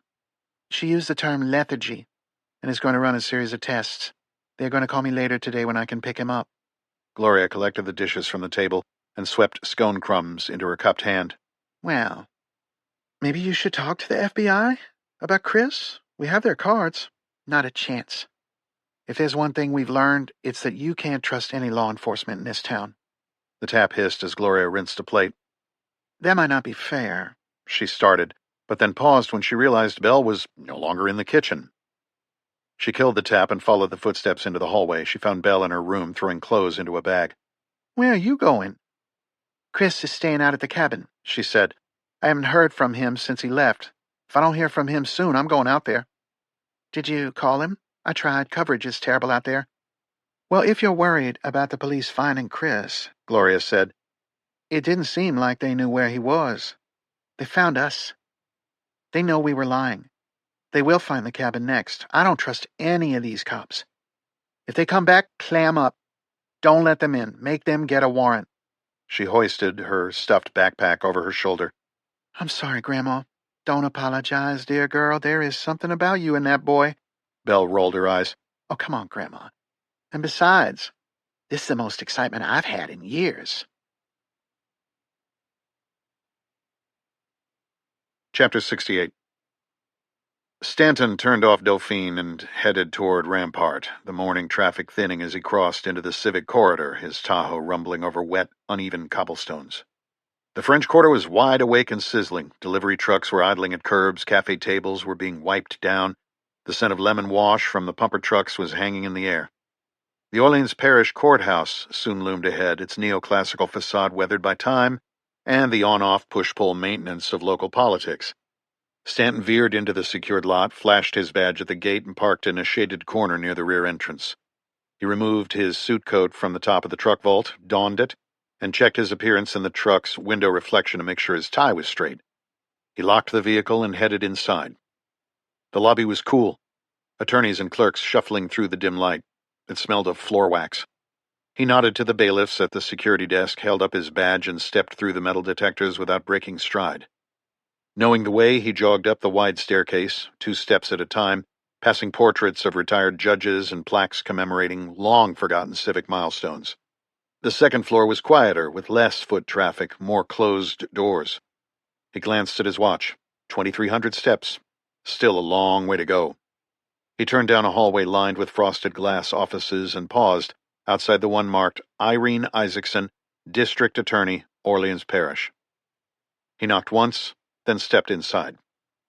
Isaacson was seated behind an oiled oak desk that looked like it had been there since Prohibition, sunlight catching the edge of her gold earrings. She wore a tailored charcoal suit and her hair was swept back. A laptop was open beside a stack of legal briefs. She looked up and offered a composed smile. Special Agent Stanton, she said. Thank you for meeting me here on such short notice. I imagine your campaign schedule is quite hectic. She nodded, gesturing to the chair across from her. Constant speeches and fundraisers, shaking hands and kissing babies, all while ensuring nothing gets dropped here in the DA's office. Last night's event went particularly long. I then had to prep for a court appearance this morning. Motion to suppress in a narcotics case. One of our more slippery defense attorneys. People don't tell you that your day job continues while you're running for office at night. Stanton sat, adjusting his cuffs. For what it's worth, you appear equal to the full docket. Thank you, she said. I heard you live in the quarter. I hope I caught you before you drove all the way out to Lake Pontchartrain. You did, thank you. Stanton retrieved his notebook and pen. Icy noted the shift. If you don't mind, I'd like to start with a few questions for you, she said. Of course, Stanton replied. She folded her hands on her desk. A high-profile murder in the garden. Foreign nationals gunned down at 2 sites. 3 cops dead, another missing. Bombings at 2 industrial sites on the river. A senior business executive murdered. We have a major terror campaign on our hands. I was impressed with how you handled the New Year's incident in the quarter. I was hoping you might give me a personal briefing on this one. Stanton studied her. Ambitious. Her record was solid and her courtroom reputation formidable. He had sat in that meeting where she had steered the narrative toward a sicario, the Staub drug ring, and cartel connections. Bates and Augie Lloyd had followed her lead. He could still hear Alma's voice in his head. Learn to play the game, Jarrett. With bodies stacking up, bombings dominating the headlines, and fresh from the encounter with Bates at the Travois house, Stanton wasn't in the mood to play the game. We have identified a person of interest, he said. Yes, I've been kept up to speed, Chris Walker. We are close to naming him as a suspect and bringing the media in. What are you waiting on? We don't have anything that would hold up in court yet. What do you have? Background and circumstantial evidence. As you know, Walker is former CIA and military, U.S. citizen, Oregon resident. She raised her finely sculpted eyebrows. I also visited a CIA contact, the same guy I worked with on the New Year's shooting. Turns out that Walker was a friend of the Staub family, served with the husband, John Staub, in both the SEAL teams and later at the CIA. So, we have a trained killer who just happens to have a personal connection to a local family, running around New Orleans, killing cops and blowing things up? What about the theory pointing to the Staubs as part of a drug ring?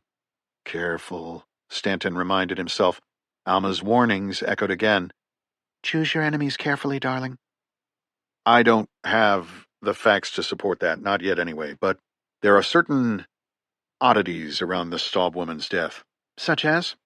First, the death of the son, Connor Staub. The investigation moved fast, handled by the COPE unit.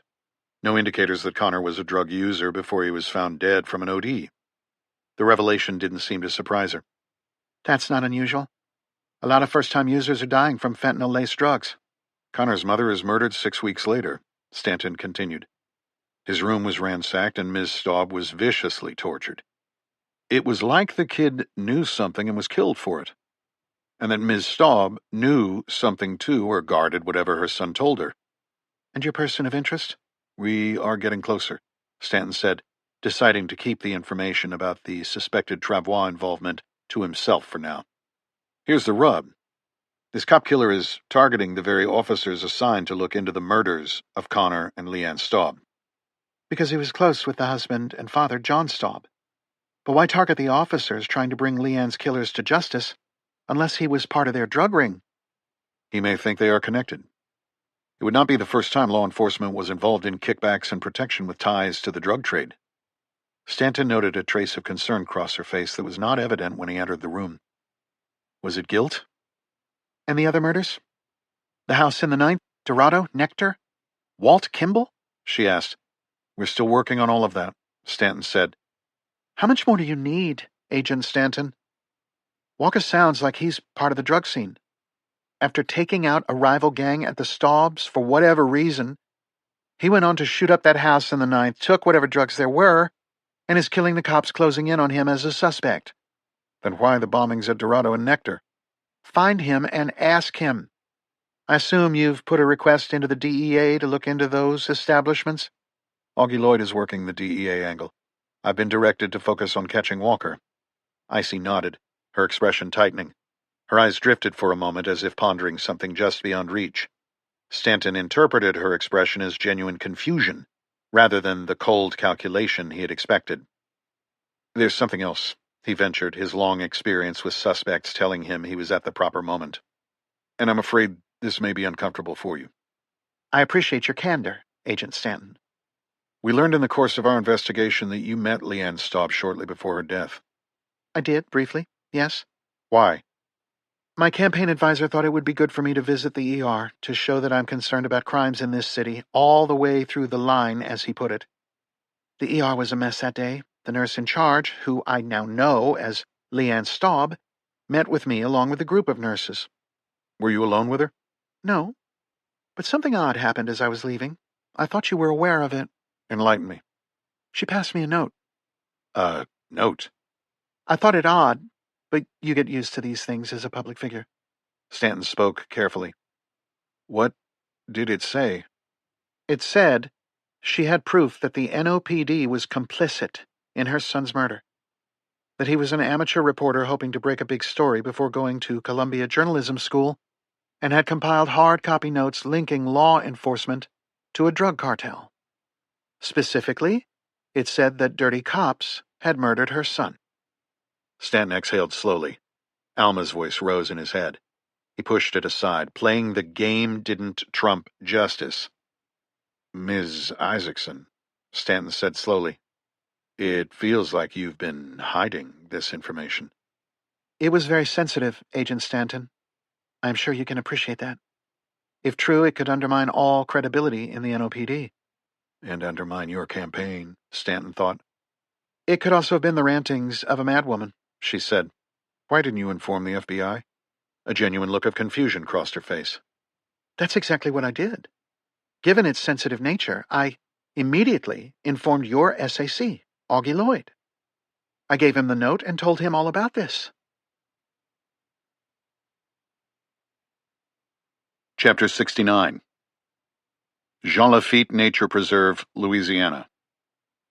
The cabin looked like a bomb factory. Walker had made his decision. He had put the debate on justice to rest in his head. He had come to terms with the fact that he had become the monster Nietzsche had warned against. It was now about protecting Belle and Gloria, and that meant removing certain players from the battlefield, namely Bates, Matheson, and Isaacson. When that was done, if he was still alive, he would hunt down Vargas. Then he would turn the weapon on himself. He had spent the better part of 2 days building charges and working on the airboat in the shed. It was always important to have a secondary extract and a new means of insertion and extraction for upcoming missions. Now that he had it up and running, he would get it out on the swamp in the evening to make sure he could operate it effectively. With the bombs built and the airboat operational, he was ready. As he stepped into the cabin, wiping his greasy, sweaty hands on his jeans, the first indication that something was off was the burning sensation that followed the impact of two sharp barbs from the taser cutting through his t-shirt and burying themselves in his skin. Excruciating pain trailed the electrical charge that ran down the attached wires, the voltage overriding his central nervous system, resulting in complete incapacitation. He was briefly aware of his muscles seizing as he fell to the floor. New Orleans. Even at midday, shadows dappled the cobblestones of the French market just downriver from Jackson Square. The humid air swirled with the scent of grilled shrimp, popcorn, and freshly baked baguettes. Stanton moved slowly past the vendors, his eyes scanning the crowd. Stanton's investigation had gone into overdrive following his meeting with Isaacson the previous afternoon. It was time to read his partner in on the latest development. He spotted JJ near a stall that was selling hand-carved cypress bowls. She wore jeans and a loose blouse that hid her Glock. He gestured for her to join him. I was just about to call you with a big update, she said by way of greeting. Let me go first, Stanton said as they walked. I didn't want to meet at the office. What's up? JJ asked, the concern evident in her tone. Remember when I asked you about how you might have reported Babineau's fishing boat? Sure. Well, that day, Lloyd had us in his office. He said something like, maybe Babineau is just off on his fishing boat. Remember? JJ stopped in her tracks. I never told Lloyd about the boat, he said. Fuck, I should have caught that. You didn't because you trusted him. You figured that maybe I told him about it. I would have thought the same thing had our positions been reversed. Maybe. They continued walking and stopped at a t-shirt vendor. Stanton looked over a few before proceeding. There is no easy way to say this. Augie Lloyd is compromised. I think he's bought and paid for by an El Salvador-based cartel run by a man named Fulgencio Vargas. What? Irene Isaacson gave him information passed to her by Leanne Staub before her murder. Information on cops possibly involved in the drug trade here in New Orleans.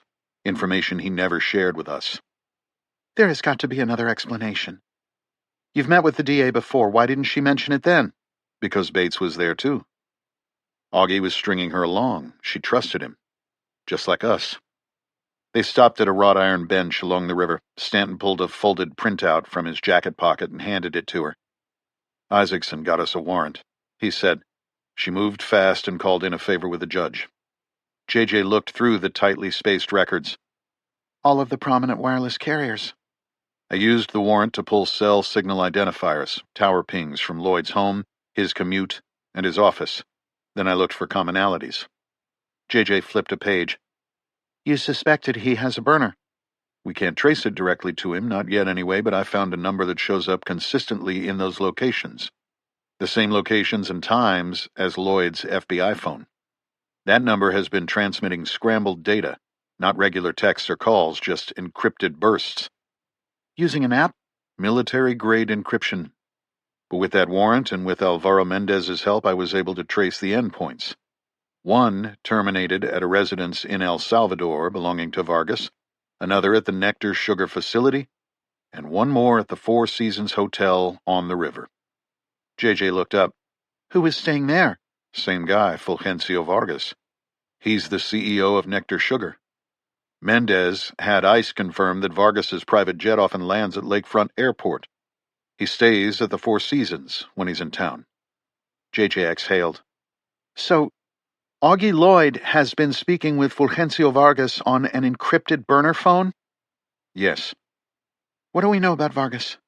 Is he allied with the cartels? The Bureau doesn't have a record on him. Google says Vargas officially took control of Nectar a few years ago. His mother had been running it before him, having inherited it from her husband. The mother is in hospice. Guess where?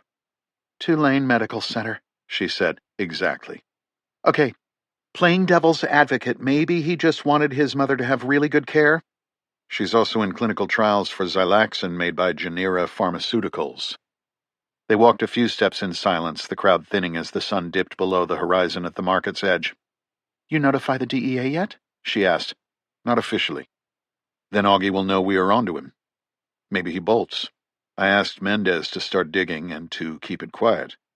When I suggested that Lloyd might be coordinating something with the Salvadoran sugar czar with potential ties to drug trafficking, Alvaro reminded me that the DEA's untouchable Pearl, their classified CI, is reporting information that supports the Mexican theory. He also reminded me that John Staub's old acquaintance in the DEA, Gonzalez, was working in Mexico when he was killed, right after Walker asked about him in the federal building. The Mexican cartel angle is the same one Lloyd keeps pushing on us, JJ said. It is. I think Lloyd is protecting Vargas, shielding him from DEA scrutiny. That's a hell of a betrayal. I know, Stanton said. He turned toward the river, watching the last light fade over a paddle-wheel steamer, a tourist boat that went down to the Chalmette battlefield. And Leanne Staub? JJ asked. Why was she killed? I've been thinking about that. Maybe she called Chris Walker to New Orleans out of desperation. Maybe she needed him to do exactly what he ended up doing, killing off the people she thought murdered her son. Or maybe she just needed protection, JJ added. She could have known she was a dead woman for some reason, something to do with Connor, information he had on their network or operation. Those bangers were looking for something in that house. They had a reason to torture her. But by then she'd already unleashed the dogs of war. The truth is in there. Somewhere, JJ said. What did you find out about Gloria Travois and her granddaughter? That's why I was about to call you. They each own one car, the Eagle and that old BMW. House was paid off before I was born. No warrants or outstanding traffic tickets. No IRS-backed taxes. Clean. Yes. But just before I left to meet you, I looked into deeds. Property? There was a property deed transferring the home near the quarter to Gloria Travois from Alexander Travois after his passing, along with a second deed. A second deed? A family cabin in the bayou, near Jean Lafitte. Stanton stopped in his tracks. Who else knows? He asked. Just us. Let's go find Chris Walker. Chapter 70. Jean Lafitte Nature Preserve, Louisiana. Cicadas. An endless electric hum that seemed to rise from the earth itself. Then came the smell. Brackish water mixed with humidity and the faint copper tang of blood. Walker opened his eyes, confused, his vision blurry. He tried to bring his arms to his head, but they wouldn't move. Then he became aware of the intense pressure in his shoulders and something cutting into his hands. Late afternoon light filtered through the windows. He blinked his eyes and his bare feet came into focus, dangling just inches above the wooden floorboards. They were secured with twine. He lifted his head slowly and saw that his arms were secured to a chain that had been looped over the cabin's central beam. He was suspended, lightly swaying. He shook his head to clear the cobwebs and looked back down at his body, realizing that he was naked. You are heavier than you look. The voice was deep. The accent was one he recognized from another life. A man stepped forward from the shadows. He was about Walker's height and build, features dark. His black hair was cut short, and the stubble on his face was only a day or two old. He wore leather sandals, light beige pants, and a thin gray t-shirt. Salam alaikum, Mr. Walker. Peace be upon you. Sangayast. How are you? Been better. I see you remember our language. I remember. Who are you? That's hardly important. Seems relevant at the moment. We don't know each other, if that's what you are asking, though we once worked for the same intelligence service. And now you are a gun for hire who kills kids like Connor Staub? The man grabbed Walker's hair and yanked it back. And where would you have heard something like that? A dead man told me. He let go of Walker's hair and stepped back.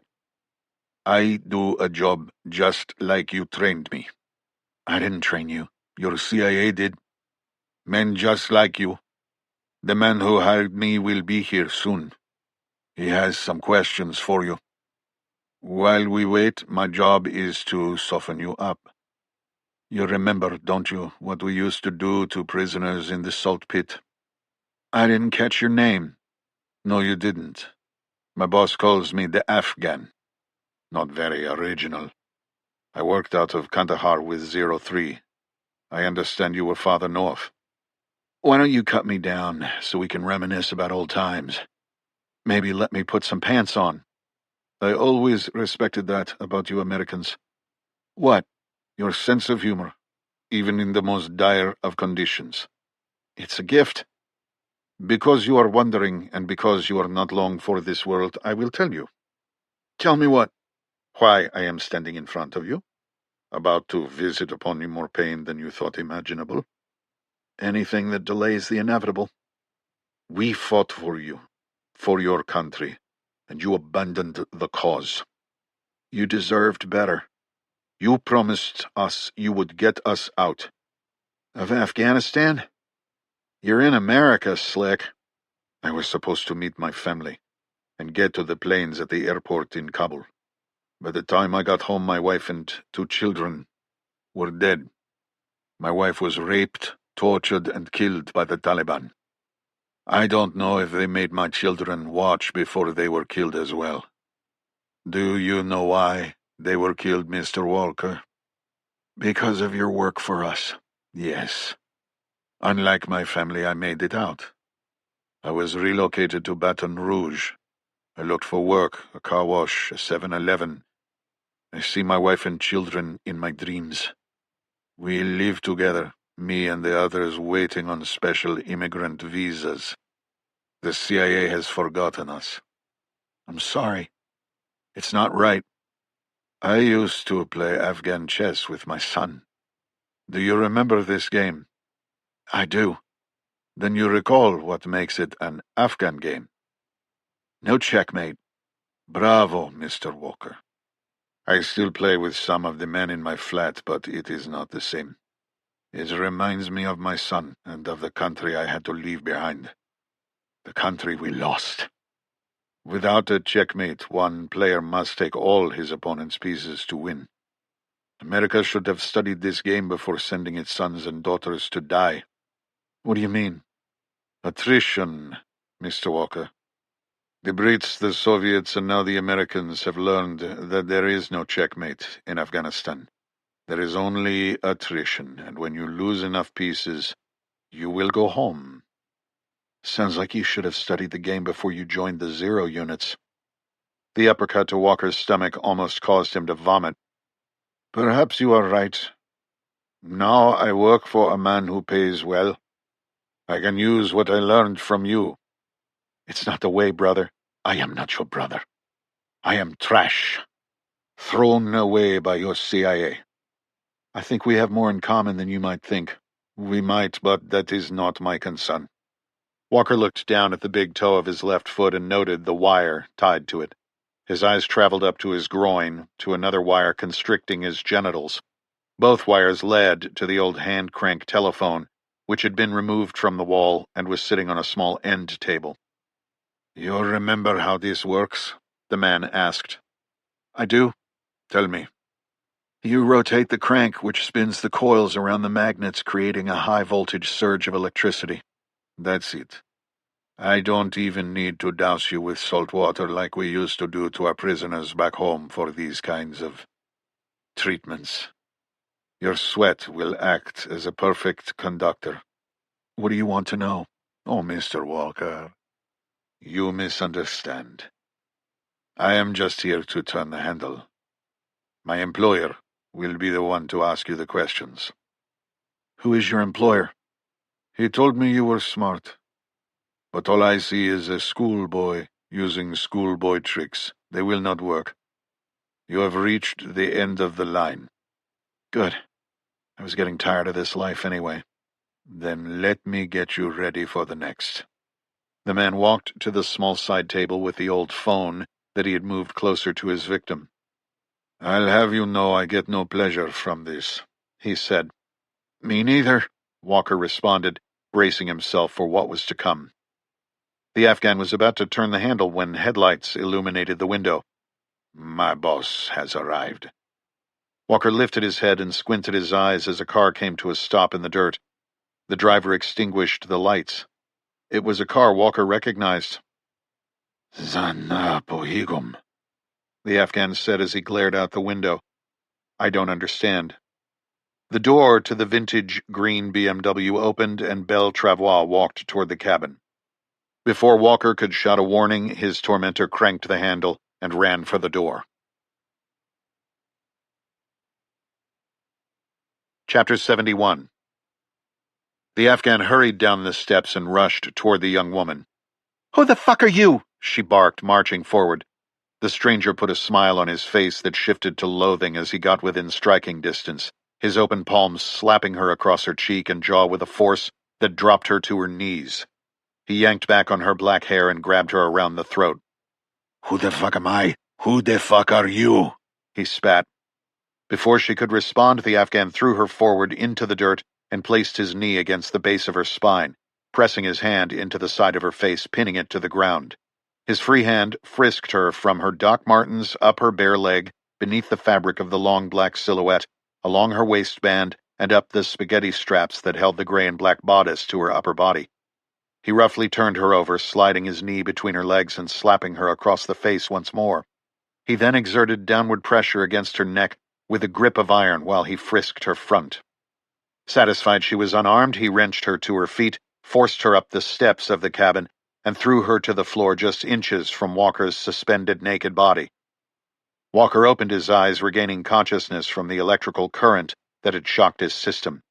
He struggled to speak. Belle. Chris! She cried. The Afghan cranked the telephone again, sending the incapacitating current through Walker's body, the air heavy with the smell of burnt flesh from his toe and genitals. As his eyes rolled back in his head and his body spasmed, the Afghan turned and kicked Belle in the ribs, doubling her over from the pain. He rummaged through a small bag in the corner and removed 2 short lengths of rope before dragging Belle by the hair to a post that supported the roof. He knelt down and wrenched her hands behind her back, securing them around the wood pillar. He slapped her hard across the face to get her to stop thrashing, which allowed him to tie her feet together with the twine. Standing up, he wiped his sweaty hands on his pants and walked back to his bag, pulling out a long chura knife. He drew it from its wooden sheath and placed the tip of the 11-inch blade under his prisoner's chin, pressing it up. It cut through the skin on the underside of Walker's jaw, driving his head up from his chest. When the Afghan spoke, he was not talking to his debilitated captive, he was talking to the girl. Who are you? Belle drew her knees to her chest and glared at the monster before her. Who? He said, driving the knife farther up, blood starting to flow down the blade and onto his hand. Mirabelle Travois. What are you doing here? This is my cabin. The Afghan removed the knife from under Walker's chin, wiping his bloody hands on the leg of his pants. You picked a bad time to visit. Are you going to kill him? He found it interesting that the girl asked about Walker before herself. That is probable, but it's not up to me. You're waiting for orders from Bates? The Afghan stepped to the frightened girl, knelt, and put the knife against her throat. How do you know that name? I know. You were going to kill me too, so it doesn't matter. Fuck you! The man stood and backhanded her across the face with his empty hand. Her nose began to bleed, the blood dripping into her mouth. You American women need to know your place. You talk to me like that again, and your death will be more painful than his, he said, jerking his head toward the unconscious man dangling from the rafter. You dress like a whore, and talk like a whore, and you will be treated like one. Do you understand me? Belle spat at her tormentor. He reared back again, only to pause when a new set of headlights sliced through the darkness. Chapter 72. Lowering his hand, the Afghan walked to the telephone and spun the dial again, sending another shockwave through his captive's unconscious body. Then he opened the door for Cornelius Bates. Smells like shit in here, the lieutenant said. Burning flesh, the Afghan said. You get used to it. Is he dead? Bates asked. The Afghan yanked back the former SEAL's head and pried open his left eye. No, but there is not much resistance left in him. Wake him up, Bates ordered, turning his attention to Bell. And who have we here? Mirabelle Travois. You should have left well enough alone, and you might have survived all this. Fuck you. Bates crossed his arms against his chiseled chest. That's no way to talk to law enforcement. Excuse me, she said. Fuck you, cocksucker. Bates laughed. This will all be over soon. You might have a bigger role in this than you imagined. Bates turned back to the Afghan and the naked man hanging from the rafter. He slapped Walker across the face. Wake up, hero, Bates said. Walker's eyes slowly opened. Ah, you've come back to us, the police lieutenant said. Can you hear me? I hear you. He nodded at the Afghan who twisted the crank on the old phone, shooting another jolt of current through Walker's body, sending it into convulsions. He slapped Walker across the face again. What made you want to complicate my life? Walker stared into Bates's eyes. Hit him again. The Afghan spun the crank. Walker's eyes rolled into the back of his head as his body spasmed. Again. The Afghan spun the dial once more. Walker's screams were arrested by the current, resulting in a gargled, fragmented howl. Why are you here, cowboy? You kill Sergeant Dupuy? How about Walt Kimball? You blow up Nectar? We know you killed Gormley. Gormley was a friend of mine. Why did you do it? More importantly, who did you tell? Walker's body rocked back and forth above the floor. He remained silent. Hit him again, and keep cranking that thing. Walker's body thrashed in violent spasms as the Afghan continued to turn the crank. More electricity flowed through his body, the smell of sweat and burnt flesh permeating the small room. Enough! Bell screamed. Walker fought to catch his breath. I brought something with me, Bates said, reaching into his pocket. I thought you'd want to see it. He produced a vintage Tudor dive watch. I believe you know it, Bates said, as he strapped it onto his wrist. When I took it off Leanne, I thought it was sized a bit large for her. John Staub's, if I'm not mistaken. Just wanted you to know how badly you lost. Fuck you, Bates. The lieutenant delivered a devastating hook to Walker's ribs and another to his jaw. I felt some ribs break on that one, Bates said. Bet that hurts. Walker struggled to catch his breath. I didn't notice, he managed. Bates studied the man hanging before him. Badass soldier, huh? You're nothing. And look who's in the corner, sweet little foul-mouthed Belle. She's made this much easier on all of us. You look like you were almost dead as it is. Instead of torturing you, I'll have one of my associates carve up Belle in front of you. Maybe do worse.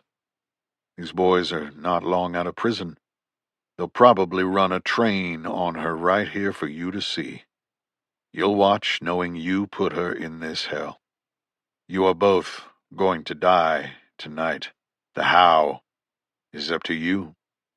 Your associates? Walker asked, his breathing labored. You don't think I came out here without backup, do you? Shitbirds like you need backup. Just so you know, your men that I killed, they didn't die well. Bates stepped toward the prisoner and slammed his head into Walker's nose. It broke with a crack. Blood started to flow. Bates delivered 4 uppercuts to the suspended man's abdomen and then continued his assault on Walker's face with jabs, crosses, and hooks, using the defenseless man as a human punching bag. He then brushed past the Afghan and wound the hand crank, watching Walker spasm on the chain, smoke rising from his feet and groin, his naked body absorbing the deadly current. You want to kill him? The Afghan said by way of warning. Bates continued to crank the handle and only stopped when the sound of another vehicle echoed through the swamp. Chapter 73. Stanton drove the Tahoe while J.J. navigated from the passenger seat. We're getting close, she said. They maneuvered around the ruts and holes in the gravel and dirt road that led out to the travois cabin, the headlights illuminating the Spanish moss hanging from the cypress and oak trees that lined the approach. "This place gives me the creeps," JJ said. They had lost cell service where the main road branched deeper into the marsh.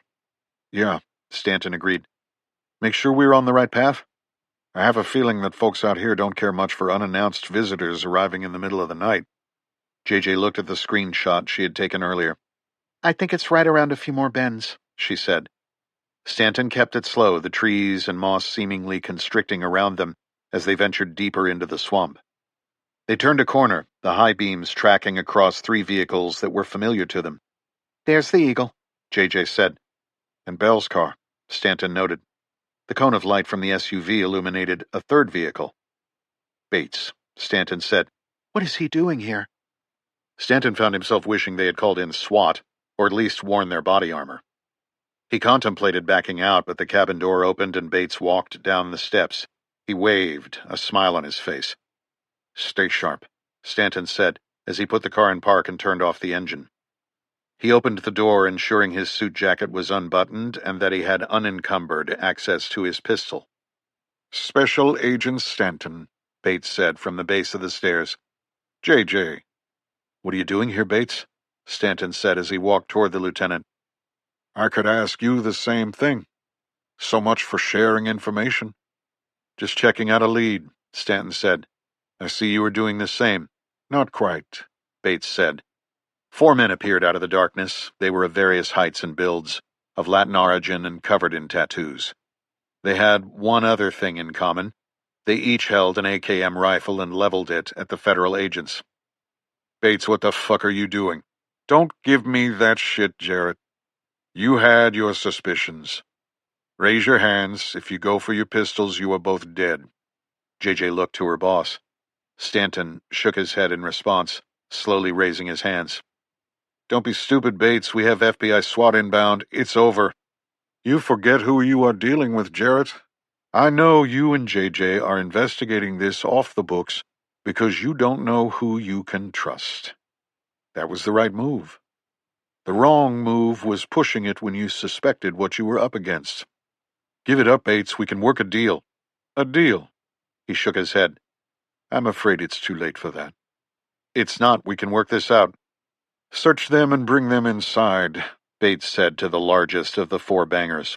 One kept his weapon on Stanton while another approached and disarmed him of his pistol, frisking his ankles up to his groin and waistline and the inside of his jacket. "Clean." The other 2 moved toward JJ. While one kept his AK on her, the other took her Glock and frisked her in much the same way as the other had searched Stanton, except his hands lingered on her breasts.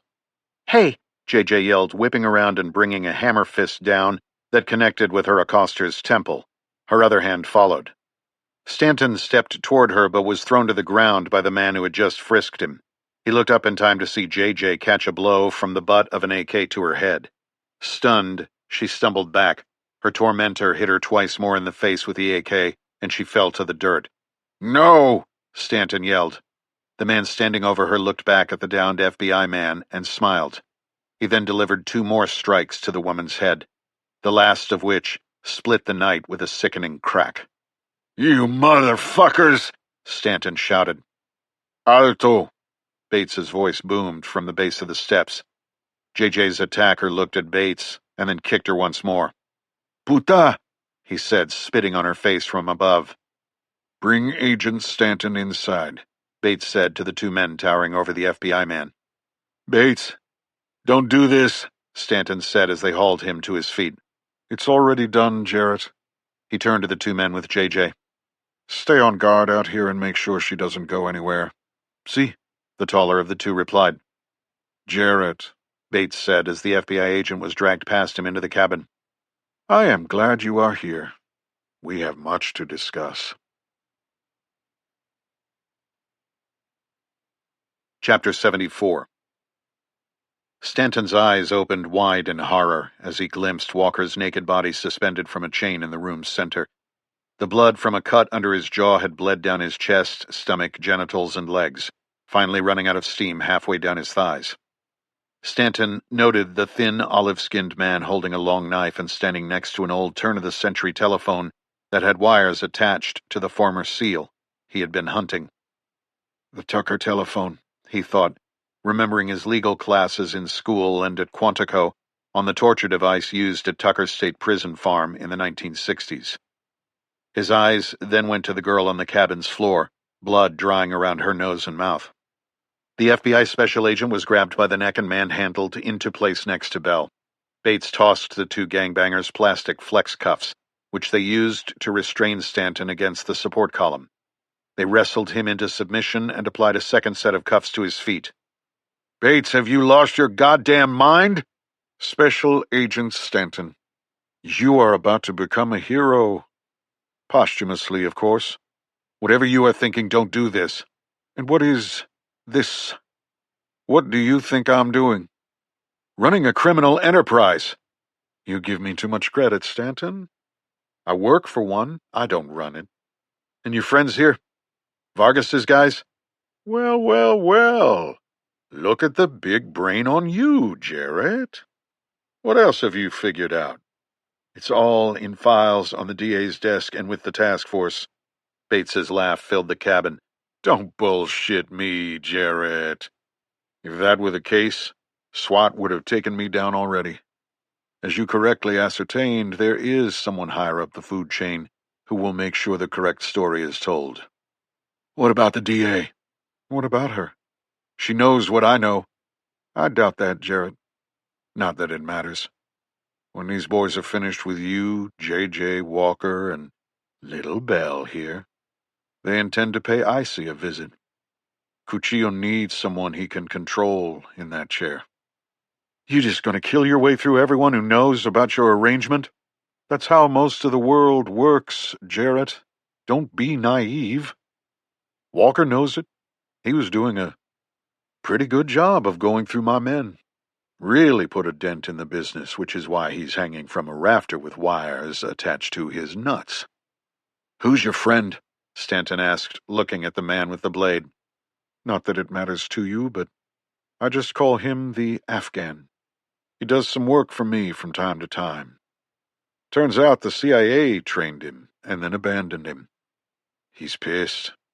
Cuchillo, through me, pays well. It's certainly better than welfare. Tonight his job was to extract information from Walker, specifically to find out who else might be a threat to us, but all those people are now on site." "You got a mess on your hands, Bates." "You are seeing it all from the wrong perspective. You coming here has done me a favor." "Yeah?" "It wraps up neatly, Jarrett. Walker and Bell are part of a drug ring that included Connor Staub.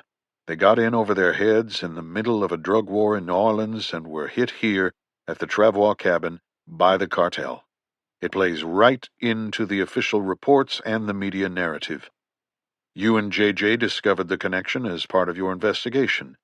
You are under orders to find Walker, aren't you? Well, you found him, and his accomplice, Mirabelle Travois. Unfortunately for you and JJ, you found him at the same time as the cartel, and you were both killed in the ensuing gun battle. The cartel tortured and killed Walker and Bell and then disappeared. It's all very convenient. We get shipments going into Dorado again and rebuild Nectar.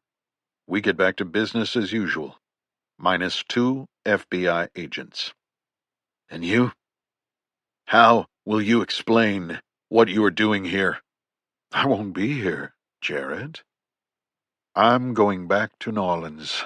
I'll go to a bar where a lot of people will see me. I'll have a rock-solid alibi. Not that anyone will look into it. It's just a safety net. I'm going to tell my friends here to keep you alive for a good 4 hours, so the times of death coincide with my third bourbon." "You are sick." "At some point, someone at the FBI or your wife will notice you have gone missing, and they will track your vehicle to its last known location. Then I'll get a call and drive out to assist in this homicide investigation, since it ties into mine in the 9th and in the Garden. I'll be certain to write it up in a way that makes whatever medals the FBI gives for valor a sure thing. though they will be awarding it to your wife. Speaking of your wife, did you happen to tell her any of this? Fuck you, Bates. No matter. These cartel boys will pay her a visit and find out. Boss, the Afghan said, speaking for the first time in front of Stanton. Yeah? What do you want me to do with him? He said, nodding toward Walker. Is he dead? Close. Nobody can take that. As you know, he was CIA, so take out your frustrations on him. Keep shocking him until his heart stops, or gut him. I don't give a fuck. Just make sure he doesn't die until I'm back in New Orleans. Did he have a weapon? Over there, the Afghan said, pointing to an AR and a pistol. Dupuy's guns. I'll stash them in the car. Being found with the personal weapons of a dead cop will assist me in my future investigation. And the girl? Bates looked at Belle. Her legs were still drawn up to her chest, her face buried in her knees. He turned to the leader of the Salvadorans. She's your reward, and the one outside if she's still alive. Do what you want with them. You son of a bitch, Stanton hissed under his breath. What was that? I couldn't hear you. You are going down for this. Give me a break, Jarrett. There are no more heroes left in the world. Chapter 75. Walker watched the exchange between Bates and Stanton through the slit of his swollen left eye. Hold. All warfare is based on deception. When strong, appear weak. You are going to have one shot at this. He watched Bates leave the cabin and heard his footsteps descend the stairs. He saw one of the gangbangers kneel to Belle's side and remove a straight razor from his pocket. He whispered something in her ear, held the blade to her throat, and then slowly moved it along her skin to the spaghetti strap of her dress. He slipped it underneath and sliced up.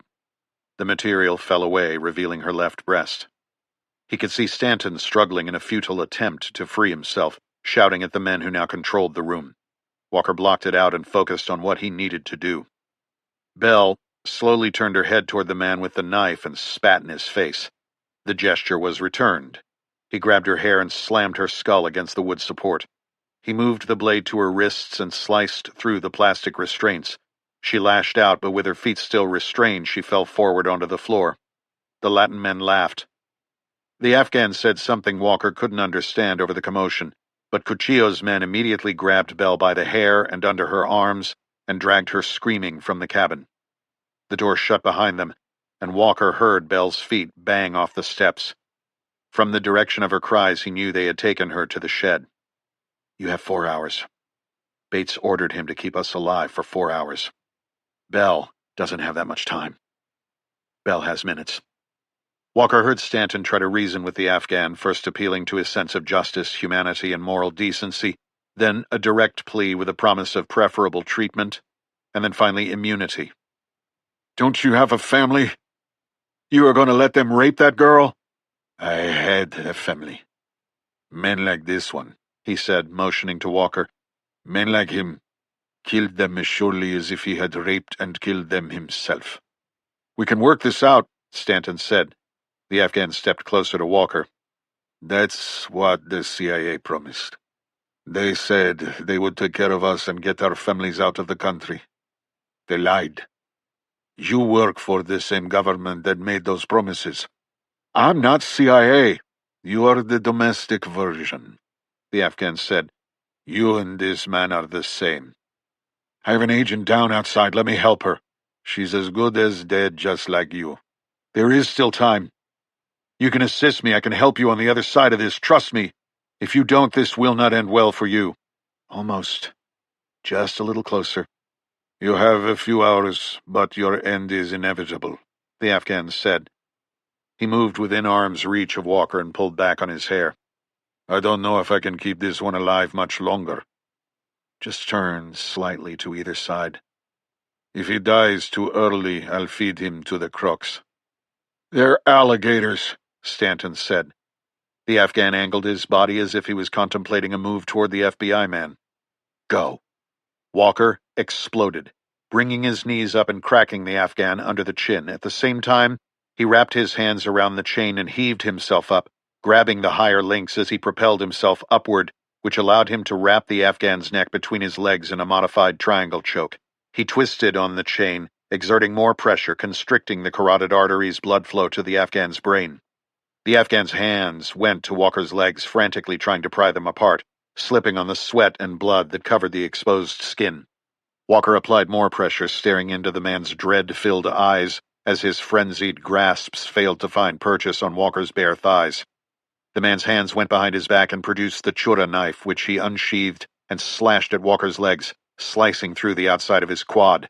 Walker roared and twisted tighter. The Afghan's eyes rolled back into his head as the loss of blood flow to his brain resulted in unconsciousness. The knife that had originally been designed to penetrate the armor of invaders when wielded by Pashtun tribes in the Khyber Pass dropped to the floor. Walker felt the body go limp between his legs, but held him in place for another minute to be sure. He then kicked him away. Walker pulled himself up the chain inch by inch until he was at the support beam. He threw his legs over it to relieve the pressure on his hands and unhooked the chain from the spike that had held it in place. He dropped to the floor and used the chura knife to cut through his leg and hand restraints. He carefully uncoiled the wire from his big toe and even more carefully unwound it from his genitals. He then took a knee next to his enemy and drove the traditional Afghan blade into his throat. Chapter 76. Walker stood, naked, sweaty, and caked with blood from his jaw to his thighs, the new wound in his right leg seeping, his chest heaving, looking down at the dead Afghan at his feet. He turned and walked toward the FBI agent, the long, bloody blade in his hand. He knelt and sliced through the restraints around Stanton's hands and feet. "Jarrett Stanton, I'm Chris Walker. I believe you've been looking for me." The FBI man's eyes shifted between the naked warrior before him and the dead man whose blood was pooling on the floor. "Hold this," Walker said, handing Stanton the blade. "Stand by the door, and if anyone comes in, stab them in the heart." The former CIA operative darted into the attached bedroom and returned moments later with a Browning A5 shotgun in his hands and a ripped bedsheet tied around the deep gash on his leg. He quickly peered through one of the small windows and leaned the shotgun against the wall. "Hard to see out there," he said, pulling on his jeans and T-shirt that the Afghan had thrown into the corner. He then knelt to put on his socks and boots. "This is a Browning automatic 5 shotgun," he said, picking it back up. "It's only got 5 shells, hence the Auto 5. Stanton still had not said a word. "I checked, and it's loaded with double-aught. Bell's grandfather had it here for home defense. Stanton, are you getting this?" "Yeah," Stanton stammered. "Okay, 5 shells. How many bad guys did your buddy Bates leave outside?" "What? 2. 2 guards armed with AKs. Where did your partner go down?" Just in front of the Tahoe. "Do you have more firepower in there?" My M4. "Good. This is our plan. We are going to walk, not run, out of here. For a split second, they might think it's the Afghan. They believe the noises they heard in here were torture. As soon as I see one of the guards, I am taking him down, then I'm finding his friend. If we only see one guard, the other might have gone with the 2 who have Bell in the shed." "How do you know she's in the shed?" "I heard her scream as they dragged her in, but she's not screaming now, so we have to move. You with me, Stanton?" "Yeah." "You hold on to that blade. Once I take down the guards, I want you to get to the Tahoe and retrieve your M4 from the truck. I won't have time to see if Bates really put my weapons back in my car, so I'm going with the shotgun. When you get your rifle, come help me in the shed. Don't go to your partner until all of them are dead. As hard as it is, we need to win this fight first. You have a trauma kit in the car?" "Yes." "All right. Then it's win the fight first and then render aid." "Who are you?" Stanton asked. "Just a guy with 5 rounds in a shotgun. You ready?" "Ready." "Good. Now let's go save the fucking day." Walker tucked the shotgun under his arm and opened the door. He walked across the narrow porch and was halfway down the steps when an overly muscled man covered in tattoos standing over a woman on the ground turned toward him. Before he could raise his AK, Walker seated the Browning firmly in the pocket of his shoulder and pressed the trigger. The double-aught pellets ripped through the night and tore into the upper chest, neck, and head of the Kalashnikov-wielding guard. He was dead before he hit the dirt. Walker scanned the front drive, but there was no sign of the second guard. He turned, ran for the shed, and was halfway to it when a man in khakis and a white T-shirt threw open the door with an AKM at waist level, finger on the trigger.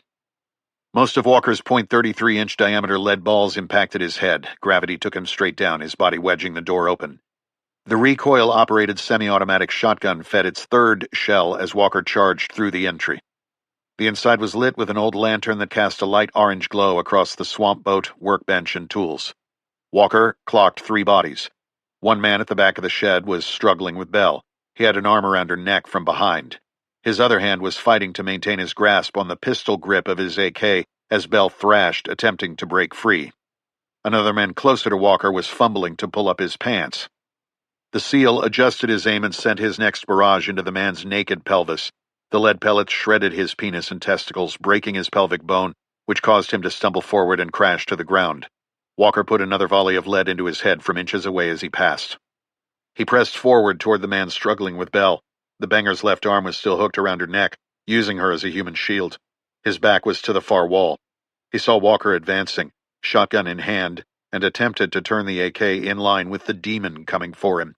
Belle spun around in a violent rage. The roar emanating from her lungs echoed in the confines of the small space. Her thumbs went into her assailant's eyes. He threw her to the side just as Walker shoved the barrel of the shotgun into the jugular notch between where his 2 clavicle bones met at the top of the sternum.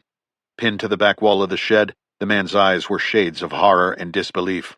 ¿Quién eres? ¿Qué eres? Who are you? What are you? Walker pulled the trigger. Chapter 77. Stanton appeared at the door with his M4 as Walker took off his T-shirt and slid it over Belle's head. The lower part of her dress remained around her waist, and her Doc Martens were still on her feet. "It's clear," Walker called to Stanton. "Mirabelle?" "I've got her," Walker said back. Stanton pivoted and ran back toward his vehicle. Belle buried her face against Walker's chest, her rage turning to sobs. "I've got you," Walker whispered. "They didn't. I fought them and you got here in time," she said. "Thank God. Come with me," he said. "We've got to help Stanton's partner." With his arms supporting Belle, they made their way outside, stepping over the body in the doorway and moving to the front of Stanton's FBI Tahoe, where he knelt cradling his partner's head. His M4, trauma kit, and a streamlight were next to him. "She's breathing and has a pulse. Both are weak," Stanton said as Walker knelt. "Come on, JJ." "Hold this light, Belle," Walker said, handing her the black flashlight. Walker started at JJ's feet and conducted a visual inspection while feeling for blood and broken bones. "Did you see her go down?" he asked. "I did. They beat her in the head with a rifle.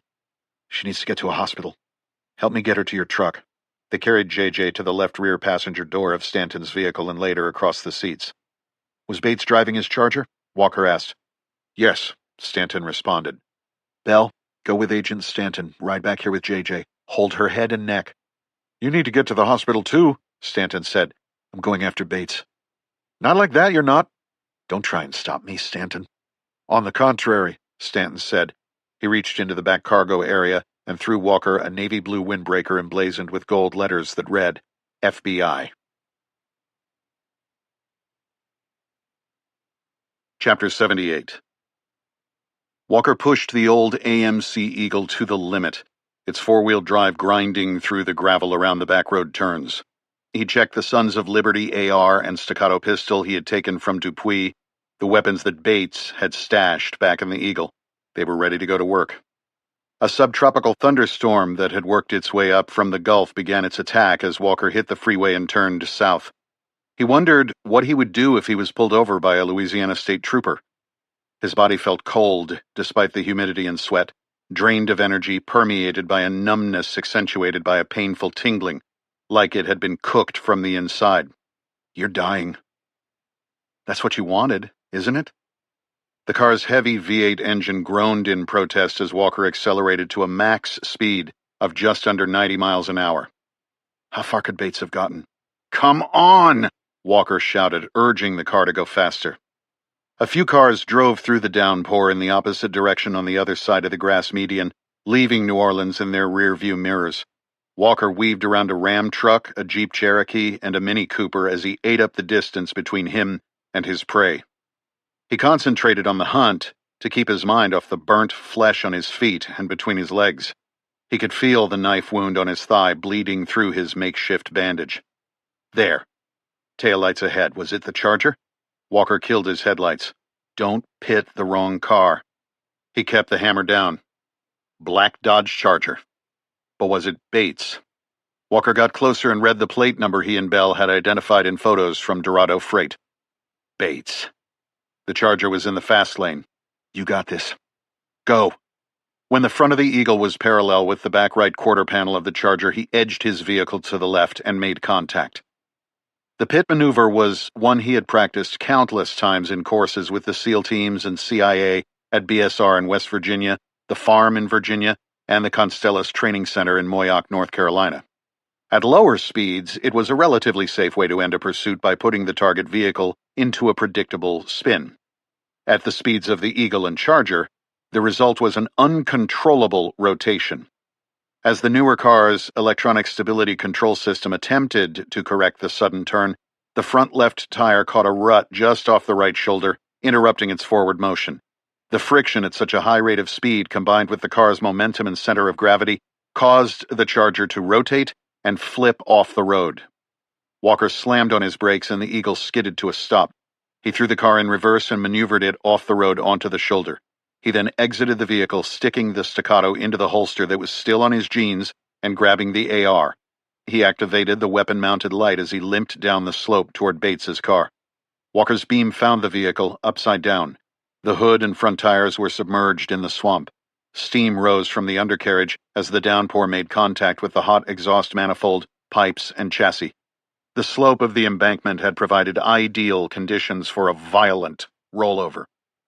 As he got closer, he saw that the airbags had deployed. Movement. Bates was struggling to get out of the car. The numbness in Walker's left leg became more pronounced as he stumbled forward.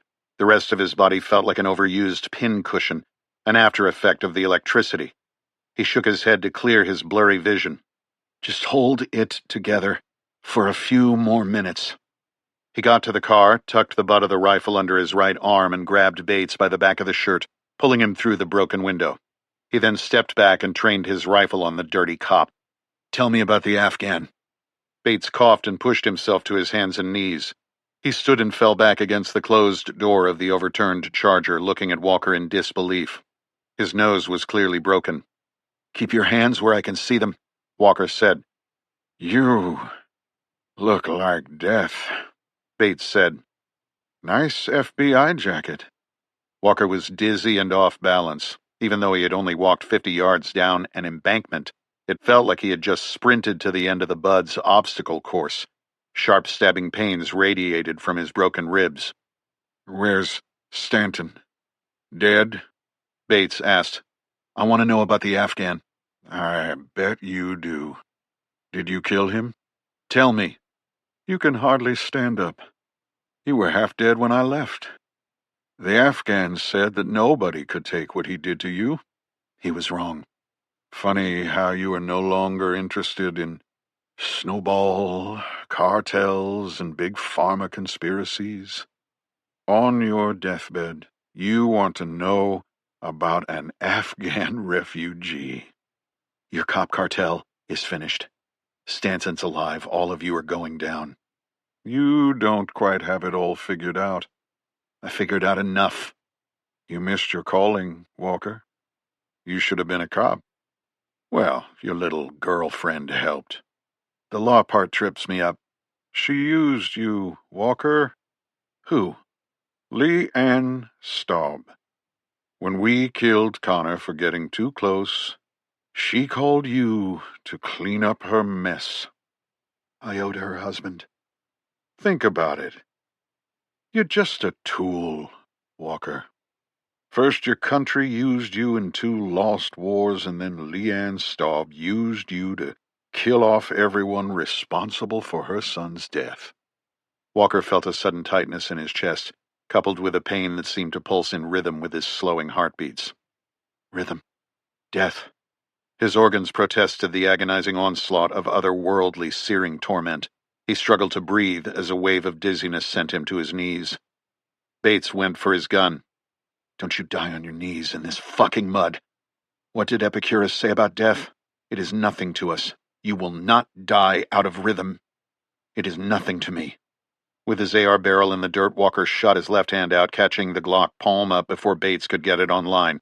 His right hand grabbed Bates's right wrist as he twisted the pistol away from the police officer's body. He felt Bates's trigger finger break and heard the big man grunt. Only one of us walks away. Walker shot to his feet, delivering a palm strike to the underside of Bates's chin, following it with a left hook to the side of the larger man's head with the hand that still held the Glock by its slide. He immediately dipped his hips and threw a right uppercut into the lieutenant's midsection. Walker felt a rib break as the lieutenant was driven back against the overturned vehicle. With the slung rifle caught between them, Walker's right hand grabbed Bates by the back of the neck and pulled the taller man down as he propelled his body upward, smashing the top of his head into the officer's already broken nose. With Bates on the defensive, Walker reached for the staccato in his waistband with his right hand. His draw was impeded by the AR, which allowed Bates to slam his left hand down, knocking the pistol to the ground. Walker stepped to the inside, catching a glancing blow, but countered with a left elbow, which caught Bates in the jaw. The SEAL immediately shifted his hips to deliver another uppercut with his right, followed by 2 left hooks with the Glock and a devastating right cross. Walker focused his rage on the larger man before him, continuing his assault with elbows, knees, and fists. You are running on reserves. Get on the gun before you die. As Walker moved the Glock 22 into his right hand, Bates used his leg to propel himself off the overturned vehicle at his back, knocking the pistol into the mud. Walker adjusted to the charge and wrapped his right arm around Bates's bald head in a front headlock. As Bates pressed the attack, Walker fell to the ground on his back, kicked his right leg up, and used the larger man's momentum to flip Bates behind him into the wet soil. Get your AR back in the fight before Bates finds that Glock. Walker reached for the rifle that dangled from its sling, but was close enough to see Bates grabbing for his pistol in the mud. As both men scrambled to their feet in the rain, Bates punched the Glock toward Walker, who stepped toward the weapon and pivoted to the outside. With the cop's arm now trapped to his chest, Walker spun and threw Bates against the Charger, pinning him to the rear passenger door. He turned his left hip and used it as a fulcrum, yanking back and breaking Bates's arm above the elbow. The Glock dropped to the ground as Bates howled in pain. Walker continued his spin and elbowed Bates in the back of the head, hooking his arm around the cop's throat. He then reversed directions and threw Bates over his right hip. The cop landed on his pistol, rotated to the side, and snatched it with his offhand. Walker dropped his right knee into Bates's stomach, catching the hand that held the weapon, but slipping off as Bates frantically tried to regain control. As the 2 alpha males struggled in the mud for control of the pistol, Bates began to turn it toward the smaller SEAL. Even with a broken arm and finger, he's still bigger and stronger than you are. But he's not smarter. Walker's left hand wrapped around the police lieutenant's neck, pulling it toward him while his right maintained contact with the pistol. What would Paladin do? Walker sank his teeth into the big man's neck, which ignited a primal scream that reverberated through the rain. The hysteria that sets in when a primeval animal tears into one's neck in the dark of night allowed Walker to slide away in the slick mud and then claw his way back on top of his opponent. Instead of pushing the pistol away, he pulled it toward his face and thrust his neck forward. He opened his mouth and sank his teeth into the soft flesh of Bates's wrist. As Bates screamed and his body thrashed, Walker bit into the man's thumb and yanked the weapon from his grasp. Bates rolled away, his retreat halted by the Charger. Walker stood weapon in hand. It was one he knew well. He tapped the magazine with the heel of his left hand to ensure it was still in place. Then he stepped back and performed a press check to ensure the round was chambered, then hit the back of the slide to make sure it was in battery. He put the Glock into his waistband at the small of his back and brought the AR back into his shoulder. Why can't you just die like everyone else? Bates roared, holding his immobilized arm to his body. You have something on your wrist. That doesn't belong to you, Walker said, his breathing labored, his voice raspy. You bit me, you fucking savage, Bates howled. The watch. The fucking watch? You want the fucking watch? Here, take it, Bates said, rolling to his knees. He removed the Tudor from his wrist with his good hand and threw it at the SEAL. Walker caught it and slid it into his pocket. You lose, Bates, Walker said. The lieutenant glanced over Walker's shoulder, a smile coming to his lips. I wouldn't be so sure. Walker heard footsteps behind him and spun, rifle up, ready to engage. It's me, boomed Stanton's voice through the wind and rain. The FBI man was moving toward him, M4 in hand. What are you doing here? I thought you were going to the hospital. I was. JJ didn't make it. She was dead before we hit the pavement. Jarrett, Bates said, you going to arrest the most wanted man in Louisiana? You've got your man. Don't move, Bates, Stanton shouted back. Walker pivoted back to the lieutenant, his thumb moving his rifle's selector to fire. You going to murder me in front of an FBI agent? Stanton moved down the hill and stopped next to Walker. Belle? The SEAL asked. She's in the car. Jarrett, listen, Bates said. I'll deal you in. Call off the Salvadorans that are going to spend some time with your wife and daughters. Only I can do that. That's how this works.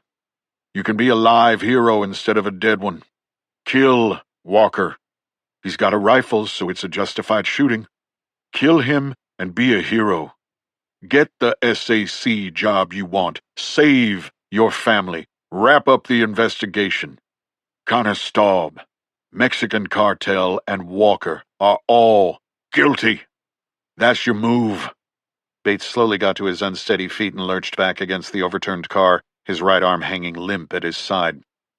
If you won't do it for justice, do it to save your wife and kids. Sirens blared in the distance. Not much time, Bates observed. State police will be here soon. Kill that son of a bitch and make this right. Think of your family. Think of that pretty wife of yours. Stanton kept his eyes trained on Bates, who shifted his attention nervously between the two men with rifles. There is something you missed. The why, he said, stalling for time. The why doesn't matter as much after tonight, Stanton responded. All right, you want to arrest me, then fucking arrest me. I'm not a cop, Walker said. And I, Stanton said, I'm not here to arrest you. You are a sworn federal law enforcement officer, Jarrett. I know you. Law and order every time. Justice. The system. Due process. You wouldn't shoot an unarmed man. Vehicles came to a stop at the top of the embankment, their sirens changing pitch, their red and blue lights cascading over the swamp. Walker reached behind his back and tossed Bates's pistol into the mud at the lieutenant's feet. He turned his head, his eyes meeting those of the FBI man. They looked back to Bates, raised their rifles, and fired. Epilogue. For the world is hell, and men are on the one hand the tormented souls, and on the other the devils in it. Arthur Schopenhauer. New Orleans, 3 months later. The two men sat in chairs on Stanton's deck, sipping sweet tea, watching the world go by and listening to jazz that floated up from the French Quarter. You boys need a refill? Alma asked, cracking the screen door. I'm okay, ma'am, Walker replied. Thank you. And you, dear? She asked her husband. I'm good, sweetie. An argument erupted behind Alma over which daughter had custody of a certain doll. Duty calls, she said, disappearing back into the house. Did you see Greer's latest article?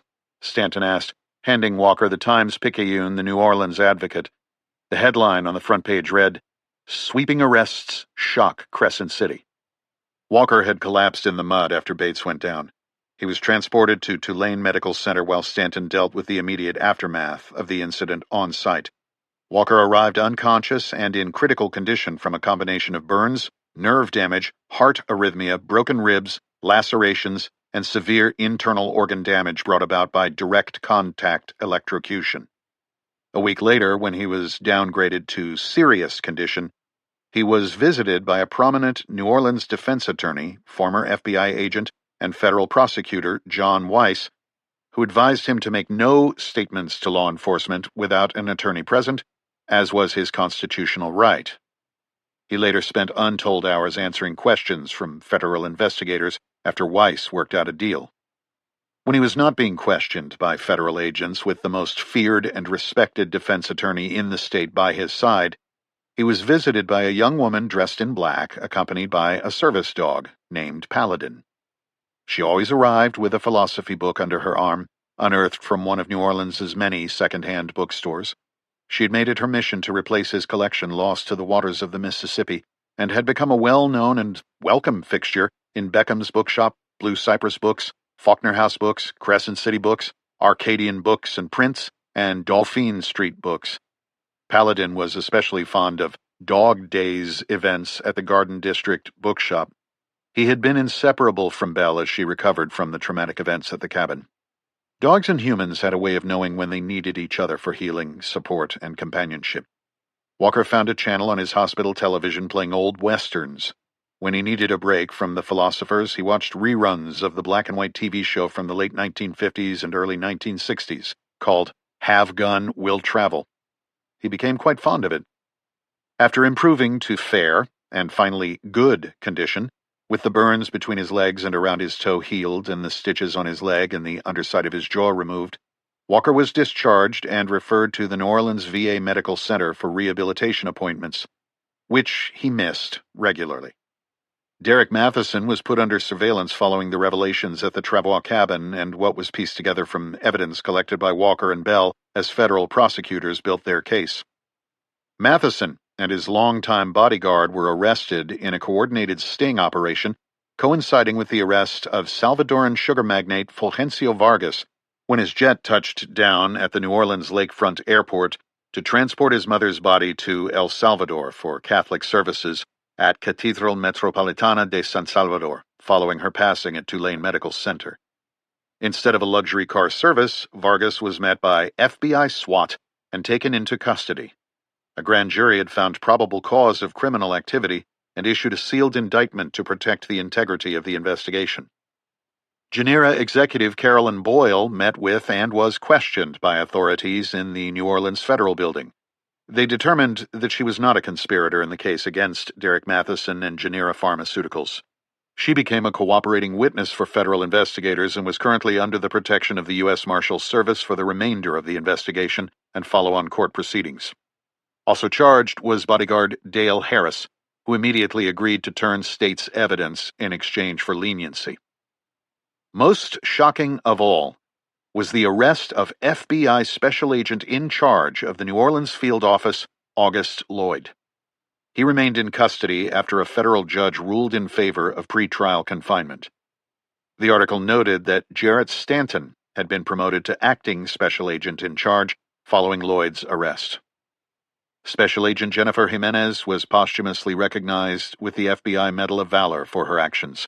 It was presented to her parents along with the FBI Memorial Star by the director of the Federal Bureau of Investigation. Her official photograph was added to the FBI's Wall of Honor at headquarters and field offices next to those of agents killed in the line of duty. Reporter Evan Greer broke the story in an article that credited aspiring journalist Connor Staub with uncovering a web of corruption whose tentacles touched local law enforcement, federal law enforcement, the pharmaceutical industry, and an international drug lord in El Salvador. An investigation that led to Connor's death at the hands of a corrupt ring of dirty cops led by Lieutenant Cornelius Bates. Not yet mentioned in any articles to date was former Navy SEAL and CIA Clandestine Services Officer Chris Walker. He was offered immunity from local, state, and federal crimes thanks to the legal prowess of John Weiss and the intervention of FBI Special Agent Jarrett Stanton and District Attorney Irene Isaacson. Icy was none too pleased to discover that Lieutenant Cornelius Bates and Fulgencio Vargas had targeted her for assassination for the information she passed to Augie Lloyd and for her failure to play ball even after a significant contribution to her super PAC. She used the revelation to bolster her tough on crime and corruption platform in her campaign for governor. Weighing heavily in Walker's favor with prosecutors were his service to the country and his actions that saved the lives of Jarrett Stanton and Tulane student and Louisiana native Mirabelle Travois. Though he was not mentioned by name, a sub-headline read, "Mystery Informant Brings Down International Drug Cartel." It stated that very little was known about an undercover informant with ties to the military and intelligence services who was instrumental in taking down the drug ring. His identity remained sealed for purposes of national security. "It is good tea," Walker admitted, setting the paper to the side.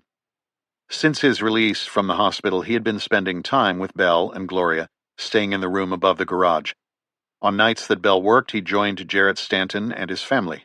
The Stanton kids had taken a liking to the former SEAL who saved their father's life. "Your name will come out eventually," Stanton said. "I know." "Weiss owed me a favor," Stanton said, referring to the attorney who had negotiated Walker's immunity deal. "Favors," Walker whispered. "What was that?" "Nothing.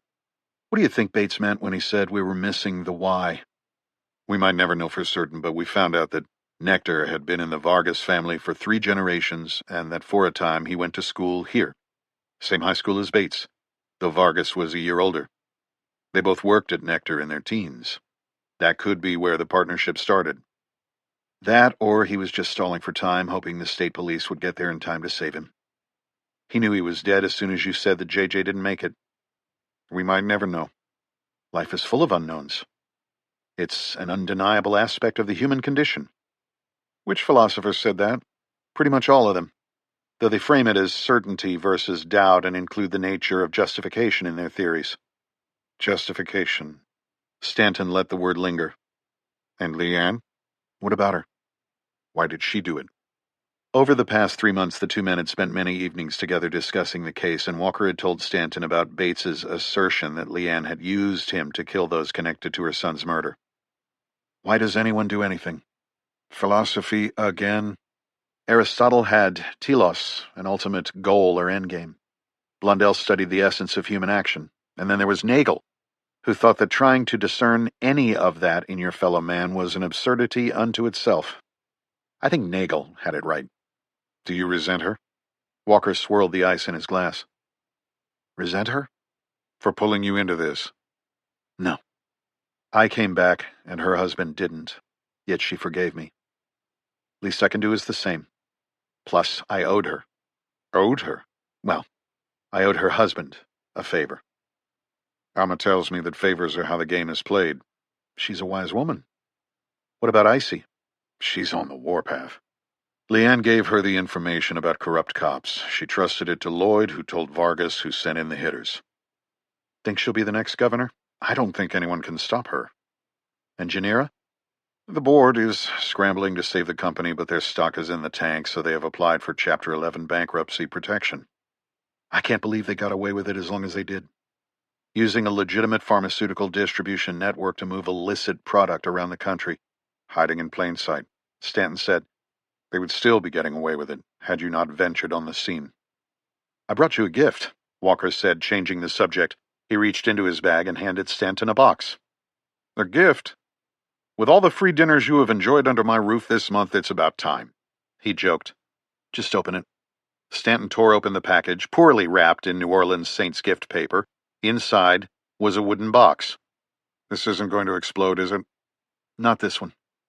Stanton lifted the lid to reveal what looked like an antique 1911 pistol pressed into the soft green satin lining. He looked at Walker, puzzled. "Mine was lost in the van when it went in the drink. That one you have there was probably made before World War I. "Thank you, I guess. I got it to replace the one I lost recently. But as I've been reading and reflecting, I realized I don't need it anymore." "I'm not sure I understand." "Just accept it. It's more for me than for you. Represents a new lease on life." "Did you have an epiphany or something?" "Of sorts. St. Paul on the road to Damascus type thing?" "You could say that." "Well, thank you. How about I hold on to it for you?" "Good enough. Did you find anything else out about the Afghan?" "Just that his name was Zarak Fazli and that he came here alone, no accompanying family members, in 2021, after the Afghanistan withdrawal.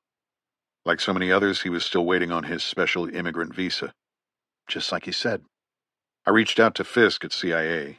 He didn't give up much, just that he was not free to discuss what the agency did or did not do to help Afghans settle in the United States who worked for them directly or indirectly during the war.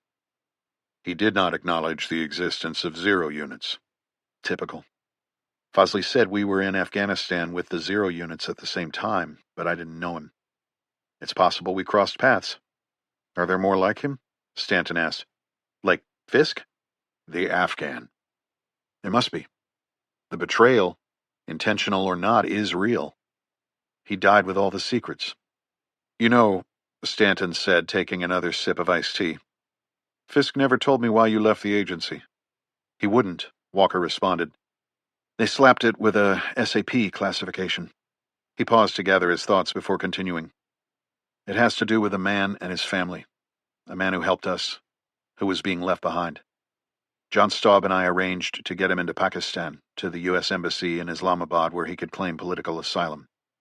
Agency wanted him to remain in Afghanistan as a stay-behind asset to keep feeding them information. By agency, you mean Fisk? Yes, but the problem is bigger than just him. He's more of a symptom. What happened? We got them into Pakistan. Well, really into the FATA, the federally administered tribal areas. Before we could meet up with the element that had guaranteed their safe passage to Islamabad, we were ambushed. Staub and our asset were killed, as was our asset's wife and daughter. Walker paused and looked out onto the street. The smell of rain was in the air. His other daughter was wounded. We escaped and I carried her farther into Pakistan. Held her for 16 days. Dear God. We were eventually picked up by a tribe.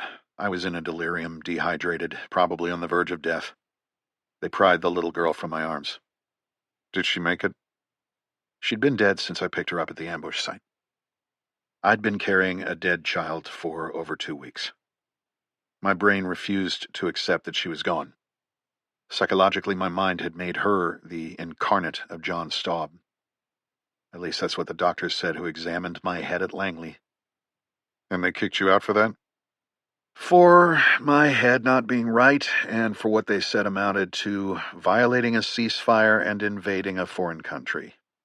They tend not to look kindly on those sorts of things. I suspect not.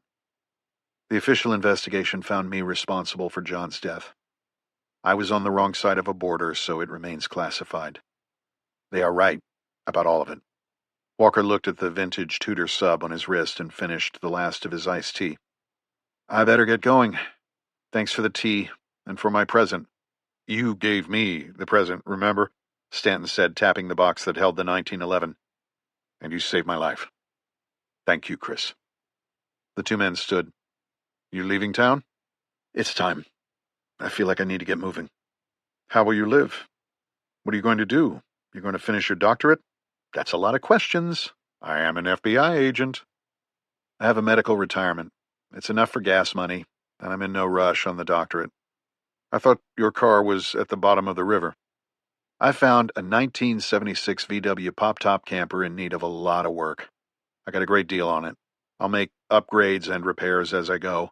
A rolling restoration project. Not unlike me.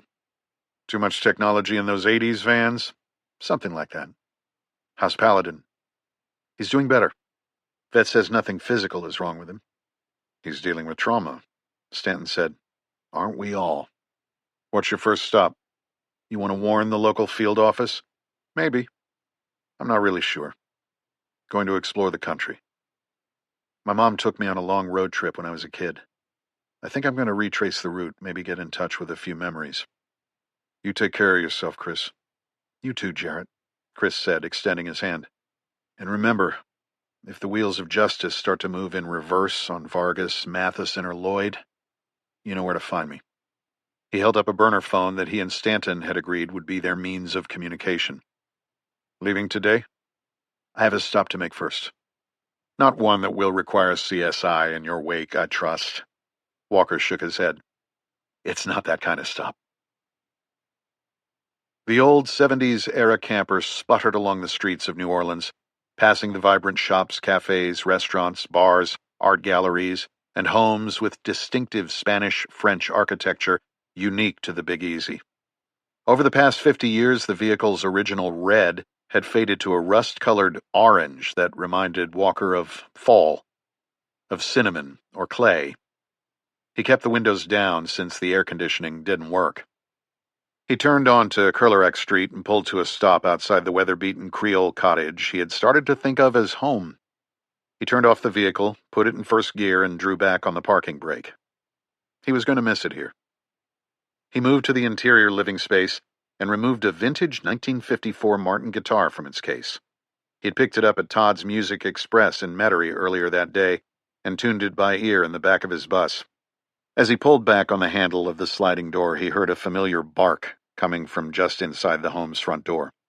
The door opened and Paladin ran down the steps. He sprinted toward the old Volkswagen and leaped into the van. Walker took a knee and let the dog lick him before stepping to the sidewalk, vintage guitar in hand. "Come on, boy," he said. Paladin jumped to the curb and ran back up the driveway toward Belle, who stood in the doorway. Walker smiled, shut the door to the van, and followed. He had a song to play.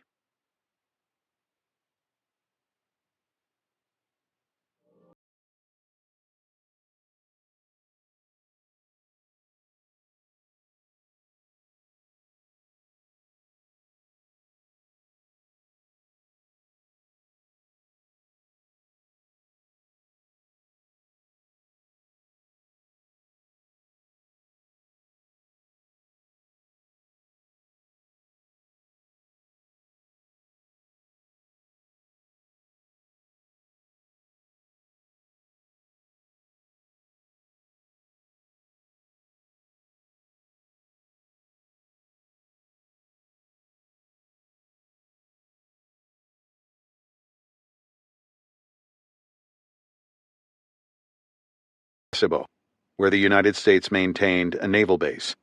There they had refueled and taken on additional provisions along with classified publications and documents to assist in their mission.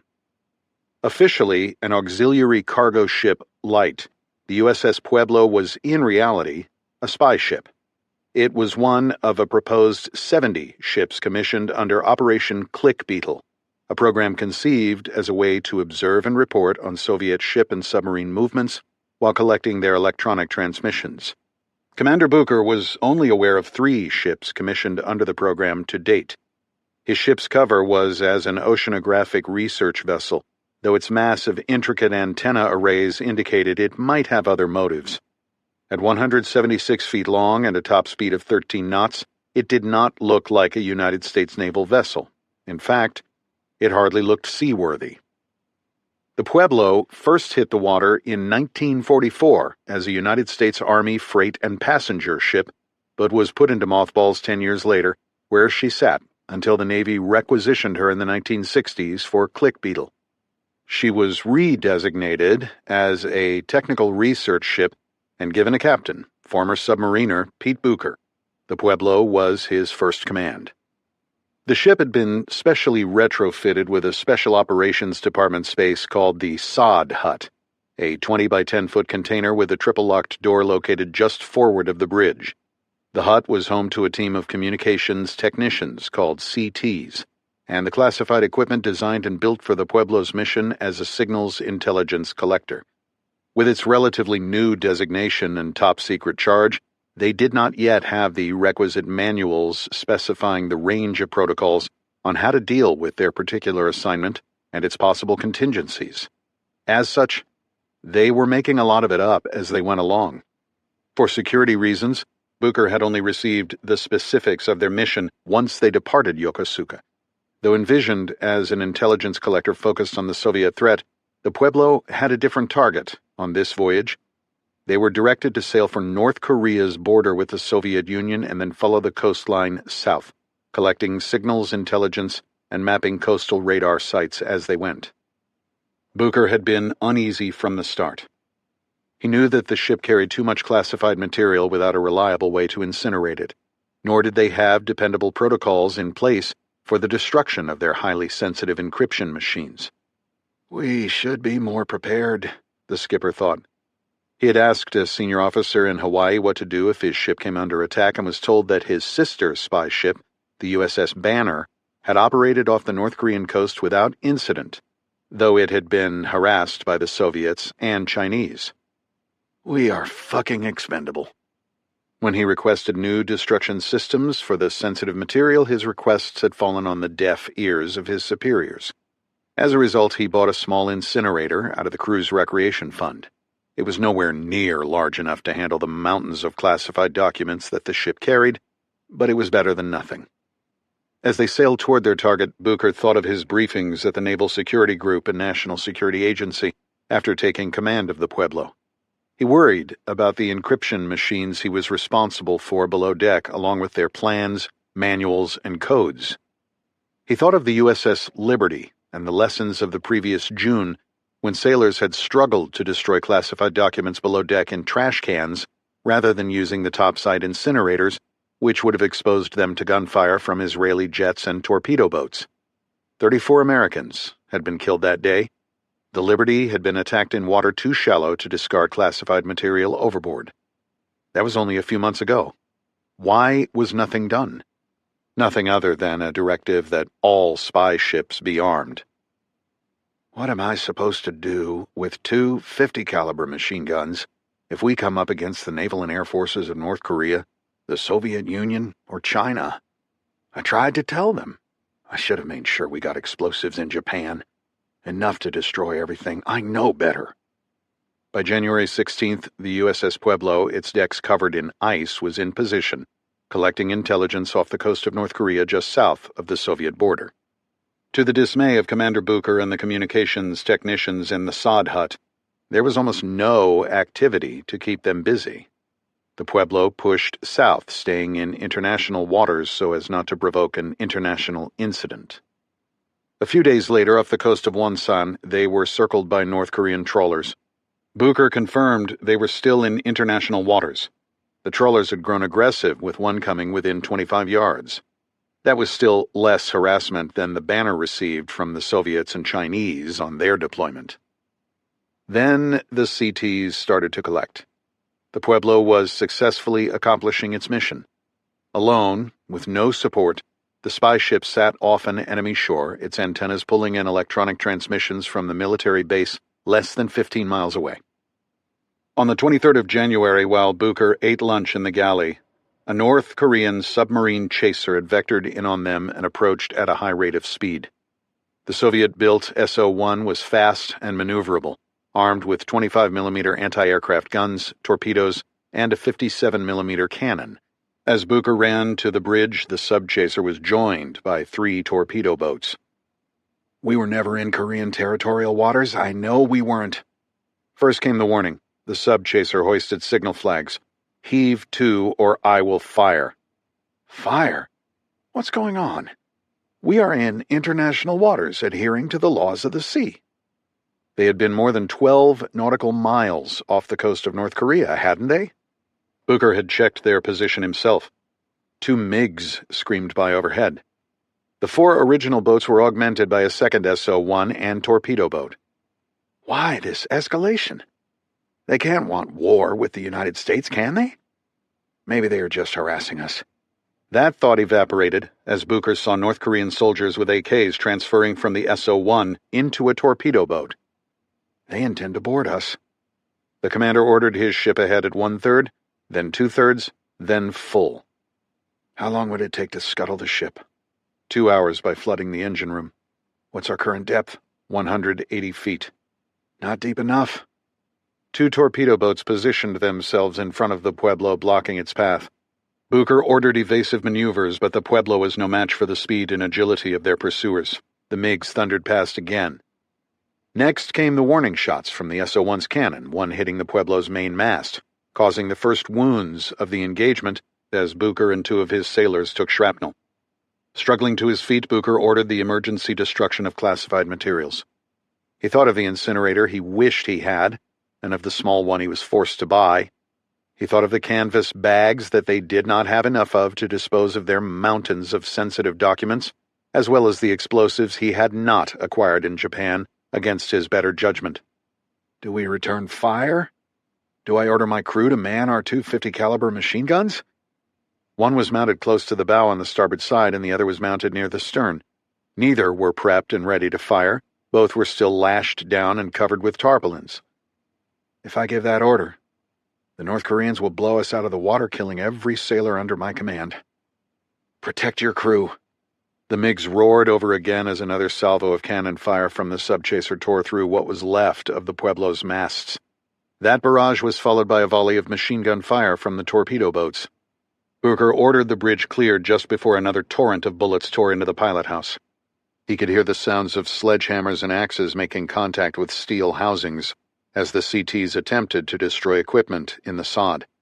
At the same time, other crew members frantically struggled to burn classified material in trash cans.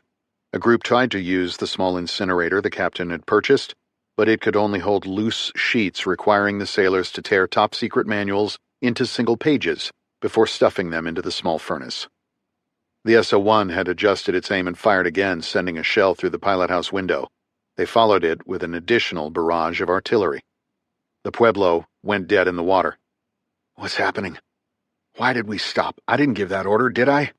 Keep your head. If we keep going, we will be torn to shreds. My crew will die. Thick smoke from the fires fueled by classified documents obscured Commander Booker's view of the North Korean torpedo boat not 40 yards off his starboard bow. But it was clear enough for him to see the men in helmets behind machine guns trained directly at him. How do I buy more time?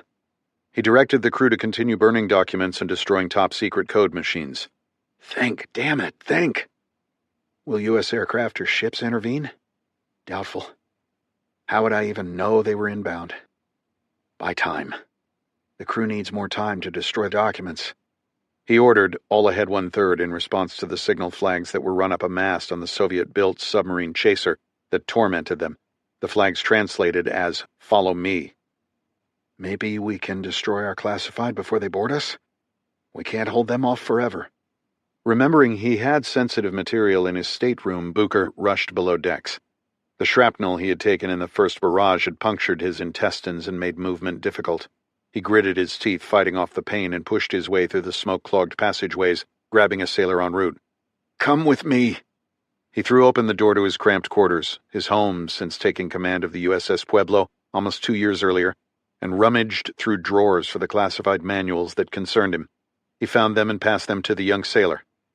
Burn these, he said. He looked at his Shakespeare collection on a shelf and wondered if he would ever see it again. He then located his 2 personal pistols, a .22 and a .38.